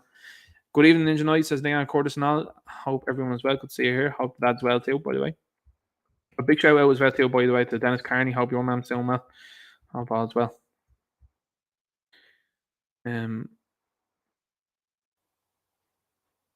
Right, okay, there. Irish Furian, you're incorrect on that one there. He says Andrew Tate is a Romanian bad guy. He's bringing the wrong ethos to young men. I've watched him on vid doing things to a woman, and no, that's not what's happening, Irish Furian. What that woman and him were into very specific, was it Louis Van Gaal once said, machism? That's what they're into. The chick is out. You see, this is what's not happening on platforms, by the way. They're not showing you the response. He was banned, they said, according to that video. But him and your woman were into some stuff, and that's what he said and what she's saying and what she has now publicly said on multiple occasions. So don't buy it. That's the narrative that they want you to go with. You know, they unplatformed him and deplatformed him super quick, by the way. You know what I mean? They haven't done that to H3 Productions. Yeah, let's keep going. See, the at Ninja Night thing really helps as well, by the way, guys. It just lets me get through these things much quicker.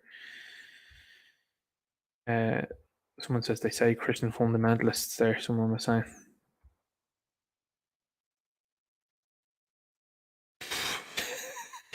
Steve-O, Timothy isn't particularly liked here in the chat, which is nice. Stephen O'Brien says they say Christian fundamentalists as if it's a bad thing. The presumed connotation is a negative one. This perception has to be inverted. Exactly. But that's the way you say to them that they're Christian phobes, they're anti-Christians. It works really well. You know what I mean? That's what I said earlier on as well. Like, your man that was geeking out in there about Enoch Burke, I was like, you'd be the same person that would have scoffed at the likes of Rosa Parks. No, that's a false equivalence. That's the same thing. It's the same thing. It's what you did. You know? And again, there, as it's been said in the chat there, Rosa Parks was definitely an optical situation. And that's exactly what happened. They took that woman off the bus, they arrested her, and everyone saw it and they went, that's wrong. And that was a very visceral thing for people to see. And they said, okay, now it's on. Movement's on now. And don't forget as well, too, that the Irish were also in league and indeed named with people like Rosa Parks. You know what I mean? Let's not forget that. And you've got a situation at hand now, which is people are starting to see, like the woke GA video I did, they're starting to viscerally see this stuff bleed over. They're starting to see the entertainment where, for example, The Witcher, Witcher season 3, they were saying, here's the cast of, I don't know, certain mages in the show. Here's the cast of what they look like in the books, all white, very attractive women, not so much in the show. So, again, it's very visceral. You just show people that and they say, all right, well, that's, you know, they can just change character. Okay, sound. The next Black Panther then should be Bucky Barnes. Oh, you can't do that. Well, you know, it's hypocritical from you. You know, I'm happy to keep things as they are. I don't want to see John Stewart, Green Lantern, become like a white man. You know what I'm saying? So, I'm consistent amongst that. I don't want to see Blade be played by like Brad Pitt. I don't want to see Luke Cage be played by, I don't know, you know, an Asian actor. I just don't want to see it. It's not correct. So, again, that's consistency across the board. Samurai Jack says, Ninja Knight, did you see the protest in the Czech Republic? Massive. Yeah, it's huge. It's great to see. Huge. It's totally huge. Rick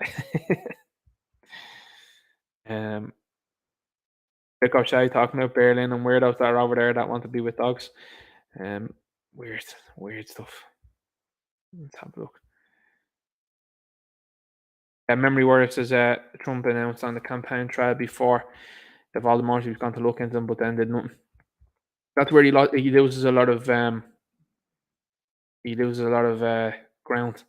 Classic Paddy says, did you see Kamzat missed weight by 7 pounds? That's outrageous, that is. And he was out there geeking out of him about Paulo Costa. Did you see that video yesterday? He kept telling Paulo Costa he wanted to do something to his cheeks. And I was like, sounds gay, you know? Classic Paddy says, whoever the powers that be are behind the Dems are slowly taking over. They have the media and social media, Google, and it's all propaganda here in the US. I don't see much news no more. Fully on board there, man. Fully on board. United States is starting to turn a corner, though, which is a good thing. It'll be a while still yet, though. There's some serious conversation going on there. I can only see certain people talking about lubricants, and then I can see Leanne making comments, so I don't know whether that's linked.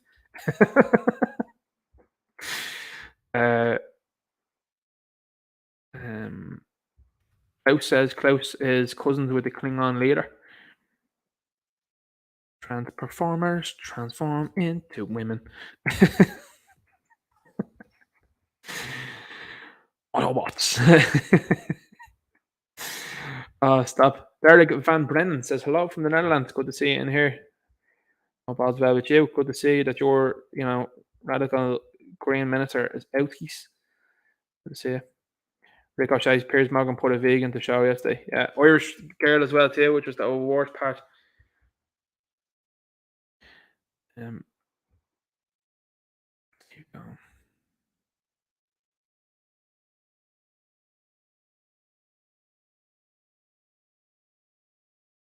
Let's see. Let's keep going. Keep going.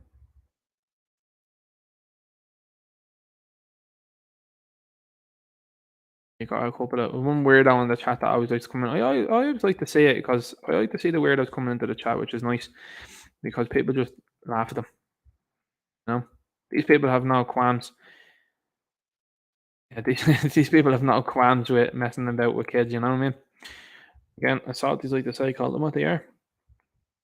People talking about the grooming in the chat. Stuff. It's great. The chat they're running this fella out, I think, after 10 minutes. And he's one of these, just listen to this guy and laugh. You should, because I'm talking about you. I'm talking about you type of people there. They're very strange.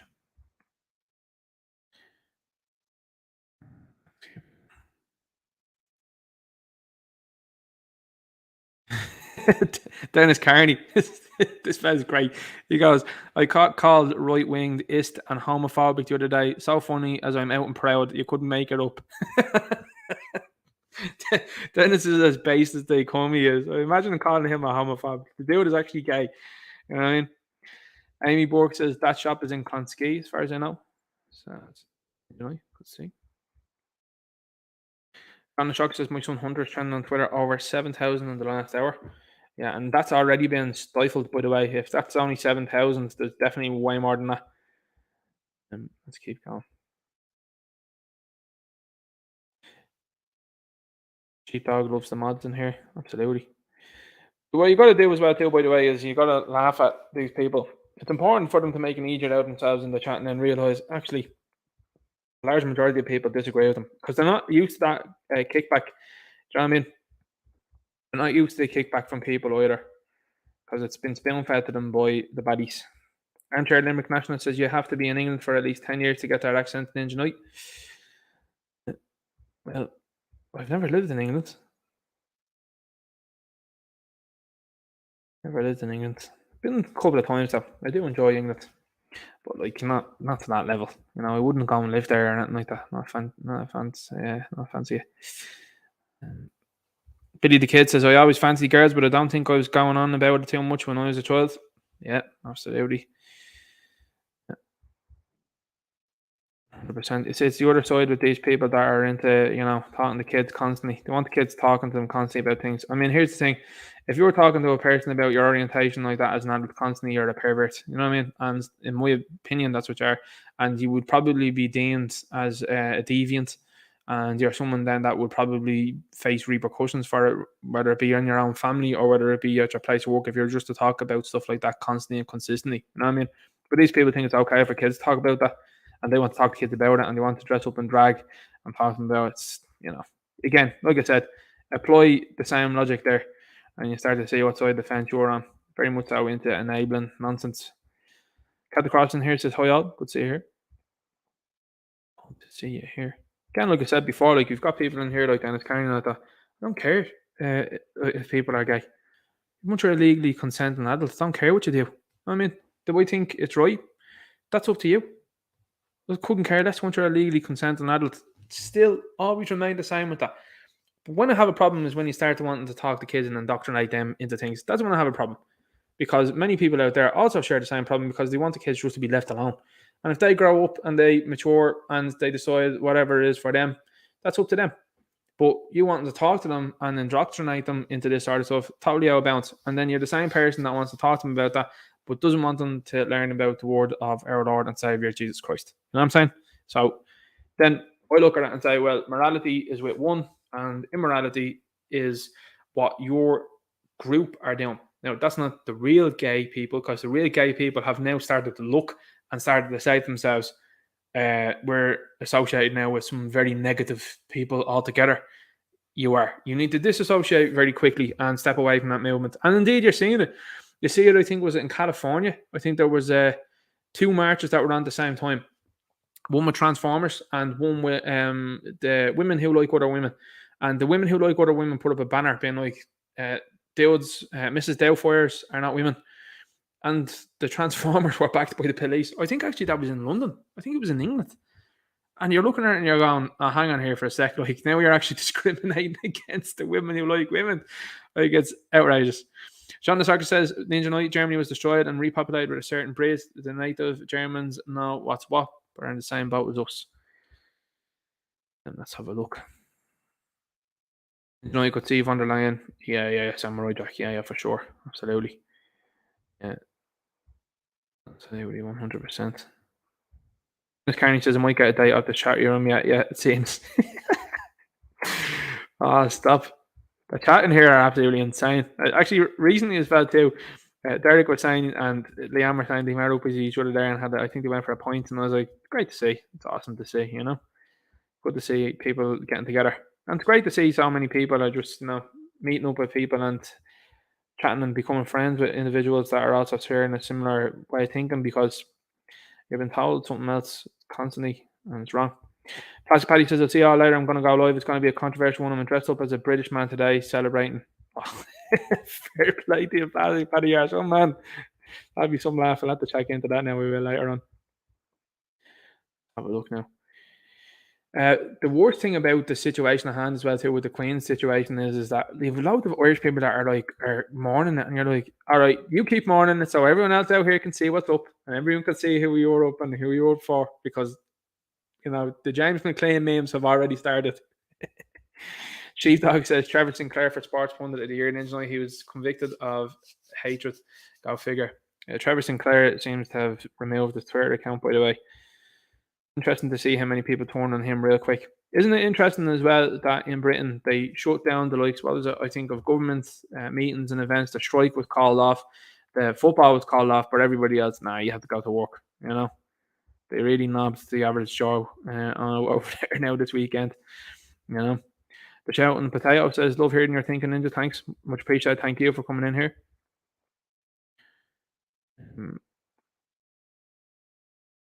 Eric says, I'm renting a house in Crumlin from a Ukrainian couple. They got the house 3 months ago, went home, now we rented €2,300 a month.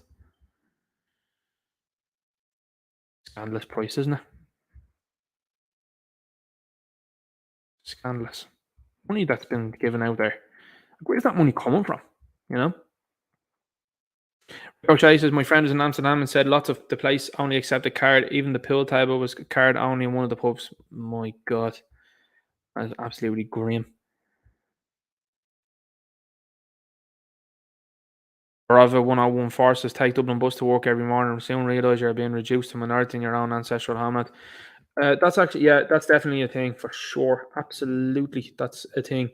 Like, I remember being on a bus there a few months ago, and you might as well have been in the favelas in Brazil. Like, you're looking at it and you're going, and these people have no qualms. There's a lack of proper upbringing, I believe, there, because people playing phones on full loud. I mean, they're watching TV shows on a bus crowded with people, and it's going, you're going, what's the story with this? And everyone's sitting there looking forward, not saying nothing. Like, I don't know what way things are going, because certainly, like, when I was growing up, like, my man and dad, like, definitely me dad, if something was going on, like, you'd have qualms about going, here, give it up. You know what I mean? And it wouldn't be anyone that he knew or anything like that. Give it up there, And even he was saying recently as well, when you see the decline in society, like, a lot of people are just out for themselves. And again, willing to tolerate nonsense rather than going, give it up there. Sheepdog says, if Ninja Knight was running the shop, what and where would poor the aardvark, the Mihal, better, bless their cotton socks, they'd be straight into prison. They'd be straight into prison for me. They'd be doing what Enoch is doing at the moment. They'd be waiting trial,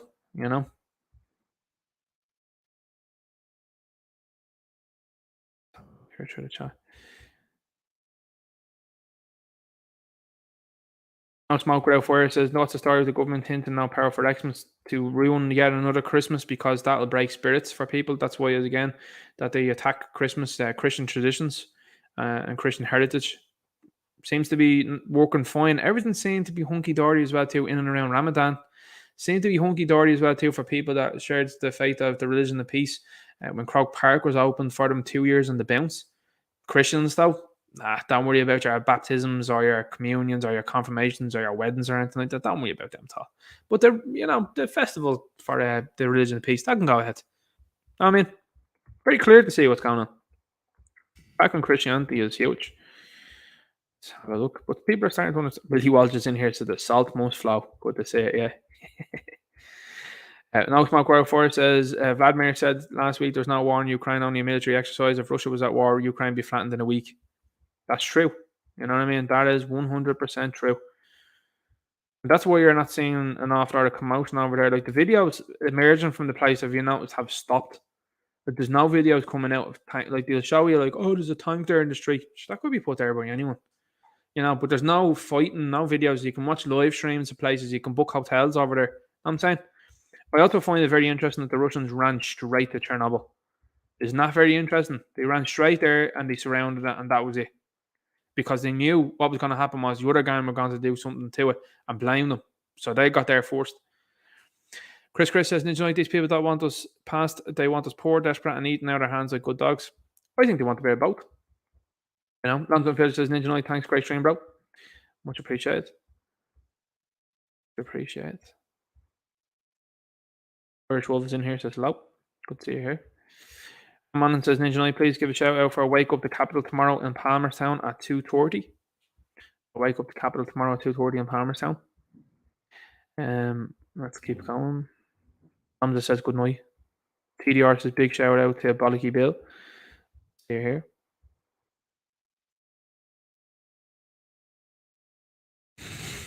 And as Carney says, my pronouns are them, it, they, lol. Good man. Gorev Malgov, they're misgendering you, your pronouns there, says Leon Cordes to their reply. You're a good man. Indeed. Dennis Carney says, I identify as a cucumber. Ever Rock says, why are you called straight? It's a label that never existed till now, created to an agenda with an objective. Is Trevor Sinclair going to get sports commentator of the year or what? I doubt it. I'd say he's on the way out now. Talk Sport said they were already in touch with him. They couldn't get a hold of him. They're like, Now he's been good when it's come to the stuff over the last 2 years. I don't suppose he's that wrong down what he's saying. You know what I mean? When he's saying that the Queen did preside over times where stuff went on, but in saying that as well, like, especially when you're playing the ism card, like no one's buying into it anymore. They're just like, get on with it. You need to get over it and get on with it. And it still kind of permeates around it. I mean, like, me, you're never going to get rid of it in the world. I mean, look, is it nice for someone to hear it? No. Is it nice to be said? No. But you're going to get rid of it in the world? No. So, it is what it is. And you kind of have to get on with that. EDR Pete says, Ninja Knight, wipe your mouth out because you're kicking out. Stuff. Let's have a look here. One out of that night, all says TDRP. Sean Max says exactly Ninja. Yeah, good to see there.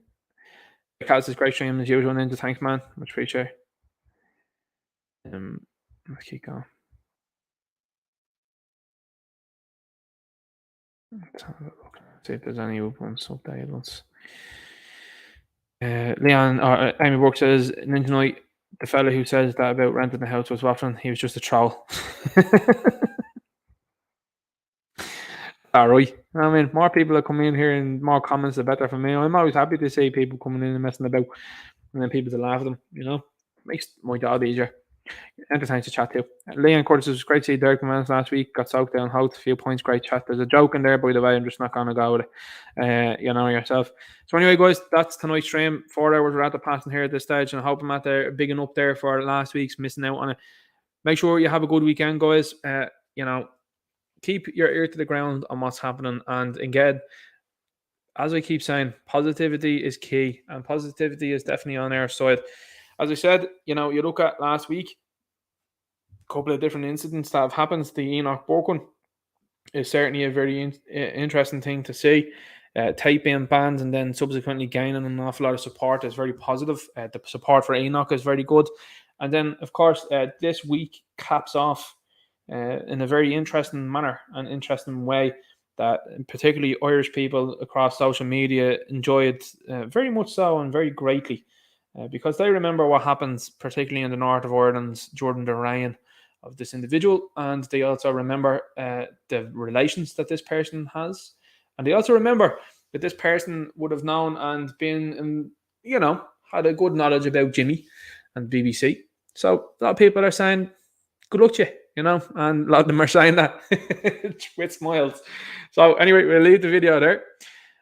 What am I going to say? I just want to check out if just make sure everyone's okay when we're good here. Samurai Jack says, Ninja Night, see you next week, man. Sheepdog says, I'd love to know people's opinion of the Queen. Question for Ninja, ask his channel.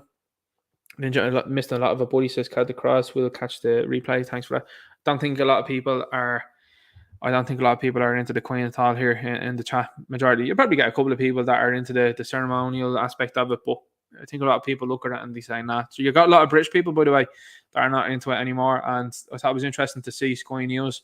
They interviewed one girl and she was like, nah, I don't like about the way they've covered things over the last couple of years and I don't like what they stand for. And then they went to an American couple and they were like, yeah, it's pretty shocking that we're seeing this here. And you're looking at them going, listen, you've got no clue. So anyway, guys, look after yourselves. Have a good evening. Have a good weekend. I'll talk to you later. All right. Good luck.